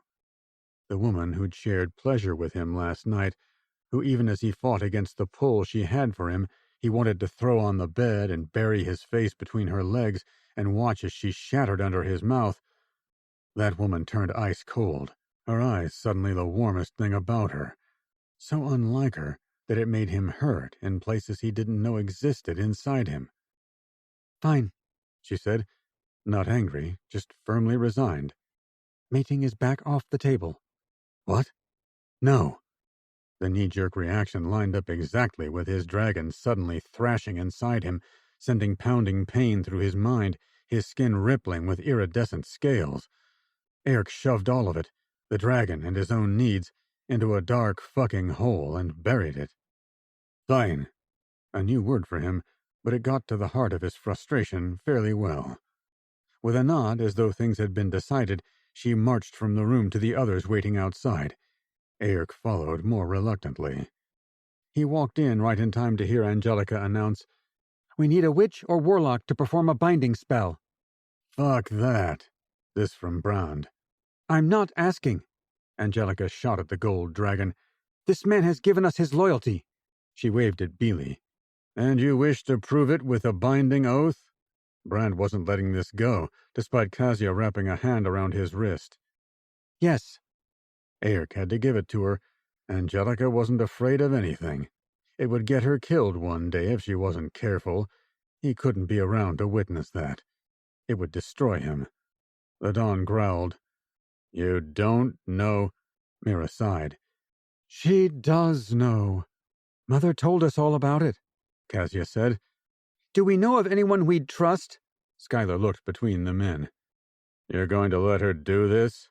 Ladon demanded of his mate, flinging an arm in Angelica's direction. A nerve near Ladon's scar visibly twitched, a sure sign the Blood King was upset. "You try stopping her," Skylar said, not that she sounded happy about it. Ladon turned on Angelica. "I thought you were supposed to be the easygoing one." "I am, but that doesn't make me a pushover." The smile she turned on Ladon made Eric want to shove the guy aside. Pure sunshine, and part of him wanted to keep it for himself. Only for himself. A small, resigned growl of sound had them all turning to Brand. "I don't know of a specific mage, but I know someone who probably can make a recommendation." One phone call from Brand, and now Angelica was staring at two people. A man and woman, clearly a mated pair, though mating was different for witches. That in and of itself wasn't extraordinary.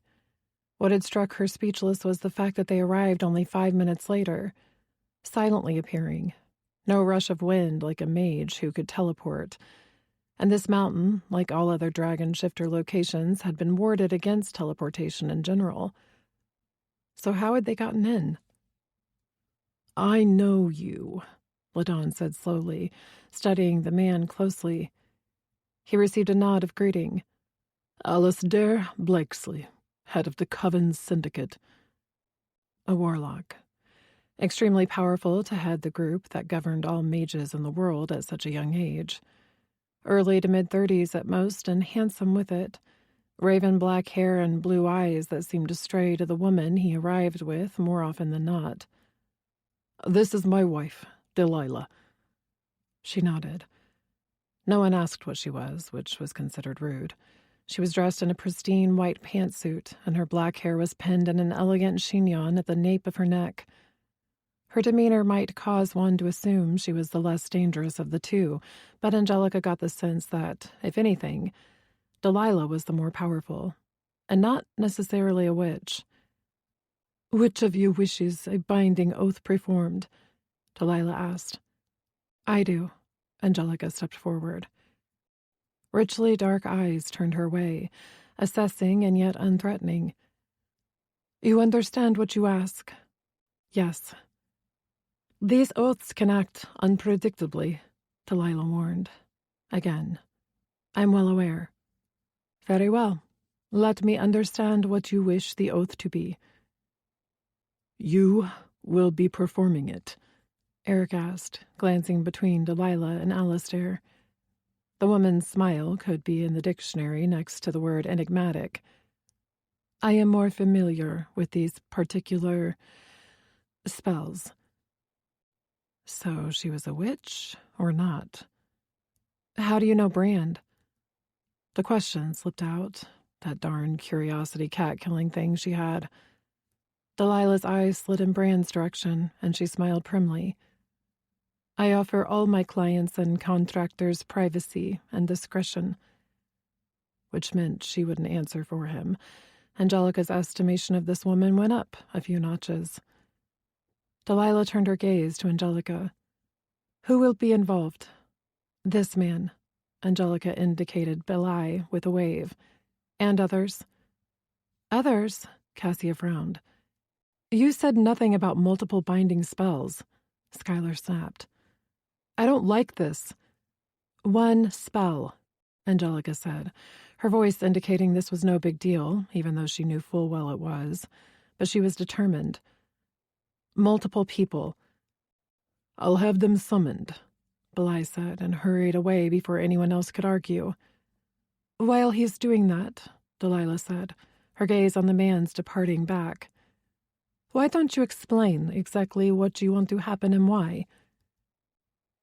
30 minutes later, the people who'd come yesterday stood in the room, tension evident in rigid shoulders and fisted hands, surrounded by the kings and queens who had been their enemies not even 24 hours before. "How do you do this? Bring people together this way?" Eric muttered to Angelica under his breath. "You are a miracle worker." She tossed him an easy grin she wasn't entirely feeling, a flock of prehistoric-sized butterflies taking off in her tummy. At Delilah's beckoning, she moved to the center of the circle the woman had formed with those men and the one woman in the ranks. Eric wasn't going to join her. She wouldn't let him. Not with the risk of what it might trigger in his dragon. Not with his rejection ringing in her ears. Despite what they'd shared, he wasn't even willing to try to fight for her. For them.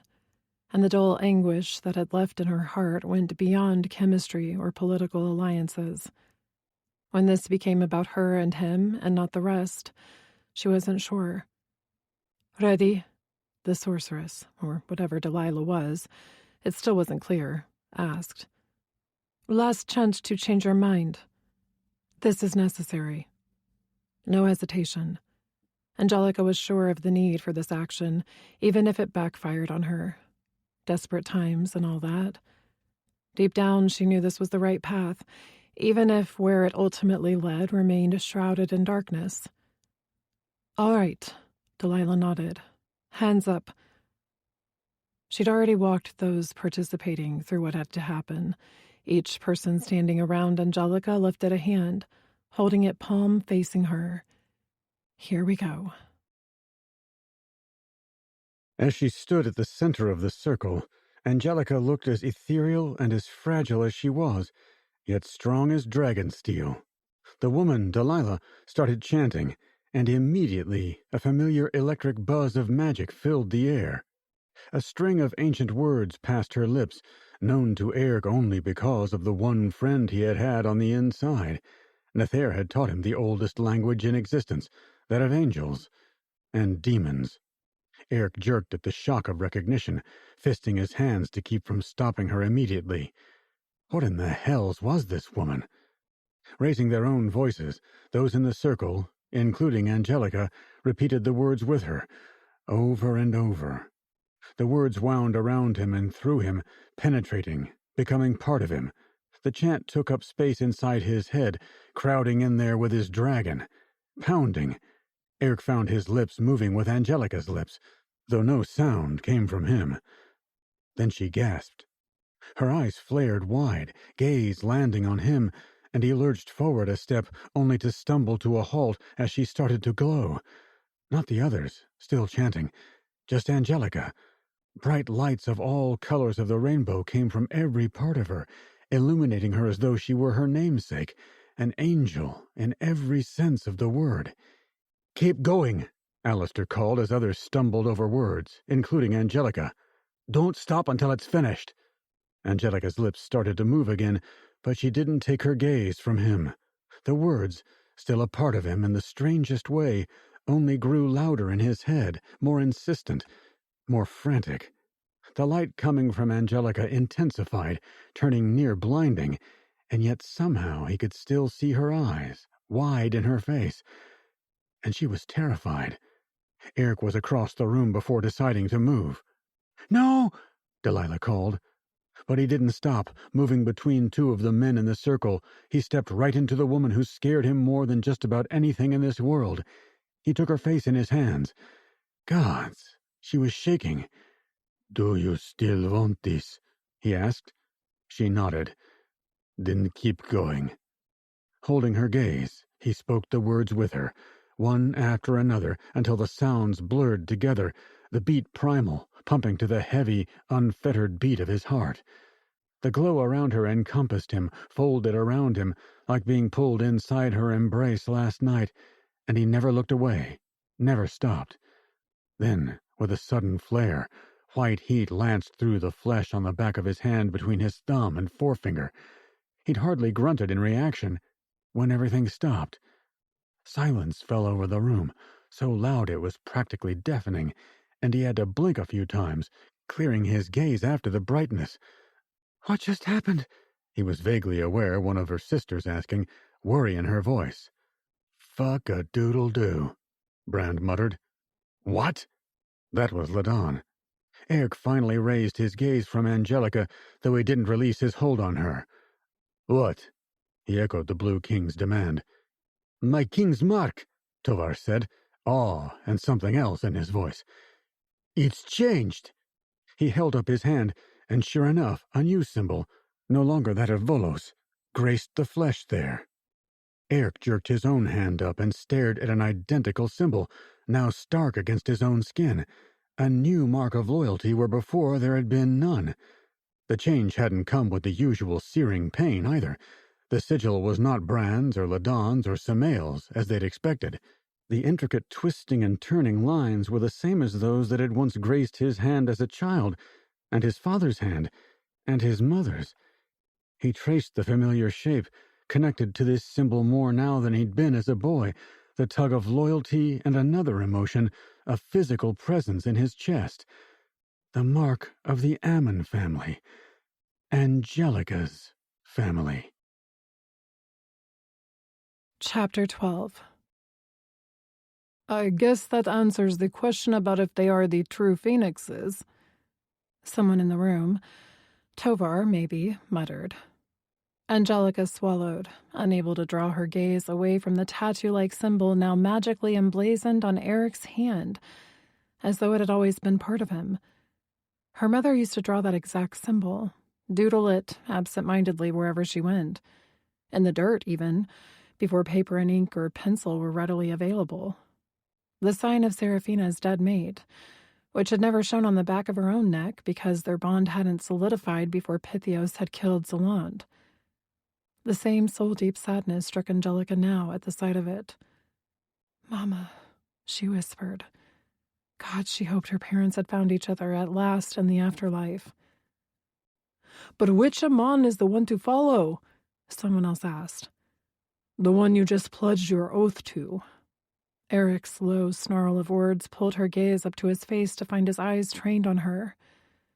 Only that couldn't be right. "But I'm not..." She swallowed again. Had she bound these people to a dormant phoenix, to a human who could do no more than talk people round to her way of thinking? "I'm not..." This was a disaster. Eric searched her gaze. "Breathe," he whispered, just for her. "I'm not..." She hadn't meant to bind them to her in this way. Only check their loyalty so trust could be established.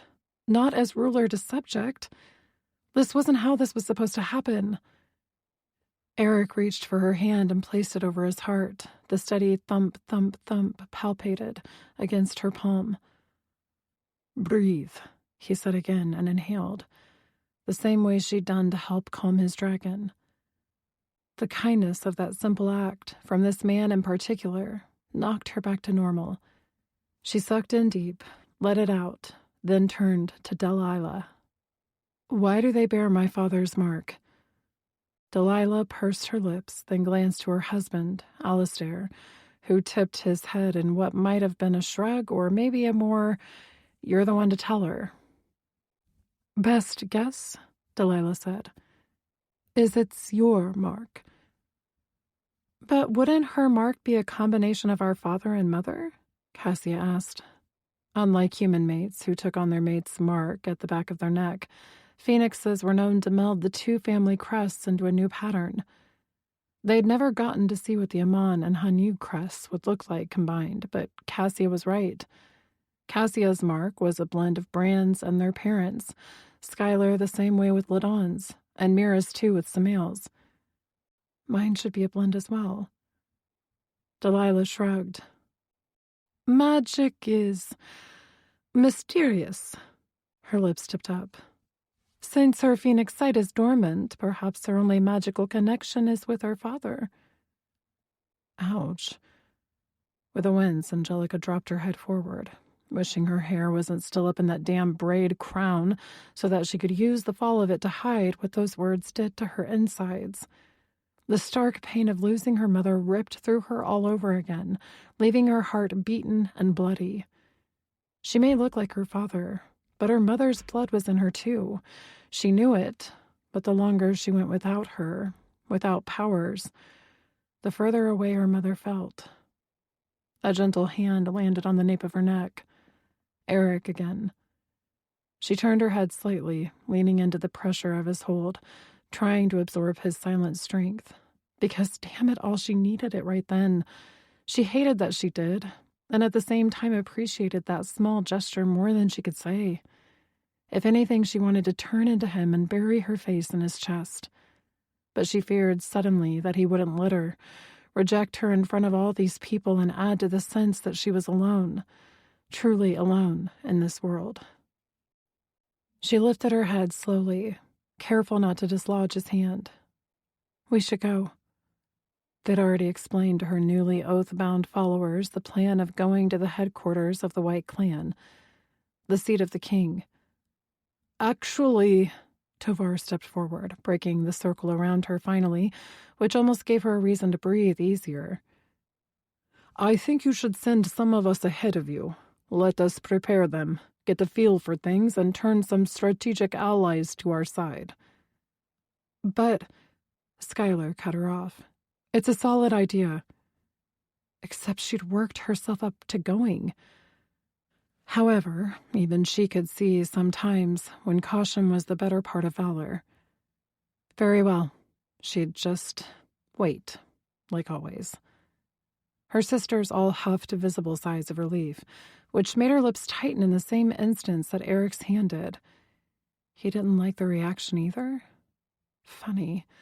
He probably would dislike this next part as much as her own flesh and blood would. While we wait for word, I suggest we seek out other allies. The Green Clan will never break with Pythios, Ladon warned. Red and Green have the longest-running alliance of our kind. She waved that off. I'm not talking about dragons. For the first time since performing the oath, she wanted to laugh, because every dragon shifter in the room's expression turned dour. That sucking on lemons metaphor had never been so apt, because that was exactly what they looked like. We handle dragon problems internally, Beely said in a voice that brooked no compromise. Angelica snorted. Maybe if you'd gotten help from outside, you could have fixed all this centuries ago. Every dragon back went steel rod straight at that, but she didn't have time to coddle the shifter's sensitive pride any longer. What she was suggesting was true, and they could use all the help they could get, even if they got every dragon from all 4 clans, black, blue, gold, and white, on the same side. Pythios still had his witch. Raimon had proven to be his not-so-secret weapon and a hell of a lot more dangerous than any had dreamed. What kind of help? Tavor asked, the first to let go of his vanity, though the lemon-sucking expression remained. She looked to her sisters, a question in her eyes, knowing exactly what she was asking them to do, because she would be doing the same. Skylar could go speak with the rogue dragons and the colonies who'd kept her safe. Those men definitely had an axe to grind with the current leadership. Mira could speak with the gargoyles. As deliberately solitary and hidden as they were the least likely to join this fight. But the answer to any question never asked would always be no. They had to try. Cassia had their hellhound Maul for safety, their father reincarnate. He was gone now, so Cassia didn't have anyone to ask, but Brand, who'd been a mercenary with connections before he became king, did. Look at Delilah and Alistair. Meanwhile, Angelica would go to the headquarters for the Federation of Packs, where the small pack of wolf shifters who'd given her shelter, who'd become her friends, now hid. If Pythios won this war, they would never be safe either. She hated it, putting more people she cared about at risk, but she had to ask. Slowly, both Skylar and Mira nodded. Cassia, meanwhile, swung her gaze to Brand. "Herschel?" she questioned. The towering king of the Gold Clan's jaw worked, but he also gave a single jerking nod. "I'll ask." "Thank you," Angelica said, then turned to Delilah and Alistair. "You have a stake in this too, I'm afraid." A tiny frown pulled at Alistair's brows. "You're referring to the Red King's witch?" Delilah, however, closed her cat-like eyes, seeming to focus, her mouth then compressing. "It's worse than we thought," she murmured to him. Beyond a tiny twitch at the edge of his jaw, Alistair didn't visibly react. "How bad?" "I can't see her," Delilah said, opening her eyes to look at her husband, still calm, but something else too. Worried.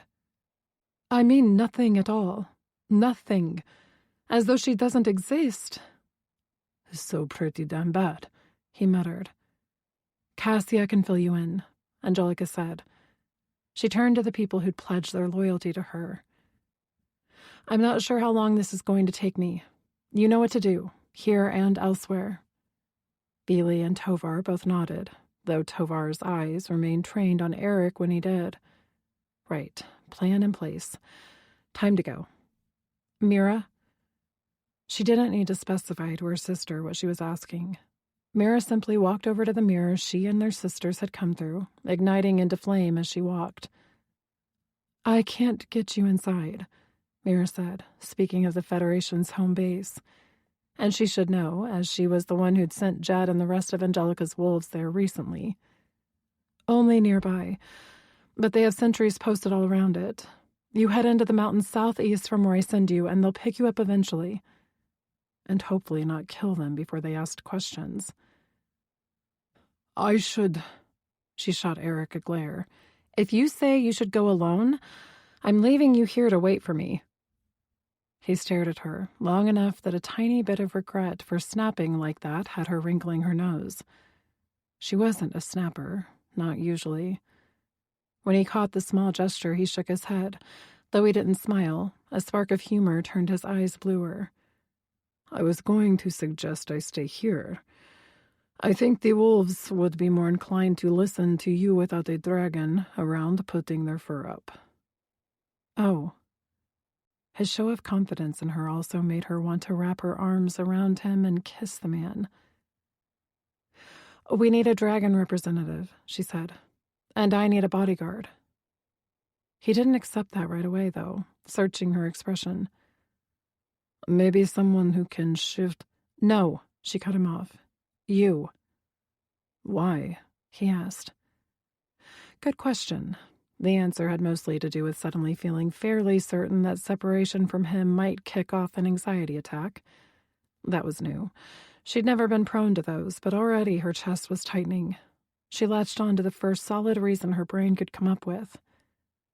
"Your story as someone directly impacted by Pythios, but who still insists on fighting him anyway, is compelling. You're also not part of the leadership that let things slip to this point."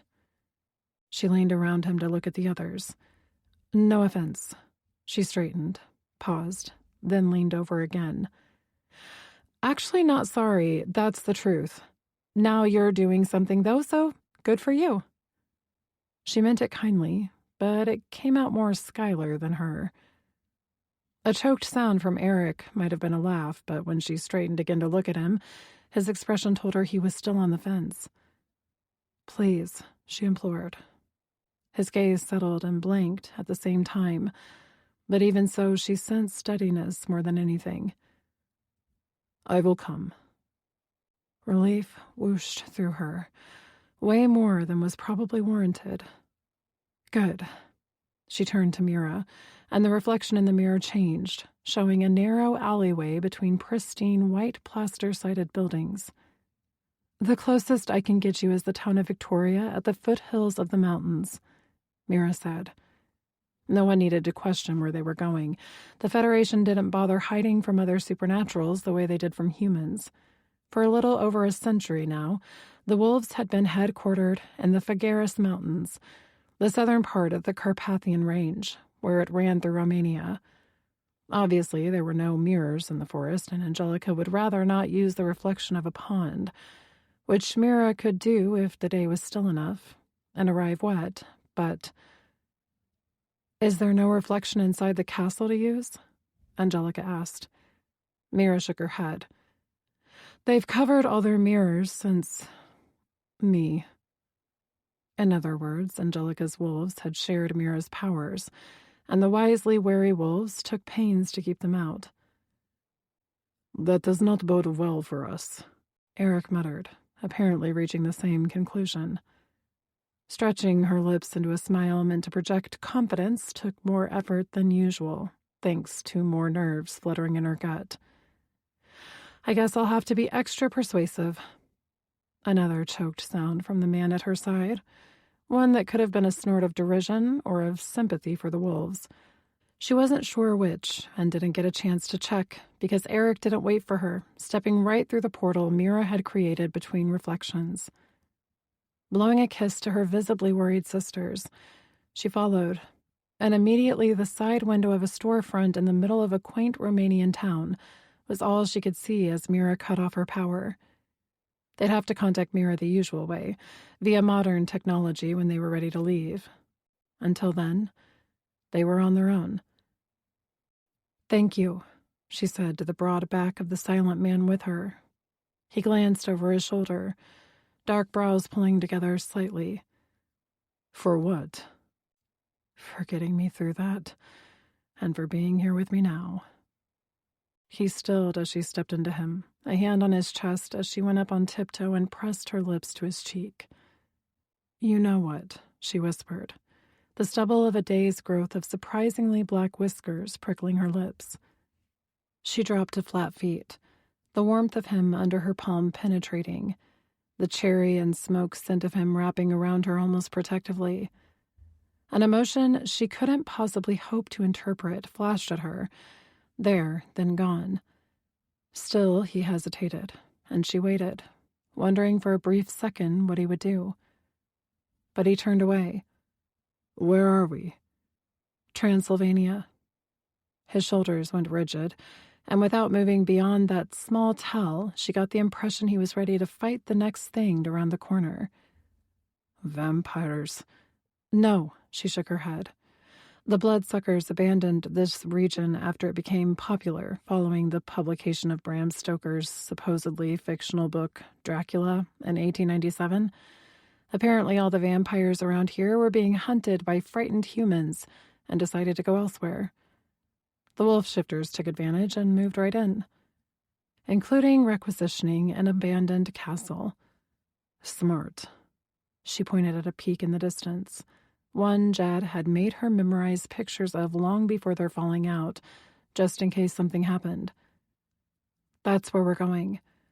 We hike from here until the wolves find us and take us the rest of the way. Eric stared at the mountain, expression turning broody. You had better be right about them. Angelica patted his arm, even as she hid her own trepidation. Blythe, Jed, and the others from their pack would never harm her. But a random wolf sentry who didn't know her was a different ball of trouble. I hope I'm right, too.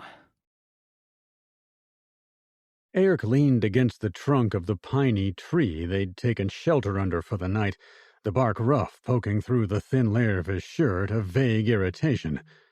Night.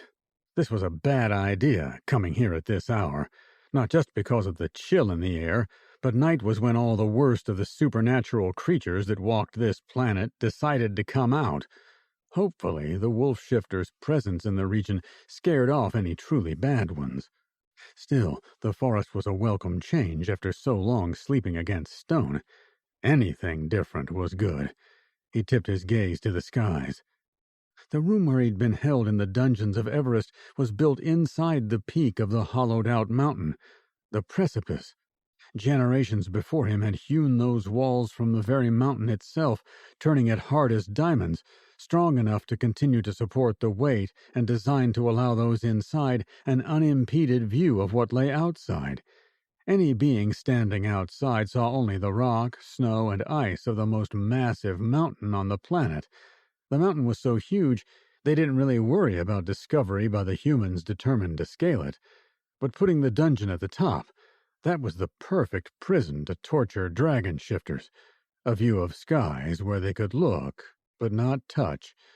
Where Eric had never soared, and never would. This view of the sky here was also different. No more ice and snow. A different angle of the stars and evergreen branches overhead. Even a different feel. The sharp scent of the trees and musky earth. The wind rustling the leaves and needles for the forest. A new bite of cold that didn't affect him. And the clacking of teeth. Angelica leaned against the other side of the tree, arms wrapped around her middle, hands stuffed under her armpits, and her teeth chattering so hard she could pass for a woodpecker hammering away at hard bark. He clenched his own teeth until the molars scraped against each other and his jaw locked. "Come here," he demanded. "I'm fine," came her voice from around the other side. Not stubborn, like Skylar would have sounded, or Cassia's sarcasm, or even Mira's softness. Angelica was honestly trying not to be a bother. What was she trying to prove? That she wasn't frail? That she could do this? Sure enough, a second later she said, "Aren't the stars amazing?" As if that could distract him from the clatter of bone on bone. What if she caught a sickness and died because she was determined not to use his natural warmth? "I have seen better." He had, too. He'd lived in the highest place on Earth, with no light pollution, a thing he'd learned of recently. On clear nights, he felt as though he could touch the cold light of the stars, swim through the Milky Way stretched out overhead. "So have I." He caught the faint murmur, then a huff. "I didn't expect it to be this cold. It's summertime, for goodness sake." Given that his personal experience to measure such things against was one of the harshest places on Earth, Eric didn't comment on that. Instead, he pushed to his feet, moved around the tree, and bodily lifted her up, then sat back down where she'd been, back against the trunk, and Angelica cradled in his lap. He wrapped his arms around her, cringing at the way her body was shaking like an aspen leaf in a windstorm, strung so tight he could probably use her muscles to shoot arrows. "Doesn't this break your rules?" she asked. "Rules?" "Don't touch Angelica. I'm pretty sure after giving me the most incredible orgasms the next morning, that's what you decided." She wasn't wrong. He said nothing. "Don't you hate it when I'm right?" she teased. No. It made him want to touch her more, if anything. She shifted against him, burrowing her head between his chin and shoulder, cold little nose digging against the skin of his neck. Something inside his chest squeezed hard. Probably his dragon. "I guess my sisters would kill you if I died from exposure on this trip." He wouldn't like it much either. "They could try." "Although," she continued as though he hadn't just dropped a subtle challenge to her family between them, "you know a terrific way to warm up is to move around, encourage circulation and all that." He frowned. "You want to keep walking?"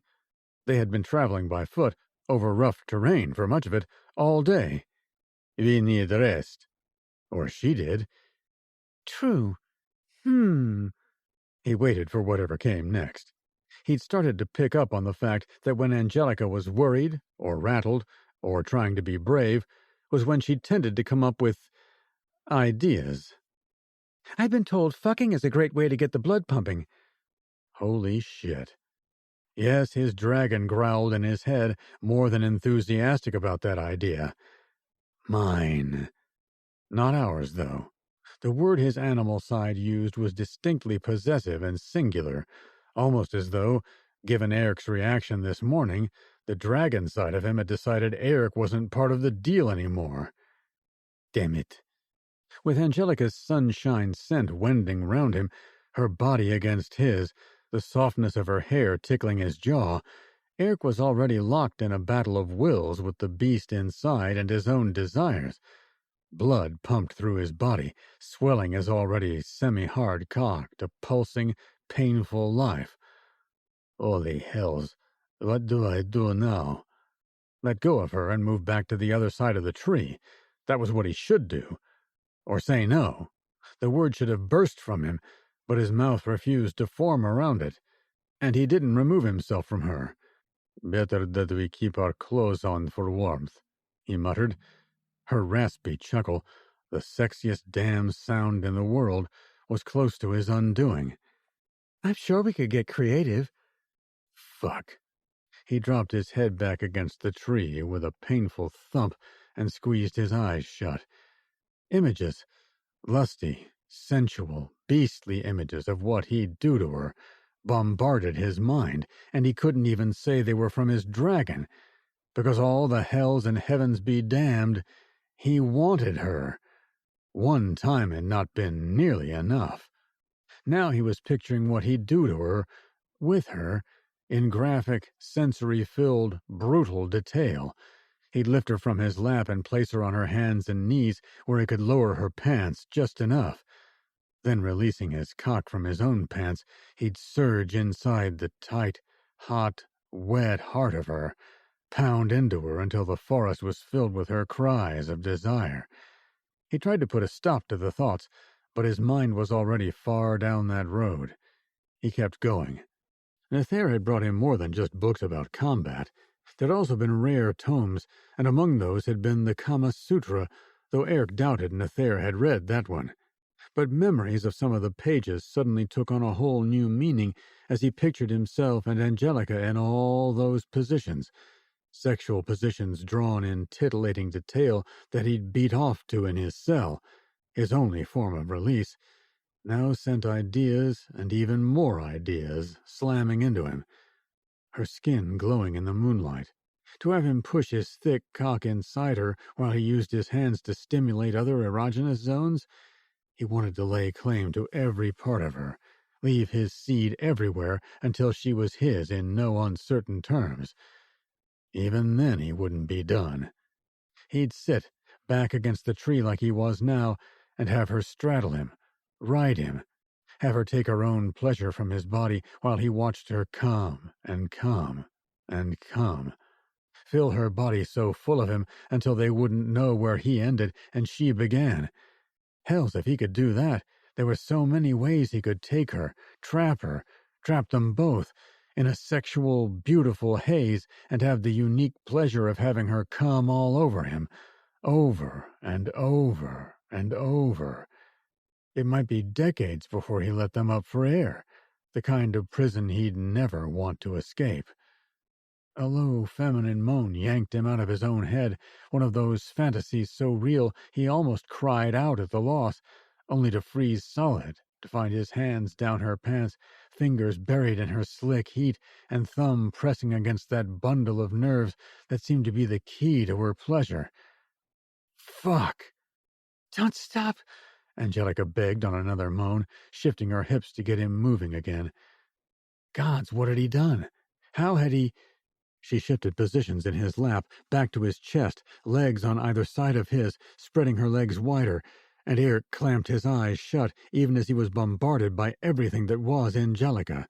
The musky, luscious scent of her desire hit him like a thunderclap, and he couldn't stop himself. Didn't want to stop himself.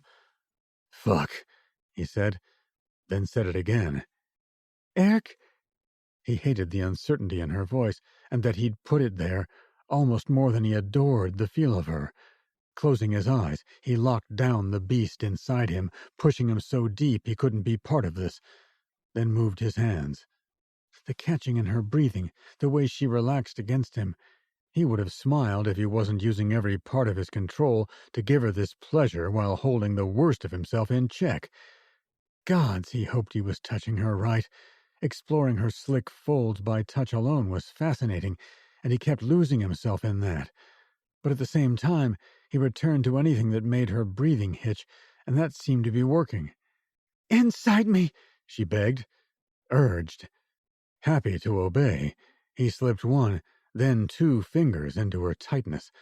Pumping his fingers slowly in and out of her, he flicked with his thumb at that spot slightly above, a bundled nub that made her squirm, and she shuddered, pressing into his hand.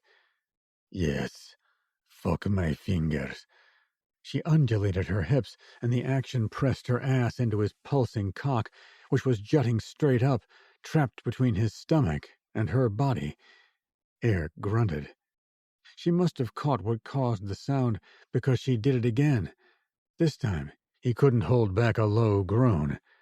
I had a spot, huh? The smile in her voice was an invitation to play. One he wanted to accept so much, his chest burned with it. But he couldn't. Damn it, he couldn't. He'd finish what he'd unwittingly started, they'd sleep, and then they'd find those damn wolves and get this journey over with. He pressed harder, faster, building the pleasure inside her, pleasure that spilled from her lips in uninhibited sounds that wrapped around his dick and squeezed. At the same time, she kept moving her ass, rolling her hips so that she rubbed his erection. Hells throttled it, as she rode his fingers until they were both panting, both mindless, both reaching for the pinnacle. A tiny flutter of her inside walls was his only warning. Then Angelica slammed back into his body, head flinging to land on his shoulder, mouth open around a cry of completion and greedy pussy clamping around his hand as she writhed and pulsed with release. In the same instant, her release tipped him over and he exploded, jets of cum pumping from his body. Seed that should be inside her. Damn it. He hadn't even realized that could happen without direct stimulation. Reality brought him down from the high as harshly as a punch to the throat, but he tried not to do that to her, too, not to drag her down with him. Seemingly unaware of his reaction, Angelica took her time drifting back to reality, replete and languorous against him, and he held her, selfishly, as long as she let him. The best and most horrible torture. When she sighed, a sound of contentment that made his own chest ache, he pulled his hand out of her pants, rearranging both their clothing. Nothing he could do about the sticky dampness in his. He'd have to live with it. Then he pulled her around sideways in his lap and into him, her head lolling against his shoulder. See, she murmured in a pleased little voice. I told you we could get creative. Eric squeezed his eyes shut, trying not to stiffen at the happiness she radiated, because nothing had changed, except that now he knew even fantasies about her were dangerous to indulge. Angelica Ammon. A deep voice resonated from the woods about 50 yards to their right. Eric tensed, a warning growl ripping from his throat as he searched the trees. The distinct earthy scent of a wolf floated to him on the night breeze. They'd approached downwind. Damn the gods. He'd been so wrapped up in the woman in his lap, in chasing the small amount of indulgence he'd ever had in life, and he had failed to protect her, failed to know danger lurked closely. Had the damn wolves gotten an eyeful? He knew they'd had to have heard what had just gone on. A private show. Did they beat off to it? Strange satisfaction ripped through him at that. At least they'd know she was his. In the next instant, he shoved that possessive instinct in the same hole he'd locked his dragon in. She would never be his. The woman who was the source of all his problems, meanwhile, oblivious to his internal struggle, pushed out of his arms to her feet. I'm Angelica Ammon. Chapter 13. Well, that was whatever it was. Angelica tried not to think about how hard she'd come with only Eric's hands down her pants, or the fact that no way could the wolves not have at least heard. She hadn't exactly been trying to be quiet. Even now her body was still buzzing from the after effects, and she didn't even want to think about how they could smell her desire. Eric, meanwhile, stalked through the woods at her side, not even turning his head once to check on her. She'd like to pretend he was too busy watching all the shifters around them. After the first sentry, they'd picked up another, then another, until 6 trailed before and behind. but she was pretty sure he was just avoiding her gaze, like last time. As soon as she got him alone, they were going to have a chat, because either he was into her or he wasn't, but this back and forth needed to stop.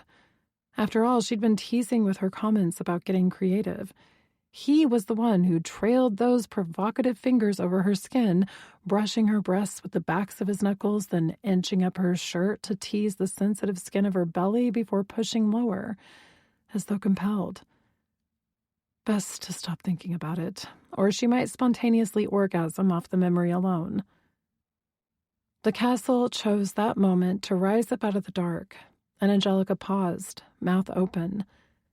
Dragons hid inside their impressive mountains, but nothing from the outside gave a person warning. This was different. Built into the side of the mountain, the structure blended with the crags and spires and valleys of the rock, almost as though the rock itself had built it, pushed it out of its own body. Difficult to tell in the dark, but to her it appeared as though some parts were crumbling while others had been added to recently. Either way, she almost expected the first vampire himself to come flying over the top in the moonlight, or maybe a rush of bats. No vampires here, though. Not anymore. A howl went up to her right, and Eric paused to listen and assess. At least he didn't growl. She'd thought the sentry might pee himself earlier when he'd, come upon them. God, she hoped her sisters never heard about that. A second howl sounded in front of them, followed by a third to the left. Basically an alarm network. "This way," one of their escorts said, and pulled back a curtain of vines leading down a dark hole. Angelica paused only long enough to check with Eric. His vision in the dark would be light years better than hers. So would his other senses.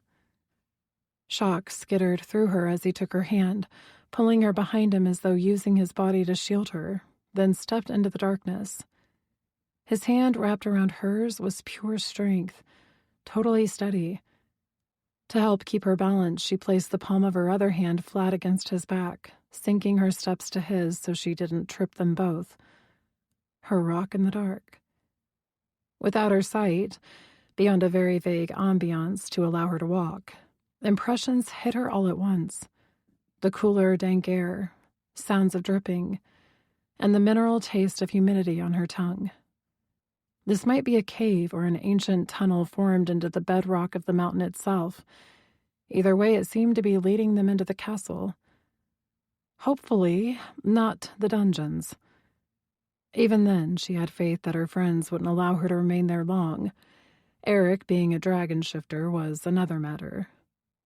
Their guide stopped ahead of them, and Eric pulled her to a stop behind him, practically up against him. The man was a mass of contradictions. Fuck her, but don't talk to her after. Bring her the most shattering pleasure. Ignore her, then protect her. Put himself between her and whatever happened next. The guide banged on what looked like a wall to her in the dim. A second later, a crack of light appeared and widened as what now was clearly a door was swung open. Angelica peeked around Eric's bulk, and he tightened his hand on hers in a nonverbal protest. But she smiled at the man she found standing there. "About time you came to your senses and took us up on our invitation," Blythe said, totally expressionless. The leader of the pack she'd been sent to, the older wolf, and her mother had had an understanding, though he'd never told Angelica what or how that understanding came to be. Still, the familiarity of his tall, lanky form, deep gray shadowed eyes, and his beard, dark gray with lighter, almost silvery stripes in the hair at his chin, which matched his coloring in wolf form, made her relax. Her shoulders, which had been up around her ears without her even noticing, dropped. "It's good to see you, too," she said with a grin. She wanted to hug her friend, but with all the sentries around, not to mention the warning light in his eyes, she held back. He glanced from her to Eric. "I don't remember inviting dragons, though," he said, mouth under his trim beard flattening. "She insisted," Eric said, just deadpan enough to make her wonder. Was that Was he making an actual joke? While confronted with predatory shifters not his kind, even. My, we have progress. Blythe grunted, what might have been a laugh, eyeing Eric with a light in his eyes that looked suspiciously like respect. Or maybe commiseration, since he knew her well. Difficult to tell, backlit as he was. Follow me. She went to move around Eric, but he didn't let go of her hand, sort of tugging her back to him so that they walked side by side, their escorts falling in line behind them as they traveled through a long, narrow hall. They were clearly now inside the castle because the walls and even the rounded ceiling over their heads were formed from thick, rectangular stones, rather than the smooth, continuous rock of a cave. Eventually, they turned into an even narrower alcove that housed a medieval-looking winding staircase that reminded her of sections of Benevis. While most of that Dragon Mountain had been styled after the more ornate French castles, felt even through the general air of neglect after centuries of their wealth being stripped, older parts had a more medieval feel like this one. Definitely a castle. Up and up and up they wound, passing a few entrances that would take them to a landing or maybe another floor. But they kept going until finally Blythe peeled off into a hallway. To fit his shoulders through the opening, Eric had to turn sideways and duck like a contortionist. White dragons tended to be taller than most, though not as broad as gold dragons like Brand, who were the biggest of the bunch on average.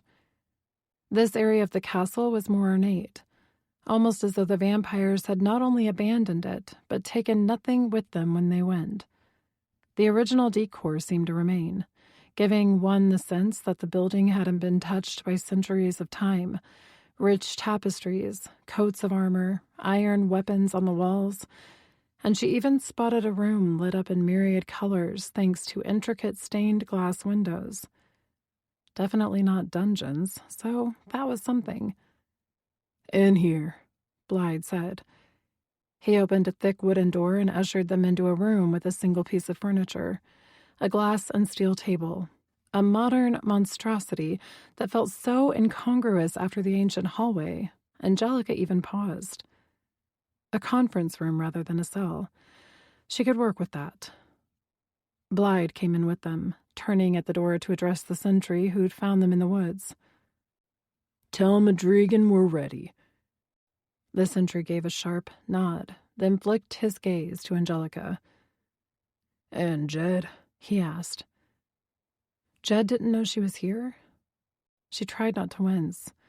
She'd been trying hard not to anticipate what his reaction would be, particular to her showing up with Eric in tow. After a telling pause, Blythe nodded, then closed the door.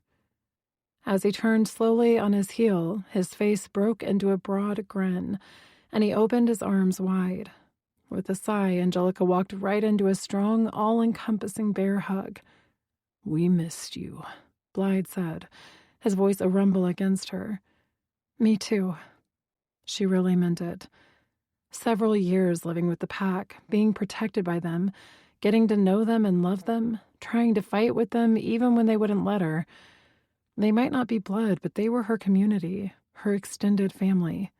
More so than the dragons even. The fire breathers hadn't even known who she was until recently.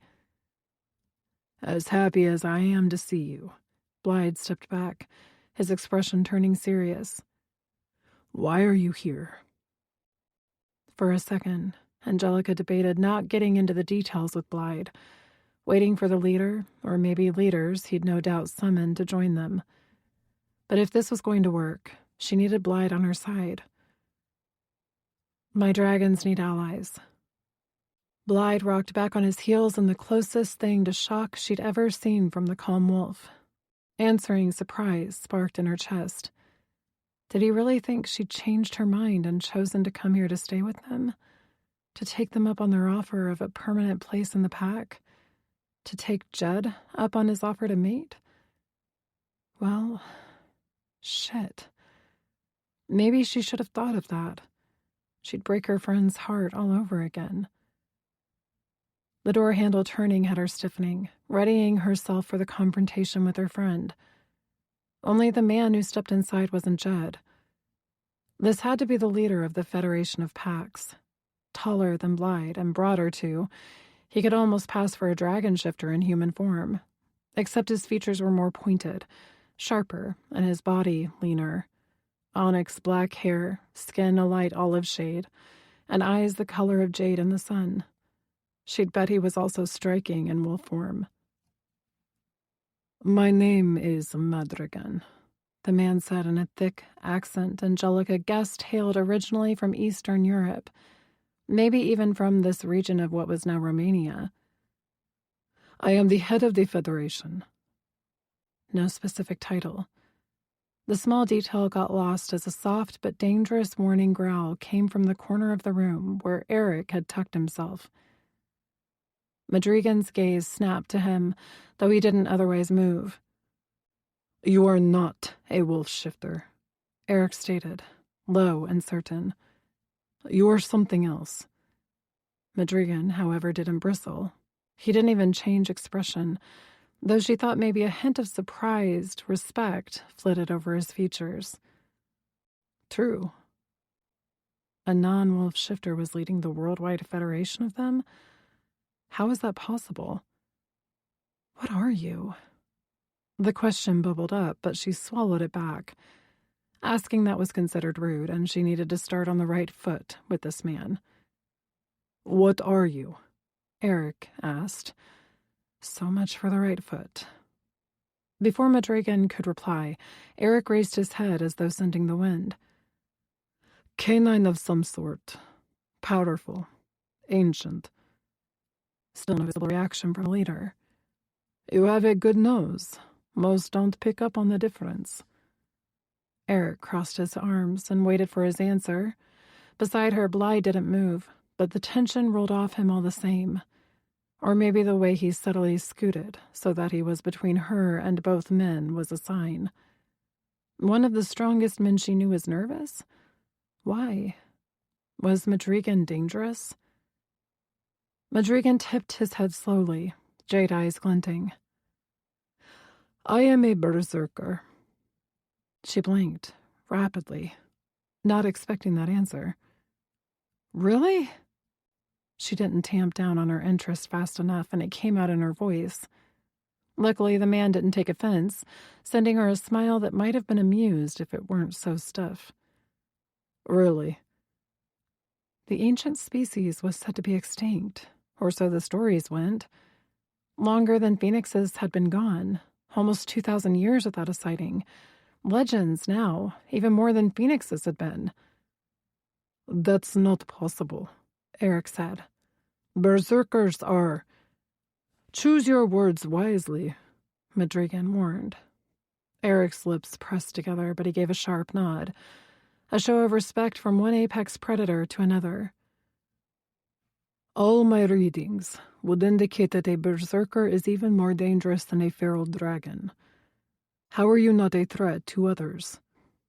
Actually, the tiny bit Mama had told them about his kind had been the same. The children of Odin's immortal wolves, Jerry and Freki, berserkers were thought to be ancient warriors who fought in a trance-like fury. Supposedly, the first werewolves and then later, wolf shifters had descended from this ancient race, their blood diluted by the eons and by mixing with humans. Madrigan's lips quirked. "We are a thing hideous to behold, but only if we scent blood and battle." Which meant what? They really went into a frenzy? How much blood exactly? Angelica wondered. That actually pulled a small smile from the man. "It's not just blood on its own, but the combination of that scent along with adrenaline and the pheromones released by rage." Rage triggered them? "Seems dangerous to be around shifters in that case," Eric commented. She nodded, thinking the exact same thing. Madrigan shrugged. "Actually," Angelica murmured, offering the man a small smile, ignoring how Eric's jaw popped. "That's exactly the kind of warrior we need. To give him credit, Madrigan's only response to that was a slight raise to his thick brows. You may regret thinking that, he said. But I am intrigued now. Why have you come here if not for asylum, little firebird? The glance he shot Blyde, who stood silently back during the introductions, wasn't angry, and yet at the same time it carried a hint of accusation.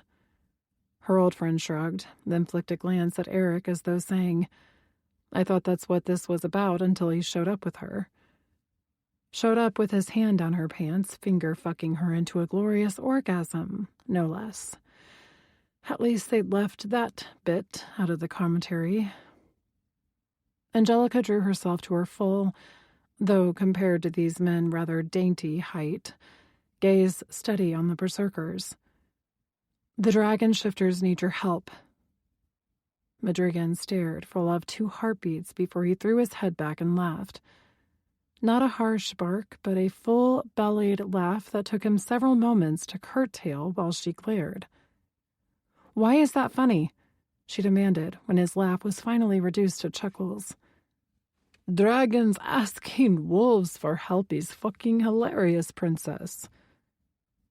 That pulled her up a bit short, and her own sense of humor, as well as her knowledge from the wolves' side about the way dragon shifters thought of them, kicked in. He wasn't wrong. Her lips started to twitch. A glance at Eric showed him stone-faced, which only made her want to giggle, but for him she managed to swallow it down, instead saying, That should tell you what kind of shit we are in now. That sobered the room right up.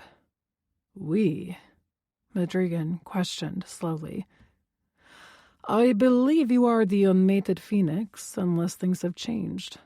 Another glance at Eric. She wouldn't lie to her allies the same way she wouldn't lie to the dragons. I am not mated. I'm not even a phoenix. I'm nothing. You're not mated. Another male voice. A familiar voice queried softly from behind her in a voice edged in painful hope. Angelica whirled around to find Jed standing in the open doorway. Hazel eyes wary. Her one-time friend didn't come closer. He also looked thinner, maybe. Reduced, somehow. Jed's Spanish ancestry still showed through in swarthy skin and darker coloring, not to mention the aura of a warrior.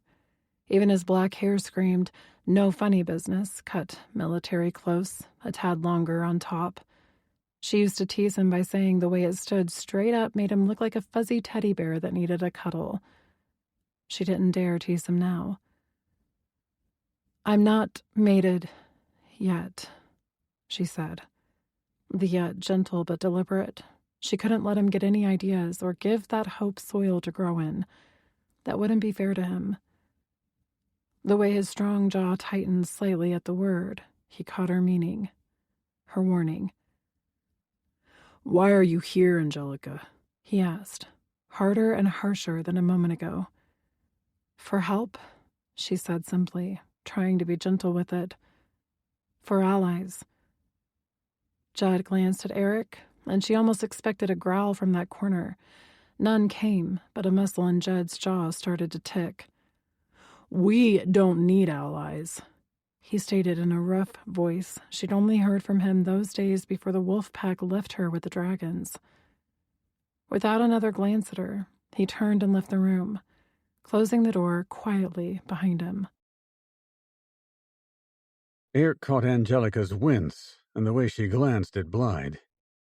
Give him a day, the older shifter advised. She nodded. He is wrong about not needing allies, Eric said. Madrigan's gaze narrowed on Eric, and the dragon inside him tried to break out of the dark hole he had him stuffed down. Even the air was more electric around this man, the ancient wild magic running through his veins turning to sizzling ozone in Eric's nose. Lightning in a bottle. Fucking dangerous to be anywhere near, especially for Eric. I don't believe we've been introduced, Madrigan said. No mistaking the severity underlying the veneer of politeness. Eric considered him for a brief second. But you know who I am anyway. Not a question. Was that another flash of amusement in the ancient wolf's eyes? I do. Making a gambit for the throne of the White Clan? No. The categorical, if brief, denial set Madrigan's glossy eyebrows winging. What else are people to believe when you are personally attending to one of the phoenixes? Eric stilled. Was attending to a euphemism for what he'd done with her in the forest? Because that topic was off limits. Angelica's wince, and the way color flared into her cheeks, only pissed him off more, because she'd caught it too. When Eric didn't respond, Madrigan shrugged. So what is your role here? Rather than continue to answer questions this man clearly already knew the answers to, Eric pushed back. If you think, after taking down the blue, gold, and black clans, that Pythios will not come for wolf shifters when he's done with dragons, you are delusional. Blythe stiffened. Madrigan cocked his head. He has no reason to come for the wolves. Eric held up one hand, ticking the points off on his fingers. Your headquarters is located directly between the dragon strongholds in Everest and Ararat. Dragons already think less of other shifters, but especially wolves. Your rather newly formed federation is a personal strength that will be seen as a threat. And Pythios will have wiped out a good portion of the people who do all the work within the clans, workers that societies build on, cannot function without, and take for granted. Plumbing, sewage, food services, childcare, infrastructure. He will need to replace those losses. That finally got a visceral response from the berserker, whose hands balled into fists at his side and lips curled into a sneer. If that rotting fuck thinks he can enslave my people, he may or may not succeed, but many will die in the fight. Madrigan's stare turned rock hard as he worked through the likelihood of that happening and the impacts in his head. The man was too ancient, and too much a leader, given his position now, not to have already thought of this. Had he already made alliances with other shifters? Bears, maybe? Lions? Coyotes? Hyenas? Tigers? Or perhaps he'd gone outside the shifter community to other supernaturals? And your kings would be different? Disbelief coated the words, making them sticky, making them harder to argue with.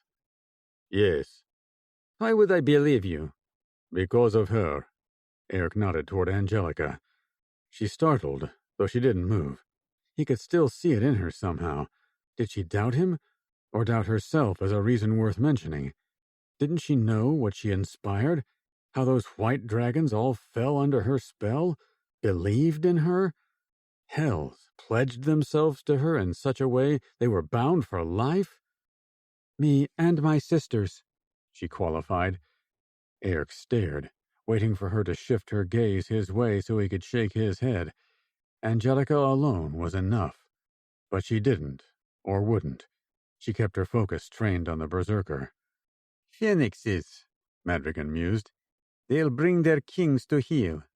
Before a growl could rip up his throat, Angelica made a sound that was close enough. My sisters and their mates are partners, she insisted, not dogs with masters. The pause said she'd been deliberate with that word choice. Good for them. Madrigan's voice was pure sarcasm. Angelica ignored it, deliberately, Eric would bet, shooting the man a suddenly placid smile that seemed indestructible, one Eric was closely familiar with. Yes, she said. We all think so. As though she'd taken the wolf's words as sincere. Madrigan's tiny frown said her response through him, but Angelica didn't give him a chance to recover. My brothers by blood are good men, fair men. They want peace. They want Pythios gone, and that is all. Maybe this is a chance for the Federation to start a new relationship with dragons. We can be powerful allies rather than distant acquaintances at best. Acquaintances was putting it mildly. Enemies wasn't quite right. A wary standoff was probably closer. No love lost between the species, for certain, and that had been true since before Eric's incarnation. Madrigan blew out a long breath, gaze sliding to Blythe, who had remained silent. Then back to Angelica. I assume you wish for me to speak with these kings and their phoenixes? Instantly her body vibrated, though not visibly, almost as though he was so attuned to her he could sense it on the air. Could the others feel that? Excitement? Hope? The woman was incorrigible. "That would be best," was all she said. Madrigan nodded, then addressed Blythe. "Help her set it up via the most secure channels we have." Of course. "I'll wait to address the Federation leaders until after I meet with the kings." He gave Eric a curt nod, then took Angelica's hand and offered a courtly bow over it, even kicking his heels. That should have been the end of it, but the berserker looked up, a light in his green eyes that sent tension stringing through Eric's spine. "Possibly the best way to solidify any kind of allyship between our people would be through mating." Chapter 14. Well, that was a twist Angelica hadn't seen coming. A mating proposal from a creature even more ancient than dragons. The thing was, aligning with a powerful man like Madrigan made sense, especially if dragon kings were out of the question, which they were for the moment. She didn't dare glance anywhere near Eric's corner. Plus, there was Jed to consider. Technically, as far as wolves went, he had first dibs. Oh my gods. Dibs? What is wrong with me? Still, this entire scenario brought up a sticky question. Jed was her friend and would only ever be that to her, but if she was going to make a mating of convenience, a friend was better than a stranger. Except, given Jed's feelings compared to her own, doing so would be utterly unfair to him. Madrigan, meanwhile, would be under no delusion as to her reasons for the union. But suddenly the thought of mating for convenience when Eric was who she wanted. Angelica cut that thought off at the knees. "It's certainly an option worth considering." The berserker smiled, one that reached his eyes. She liked that about him, and smiled back. "Please do," he urged, then stood, nodded at Blythe, and left the room. The older wolf blew out a long breath. "That went better than expected." Angelica raised her eyebrows. "Oh?" "He's unpredictable." Unpredictable or unstable? So you're saying don't get my hopes up about the alliance? His expression turned uneasy. "The council will decide. But Madrigan can be compelling when he wants to. Likely they'll go the direction he sways them." Terrific. Hopefully his swaying them wasn't tied solely to that offer of mating. "Come on," Blythe said, holding out a hand to her. Eric followed silently as Blythe led her to a room like the war rooms in every dragon mountain she'd been in, all technology, monitors, and sensors. A message was sent to Ladon via a back channel system, setting a date and time and specific mirror for Mira to do her thing. Her method was the safest to communicate by, as no one could trace or intercept the signal. Given that it was still the middle of the night, Angelica didn't expect to hear back until morning. Blythe obviously didn't either, because next, he led them through more labyrinthian, medieval halls until they got to what felt like a more modern wing of the castle, with higher ceilings and decor from more recent centuries. "This is our Pax Hall," he said, stopping in what appeared to be a cozy living space set up with couches, lamps, and a thick Persian rug. A kitchen was pointed out down one hall and living quarters down another. "Don't venture beyond this point into the castle without one of us escorting you." She nodded. Eric said nothing, as usual. Then Blythe took them to a bedroom. He paused at the door, taking in both their faces. "I'd give you separate rooms, but I'm not leaving her," Eric stated, calm but unequivocal. The sentiment wasn't a surprise, but the fact that he'd subject himself to being alone with her again was. Blythe closed the door behind them after pointing out the ensuite bathroom, the fact that some clothes had been put in here for them, that they could help themselves to breakfast in the kitchen in the morning, and that he'd come get them for the meeting with Angelica's sisters. "I'll take the floor," Eric said, not looking at her again. Angelica was too tired to argue by now. Okay. She went into the bathroom, grateful to find an unused toothbrush still in the package. She brushed her teeth and washed up as best she could. When she came out, Eric slipped past her, closing the door behind him without a word. Shaking her head, she took a second to pull the blanket from the bed and lay it out on the floor, folded like a sleeping bag, adding a pillow at one end. Then she pulled a t-shirt and shorts out of the armoire, dressed quickly, and slipped between the sheets on the bed. Impossible to relax, though. Even her human ears picked up the faint sounds of Eric moving around the bathroom, washing up. Then a soft click, and she held her breath, resisting, looking around. He stood there in unmoving silence for a long moment. Too long. What was he doing? Giving up, patience never did overrule her curious side. She lifted her head to find him staring at the makeshift bed she'd made for him. "Do you not use a blanket?" she asked. She'd thought of that, but figured he could choose what to use. His jaw worked. "I learned to sleep on a rock slab with No pillows or blankets. He shook his head. The small action sent an answering ache through her.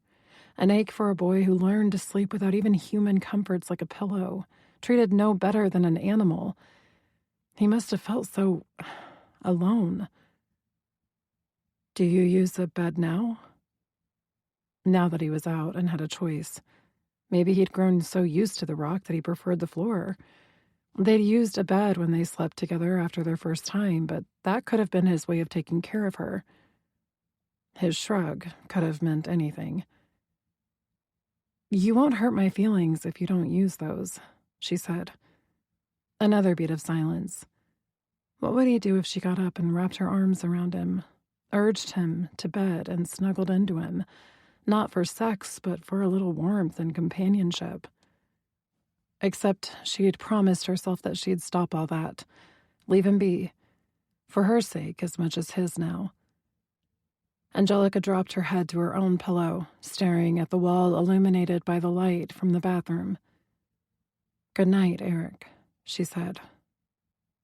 "Good night," he said, after another long pause. She closed her eyes as the soft shuffle of a blanket reached her ears. Angel baby! A man Eric recognized, stocky with ruddy skin and russet-colored hair, except for the white streak at one temple, jumped up from one of the couches in the common living area and rushed Angelica. At the same time, 3 other men with him perked up, grinning from ear to ear. Eric gripped the corner of the wall where the hallway met the living area, letting the granite bricks dig into his palms. Either that or decapitate the man who dared to swoop Angelica off her feet, spinning her in circles before setting her back down. Except then, the dick proceeded to lay a big, sloppy kiss right on her lips. The growl that ripped out of him froze every creature in the room, at least 20 of them in total. Angelica rolled her eyes without looking at him. "Ignore him, Rafe. He's fine." The red-haired wolf-shifter didn't seem to agree. Very deliberately, he took his hands off her and stepped back. "I don't think he is," he said, not taking his gaze off Eric. Every other eye in the room also trained on him. Terrific. Way to make friends, Eric. Which was such an Angelica thing to think, he almost heard the words in her voice. God's the way this woman was wending her way into his life. Body, mind, and spirit. He should run. Last night he'd almost reversed his position again and accepted that damn mating proposal hanging between them. Not because the berserker had offered, which had sent Eric's dragon into the closest thing to a panic the animal side of him got. No, instead he'd lost his shit over the bed she'd made him. He made her come. Twice. Ignored her afterward. Twice.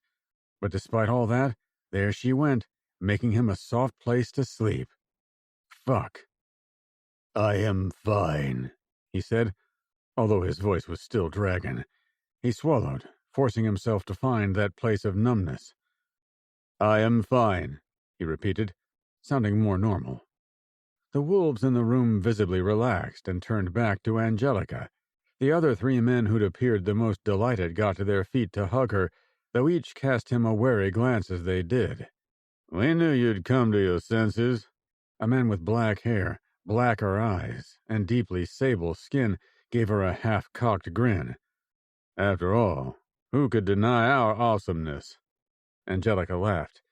"Not me, Hunter. I wouldn't dare. The awesomeness is too great. Are you staying?" The youngest of the group, blonde hair, pale gray eyes, and paler skin, asked, an eager light in his eyes. Not juvenile, also not bothering to hide his mooning expression. "I wish I could, Rigel."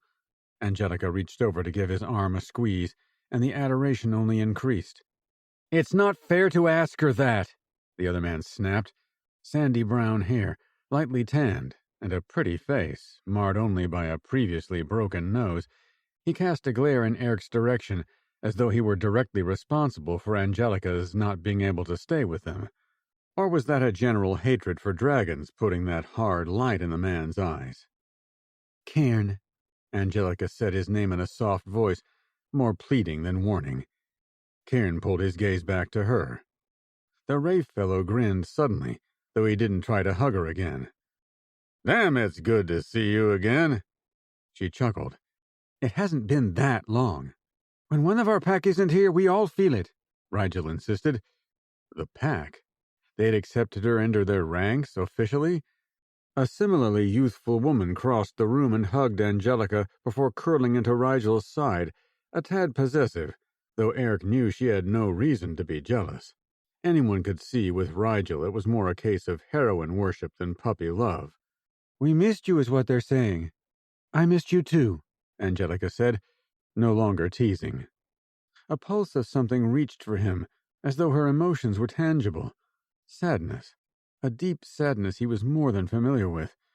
She truly missed these people. As Eric watched, the rest of the wolves in the room moved into a circle around her, almost the same way they would if attacked by other predators, when they would put a child or cub at the center of a grouping for protection.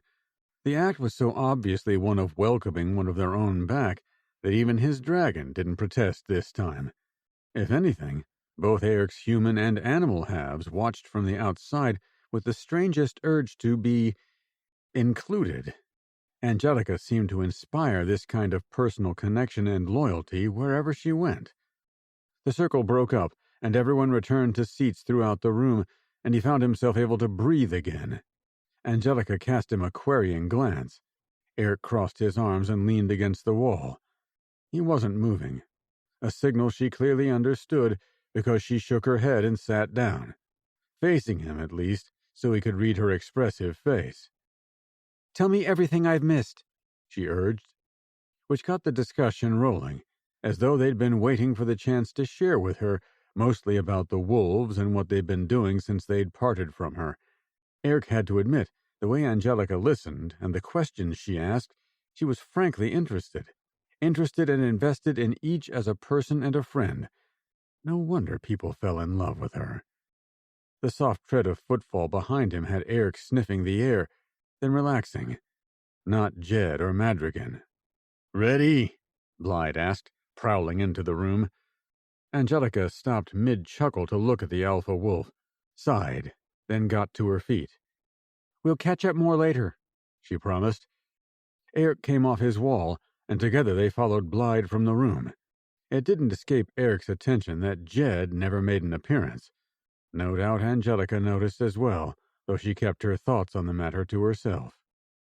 Eric had seen the way the wolf shifter looked at her, watched her, when they'd been in Ben Nevis together, and that had been before she'd told him that the wolf wanted to mate her.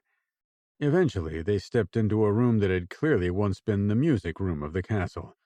Given the way all the instruments, a piano, a harp, and something else piano-like but smaller, were covered in white sheets, he guessed wolf shifters had no interest in the space. Surprising that vampires had, though. Or maybe this castle had originally been human? Still, the ornately carved wood paneling depicting cherubs frolicking through nature gave the room an oddly dark and light feel all at the same time. In the center of the room, someone had set up a mirror. Bronze with similar spring images, leaves and flowers and whatnot, carved and molded into the metal with a chubby checked Cupid right at the top, aiming his arrow down on those looking into the glass. Eric narrowed his eyes at the thing. Was that a play on the Narcissus and Echo mythology, making the looker in the glass fall in love with their own reflection? "Princess!" Madrigan strolled into the room as though he hadn't a care in the world. Except the casual attitude belied leashed power. One whiff of the berserker, and Eric's dragon turned instantly alert, ready to challenge the man, growling low in Eric's head, the sound reverberating as though his skull were a belfry. The berserker went straight for Angelica, which didn't help Eric any, bowing over her hand the way he had the night before when taking his leave. He straightened with a smile. "Did you think about my offer?" "I did," she said with an answering one, white blue eyes glinting with an amusement Eric didn't understand. What could possibly be amusing about an offer of mating? Eric curled his hands into fists until his nails, though cut short, dug into his palms, drawing blood. Madrigan searched her eyes for a moment before sighing. "Still considering, I see. That's acceptable. After this long, I've learned to be a patient man." The berserker turned, and Eric didn't miss the significant glance at his own hands, which were still fisted. The bastard smelled the blood, and wanted him to know it. But Eric had learned patience, too. He didn't move, didn't uncurl his fists, and didn't look away. "Is there something we should be concerned about?" a female voice interrupted. Mira stood in the reflection of the gilded mirror, amusement visible in curiously raised eyebrows and a small smirk. Beside her, Samael's dark eyes twinkled with a similar humor, but edged with a cunning assessment. Behind her, Skylar rolled her eyes. "Alphas!" Which made Ladon growl, only to get an elbow to the ribs for it. Cassia, however, didn't smile, frowning instead as she glanced between Madrigan, Eric, and Angelica. Brand must have picked up on her reaction, because he smoothed a hand down her back in a suspiciously soothing action. Angelica ignored her sisters and took over as though none of that had happened, performing a quick round of introductions. "Madrigan is the leader of the Federation," she ended, "and a berserker." "The fuck you say?" Ladon snapped, not in irritation, but instead pure distrust. Brand said nothing, but he did the stony, pissed thing with his face that meant he wasn't happy, about the same response that Eric had the day before. Samael, meanwhile, crossed his arms, gaze narrowing but speculative. "We should listen to him." "Why exactly?" Brand snarled. "Because the wolves wouldn't have let us see him and know what he was unless they were showing us a sign of trust." Madrigan stepped closer to the mirror, ignoring the kings as his gaze moved searchingly from sister to sister. Then he dropped his head forward, as though the weight of whatever he was thinking had become too much for him. "When you've lived as long as I have, you begin to think you've seen it all, that nothing could surprise you ever again." He murmured the words, more to himself than to the people listening and watching with a variation of confusion or suspicion. Then he lifted his head, and in the same motion he dropped to one knee. "I beg to pledge my loyalty to the phoenixes of the House of Ammon." Beside him, Angelica squeaked a gasp. In the mirror, every person in the room stilled, then each couple glanced at each other, no doubt communicating between themselves using the special connection mates had. "Why would you do that now?" Angelica asked. "We haven't discussed anything yet." Madrigan's smile was this side of self-deprecating, and he rose to his feet, addressing her directly. "I may not have known your parents, but I knew your grandmother and her mate, and the phoenix before that, and the one before that." Holy hells. The berserker glanced at each of the sisters, lingering longest on Skylar, with her deeply black hair, the same coloring as their grandmother. Almost an exact image of her, actually, because Eric had known that phoenix too.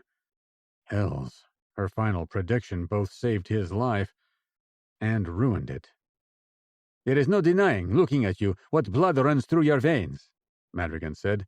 I've already discussed with Blythe how he came to harbor one of you and what he witnessed while under the Dragon King's protection. He nodded at the men in the mirror. I had to see with my own eyes. I wasn't proof enough? Angelica drew her shoulders back stiffly, an emotion flashing in her eyes that Eric could only guess at. But the way his chest tightened, he had a feeling he knew. That lesser-than belief, as though she was somehow unworthy, the one she tried to hide from everyone, had struck again, he would hazard. Madrigan didn't seem to take in the hurt she was hiding behind a thin veneer of curiosity. I apologize. I needed to see you all together to be certain. After all, Pythios claims to have a phoenix as well. Given several blinks from the others, they caught the claims in that sentence the same as he did. Did the berserker know something they didn't? Angelica let out a long breath. Well, that was easier than I anticipated. Madrigan chuckled. No one else did. Glancing in Eric's direction, Angelica raised her eyebrows in question as though to say, What now? He shrugged. This was her plan. He was along as a witness and dubious bodyguard. We should go to the White Dragons now, she decided. No! The snarled word had everyone turning to find Jed standing in the back corner, just inside the door, his gaze trained on Angelica, whose expression spasmed with something close to pain. After a second, she cleared her throat. Please discuss next steps with everyone while Jed and I talk. Eric remained stock still as Everest on a clear, cold night between storms, and trying to root his feet into the plush carpet. Either that, or roar his rejection of that idea. Madrigan clearly didn't like it any better than Eric, expression turning edgy, lips curled in a sneer. Of course. His words belied the displeasure in his eyes. Thank you. Casting a furtive little glance in Eric's direction, she moved across the room, following the wolf shifter into the hallway without a word. How serious is it? Madrigan demanded of Blythe, whose head was turned, staring at the closed door they'd left through. He asked to mate her. What? This from Skylar, Kasia's own exclamation blending with her sister's. Only Mira appeared unsurprised. She said no? Madrigan asked slowly, tone musing. She wanted someone else. Blythe turned back to the room, looking directly at Eric. Fuck. Fuck on so many levels, but mostly because his dragon wanted him to beat both the wolf and the berserker back from the prize he had set his heart on, claimed, despite Eric's human half rejecting the idea. Either man would be better for her than he ever would, solidifying an alliance with the wolves and dragons, providing her protection, even turning her. Unlike dragon shifters, with wolves all it took was a bite. No sign the human could handle the fire, no fated mates. Just choice. At least then she wouldn't be so frailly human, her lifespan so curtailed. Which meant that, either man she chose, Angelica would be better off. I should walk away now. Take himself off the board of players. Chapter 15. Angelica didn't say anything to Jed. Not until he'd led them far away from the room housing the dragon shifter she wanted. Her sisters, their kings, the closest thing to a father figure she'd had in her life, and the berserker who'd made an offer to mate her. Having all of them listening in was awkward at best, and a guaranteed blow-up from someone at worst, so she was glad that he took them somewhere private. Back to Jed's room, apparently, in a different corridor off the pack's common area. He closed the door behind her as she took in the space, not unlike the one she and Eric had shared last night. Taking a deep breath, she turned to face him. Putting aside the tension, she searched the lines and crags of his face, more haggard than she remembered. You look... Don't. She buttoned her lips closed and waited. I thought... He stopped and blew out a long breath through his nose, hazel eyes intent on hers, though he didn't come near her. I'd hoped that after a little time apart, you'd realize... He stopped again and ran his hand over the buzz cut of his hair, the sound rasping in the silence. I wish I had. He flinched at that. I know. I could see it yesterday. I could see it in all your texts. He hadn't answered any of those. Had she just made it worse for him? I didn't want to. You didn't. I needed the space. You're one of the best men I've ever known. His lips crooked slightly. That doesn't make me feel any better. When is the mating anyway? She would never lie to Jed. He'd been a true friend to her since the moment she'd arrived. He said no. A couple times, but the last one was painful. Eric meant it. He might want her body, but he would never let himself want more than that. Hell's he resented the shit out of wanting that much. She could see it. Pleading wasn't in her nature. Pushing where she wasn't wanted wasn't either. Stating what she wanted for herself, yes. Begging, hard no. Him wanting only her body wasn't good enough for her. So Eric was off the table. But at the same time, she didn't love Jed enough to mate. She knew that much too. Jed frowned. Why the fuck would he say no?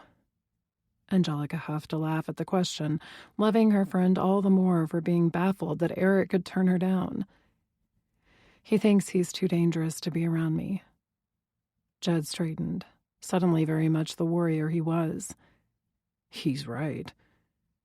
Angelica shrugged, not wanting to argue about it. He stared at her a long, quiet moment, and she waited. Waited for whatever he was working out in his mind. I've missed you, Angie. She bit her lip against a sudden, unexpected sting of tears. Me too. They'd spent almost every day for the last few years attached at the hip. At first with him as a bodyguard, assigned by Blythe. Other than her sisters, and now maybe Eric, despite his not wanting to, no one knew her better. Jed's lips twisted. I'll always love you, he said, almost like a warning. She waited. But if the only way to have you in my life is as my friend, I'll take it. Her stomach knotted and gnarled around itself because the last thing she wanted was to put him in a position where he ended up hurt. But at the same time, she'd hoped, in the most selfish of ways. Are you sure? He gave a curt nod and opened his arms. Letting out a pent-up breath of her own, Angelica walked right into him and absorbed the hug he gave her with closed eyes. Are you really, really sure? She mumbled into his chest, asking again because she needed to, because she knew this was his decision, but maybe accepting wasn't being fair to him either. I wouldn't hurt you for the world, I'm sure. She'd give him the respect to make that choice, without questioning him further. Jed took her by the hand and led her to the small settee in the corner, a delicate-looking one that creaked under his size. Fill me in, because you need a plan if you don't want to end up dead. Angelica tried to be quick. By the time they made it back to the room, Madrigan seemed to be finishing up with her sisters and the Kings. He turned with a smile that didn't reach his eyes. All settled? He asked. She let Jed nod. Eric, meanwhile, stared straight through her. Angelica's ever-optimistic heart shriveled a little bit more. He should be with her to talk to the White Dragons at their headquarters. Because of his story and who he was, they needed to see him and understand what happened. But after that, regardless of the outcome and no matter what was going on with the war, she'd let him go.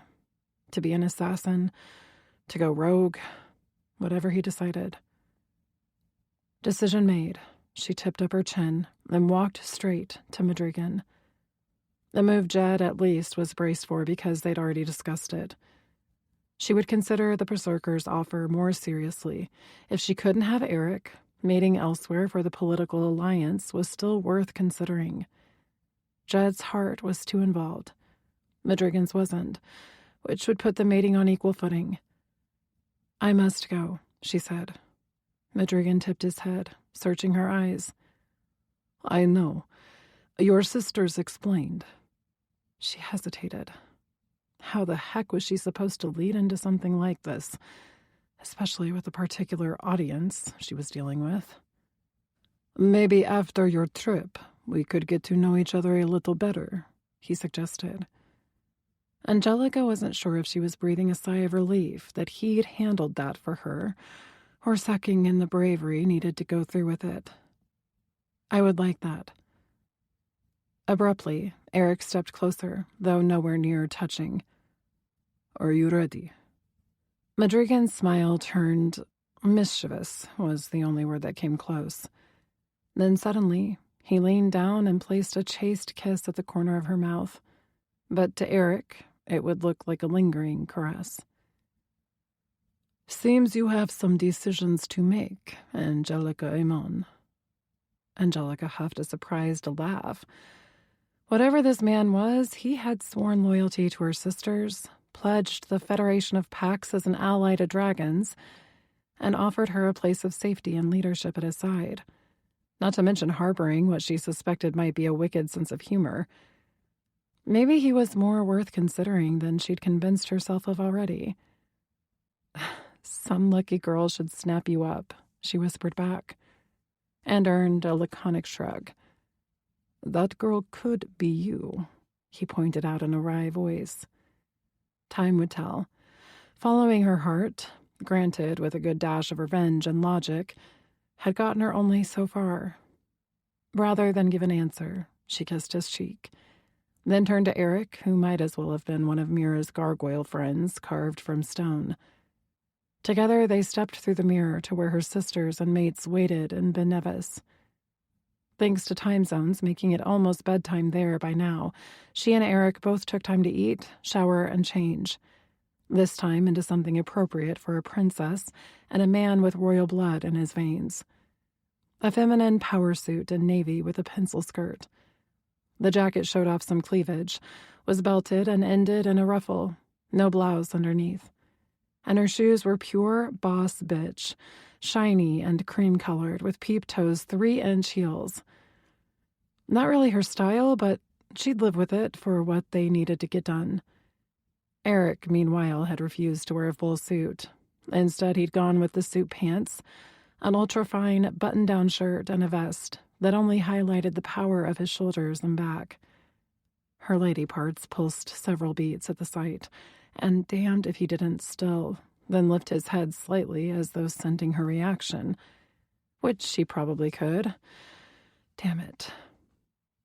Well after dark in Scotland, after another round of hugs and quietly spoken words, Mira once again lit her fire and opened a portal to a reflection halfway around the world. The others who've pledged their loyalty are already there, her sister said. Let's hope they've laid the groundwork well, Angelica said. They could be walking into a fight, and she needed to be mentally ready for that. Let us hope they do not decapitate us the second we show our faces, Eric muttered, apparently thinking the same. On that pleasant thought, she nodded at Mira. In seconds, the portal was opened, and they looked through the reflection at the headquarters of the White Clan. The mountain that would have been her childhood home, had both her parents lived and ruled as they should have. The room Mira had selected to send them to was basic.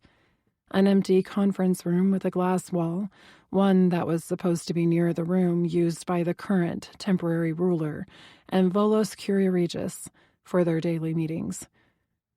Not only that, but inside information provided by the men already marked with her family crest told them that the king and his council met every morning right at this hour.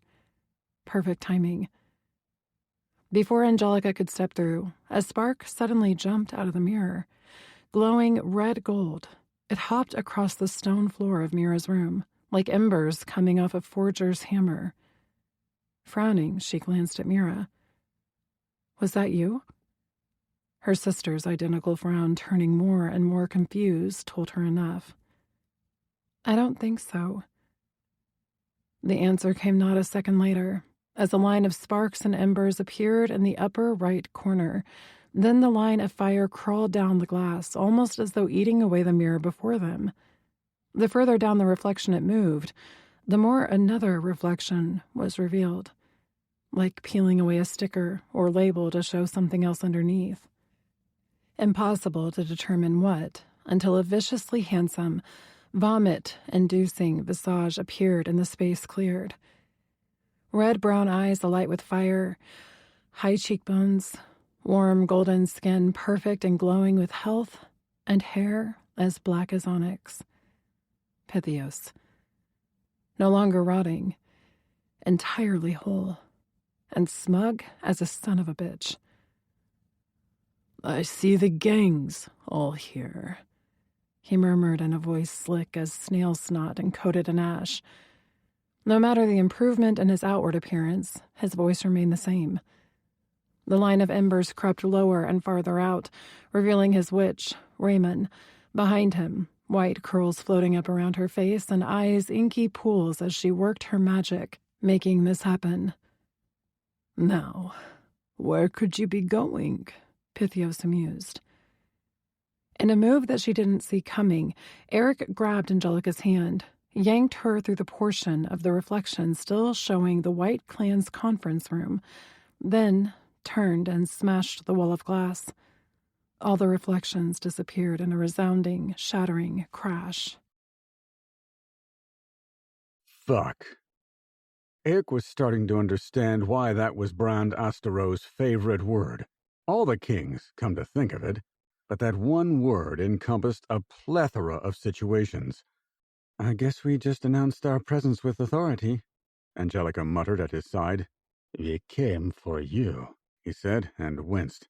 Leashing the growl coming from his dragon took more effort than it should have. The thing was rioting inside him. "I know."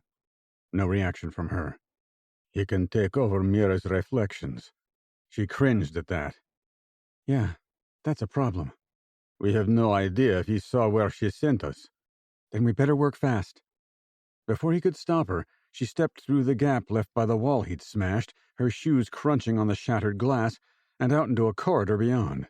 The space looked like a human business more than anything, with several rows of cubes backing up to a wall of glass-sided conference rooms of varying sizes, though no one occupied the area. Angelica rushed a few doors down toward the room where the Curia Regis was supposed to be meeting, only to pull up short, as men and women spilled out into the same hallway, no doubt on alert after the violence of their arrival. "What the 7 hells?" A man old enough that his face sagged around the jowls, skin spotted by age, snarled. Eric sprinted for Angelica. But Angelica addressed that man directly, not so much as hesitating as she kept moving straight for him. "Merce?" she queried. "My name is Angelica Ammon. I am the daughter of Zelant Ammon and Seraphina Hanyu, sister to the Phoenixes, sister by blood to the kings of the Blue, Black, and Gold clans." "I know who you are," the older man who had been King Bolo's beta snapped. Eric stopped her with a hand on her arm before she could chest bump the dragon shifter, but she refused to let him put himself bodily between them.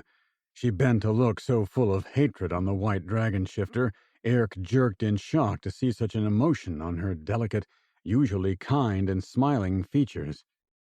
"Then you know I have come to take my family's throne back," she stated in a hard, cold voice, so unlike Angelica, another jolt shook him. This was not the plan. She was supposed to be negotiating. Her chin went up, every inch of her imperial ice-chip eyes trained on the leader's face. "Step down now and help me, and maybe I will spare your life." Fuck. Except the beta, rather than killing her then and there, considered her in silence. "Loyalty to the Ammon family is no longer mine to give you." Not boasting, more like tired. Angelica wasn't expecting that either. She frowned. "What?" The smile that ghosted across Mo's features only made him appear older. "Your new followers are loyal, my dear, and convincing." If anything, Angelica appeared shaken. "I don't understand." Mos sucked at his teeth. "I'm saying you're too late." "What the fuck does that mean?" Eric demanded. A flickered glance in his direction wavered, then held. "Gods above. You are the exact balance of your parents, boy. A moment of recognition, a moment of acknowledgement. Then the beta went back to Angelica. Someone else got here before you. Bitterness coated the words in filth. How adorable. The low rumble came from the dark behind the gathered council members. Thinking you had any right to the throne. The body of cowards parted like the biblical Red Sea to reveal a man Eric had met before. In his dungeon. Brock Hagen. Eric knew all about this man. The son of Uther Hagen, the dragon Pythias had put on the Gold Clan's throne after Bran's own family were all murdered.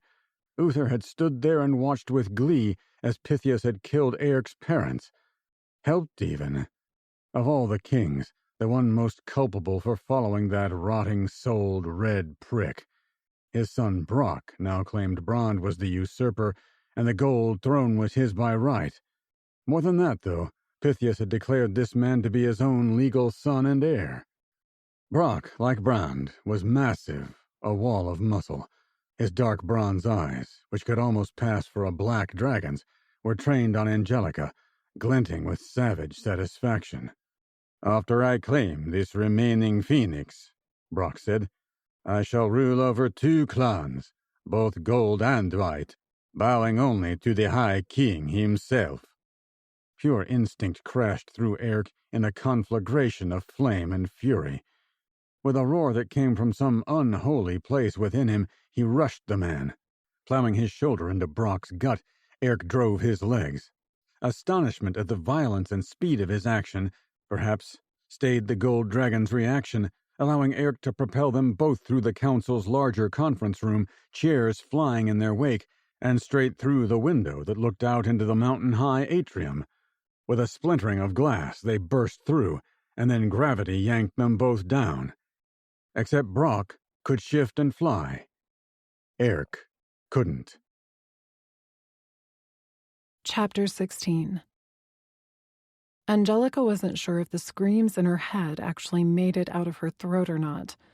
She sprinted after Eric, who moved with inhuman, even undragon-like speeds, more like a vampire than anything.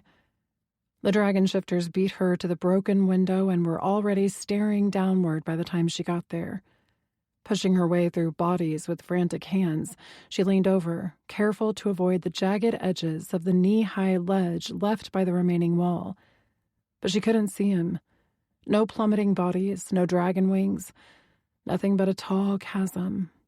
A chamber, really, not round but shaped with the ins and outs of the mountain itself. Mose happened to be standing beside her. Without thinking, she clutched his arm. Where did they go?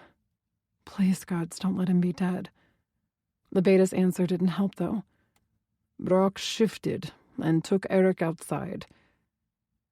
Outside? Oh, gods, to what? Rend him into pieces in front of anyone who cared to watch?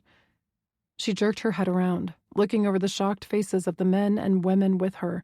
Someone had to stop him, but no one was following. Get me out there, she ordered. Mose frowned, white-blue gaze scanning her face. It's not safe. I don't care. Something that might have been anger rippled over his features. I won't sign my death warrant with Pythias by helping you now. Cowards. Fucking cowards, all of them. The rest of you abandoned Eric once, but I won't. Not ever. But she could see in the beta's face that he wasn't going to budge, which meant she'd have to force his hand. You want to keep me safe to hand me over to your new leader? Fine. Then you'd better be fast. Before he had time to do more than frown in confusion, she vaulted the low wall, throwing herself into the abyss, turning onto her back in the air. Thankful she'd gone with Skylar to learn to skydive because, whoa, so that she could see the horror twisting his face as she fell away. For a heartbeat, she regretted the rash move as he didn't budge. But then it worked. Mose pitched himself after her, shifting with remarkable speed. She wasn't even halfway down to the atrium floor before he caught up to her, snatching her up in his massive talons, careful not to slice her with the edges of claws built to rend through diamond-hard dragon scales. This was not how she'd pictured any of this visit going. That was for damn sure. Angelica turned in his grasp and wrapped herself around one digit, watching where they went. Most didn't stop their headlong plummet until the last moment, flaring his wings and shooting them over the tops of shops and the marketplace that took up the base of the mountain, similar to the Ben Nevis setup. Then out across the hangar and training area, before bursting into pristine blue skies surrounding a mountain bounded by more mountains. Angelica didn't bother with her surroundings, though. Instead, she was busy searching all around her, everywhere not blocked by the clotted cream-colored dragon carrying her, searching for Brock and Eric. Brock mostly, who would be bigger. Based on his eyes, he'd be a gold so dark he might look like antiqued bronze. In these skies, he should be easy to spot. Please don't have already killed him. Below them, more white dragons poured from the mountain. The Curia Regis had followed, maybe others.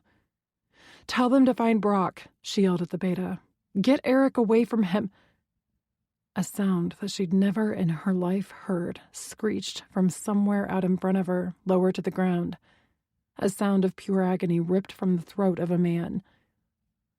"There," Moses' voice sounded in her head as he tipped his wings. "On the ground."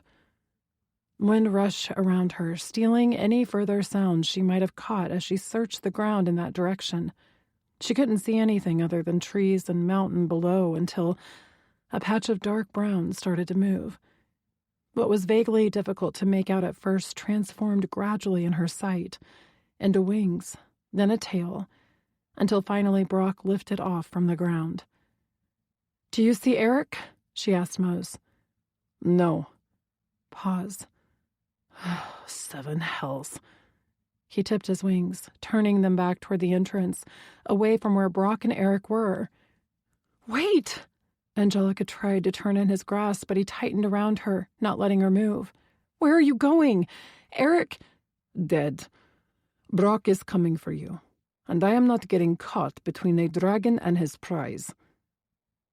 Dead? Eric was dead?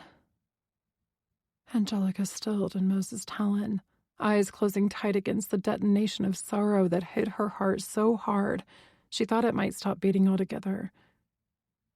"Are you sure?" The question came out small. "I didn't see him, but there'd be no other reason Brock would leave him."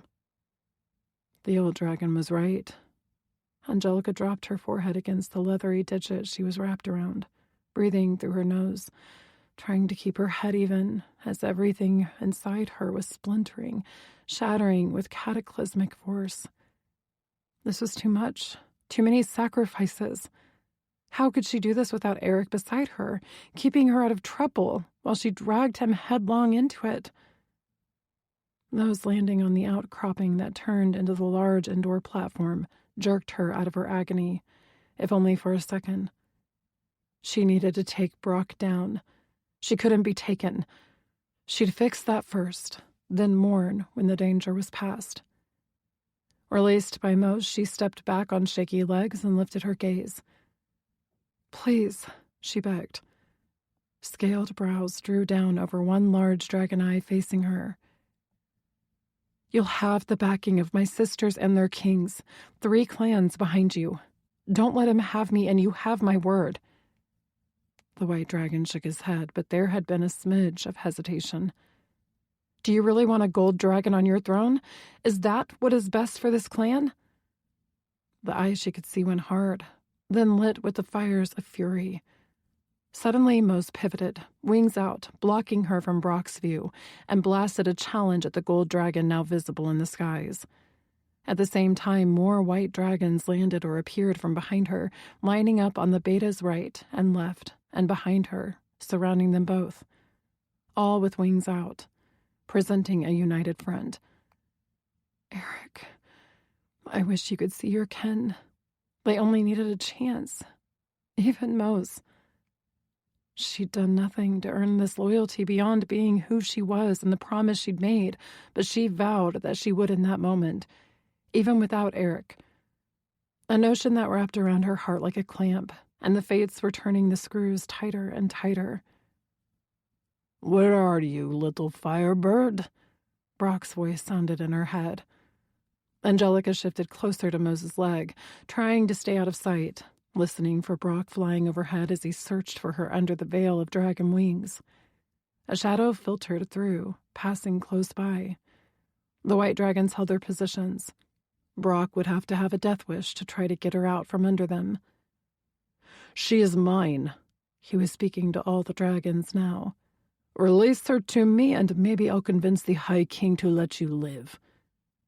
A new, horrendous sound shattered the stillness, coming from below them down the side of the mountain. Agony and terror and fury. Angelica's heart jump-started as though she'd been shocked back to life. Eric. He was alive, and no longer human. The sound of Eric's dragon blasted from his body on a wall of anguish and fury. Because he'd heard. Lying on the ground, out cold, Eric's dragon had still heard Brock's claim. The gold dragon was going for Angelica. And Eric's dragon responded, wresting control from an unconscious Eric, the violence of it yanking him out of the void and right into pain. He flipped over to his hands and knees, vomiting blood. Brock had cut him, but the shifting of his body was holding the injury together with scales and somehow healing him faster, making it the least of his problems. The shimmering of his vision, the glitter of pure white scales, told him that much. Eric closed his eyes, not breathing steadily, not focusing on holding his control. None of that. Fuck all that.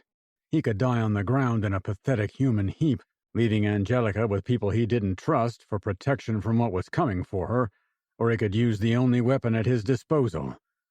Himself. With another heave, blood pouring from his mouth, he gave in, ceded control and let his dragon take over, rip from his body like a cannon shot. He'd seen other dragons shift before. Theirs came on in a silent rush that didn't appear painful. His soul should stay in place as his physical form shifted around his essence. Everything human about him, including his clothes, should be absorbed into his new shape. But this was like being flash-heated in fire, forged by agony, as though his dragon was shredding his way out of the human half of himself. Another roar clawed its way from his throat as he grew to massive proportions, his perspective adjusting so rapidly his vision blurred.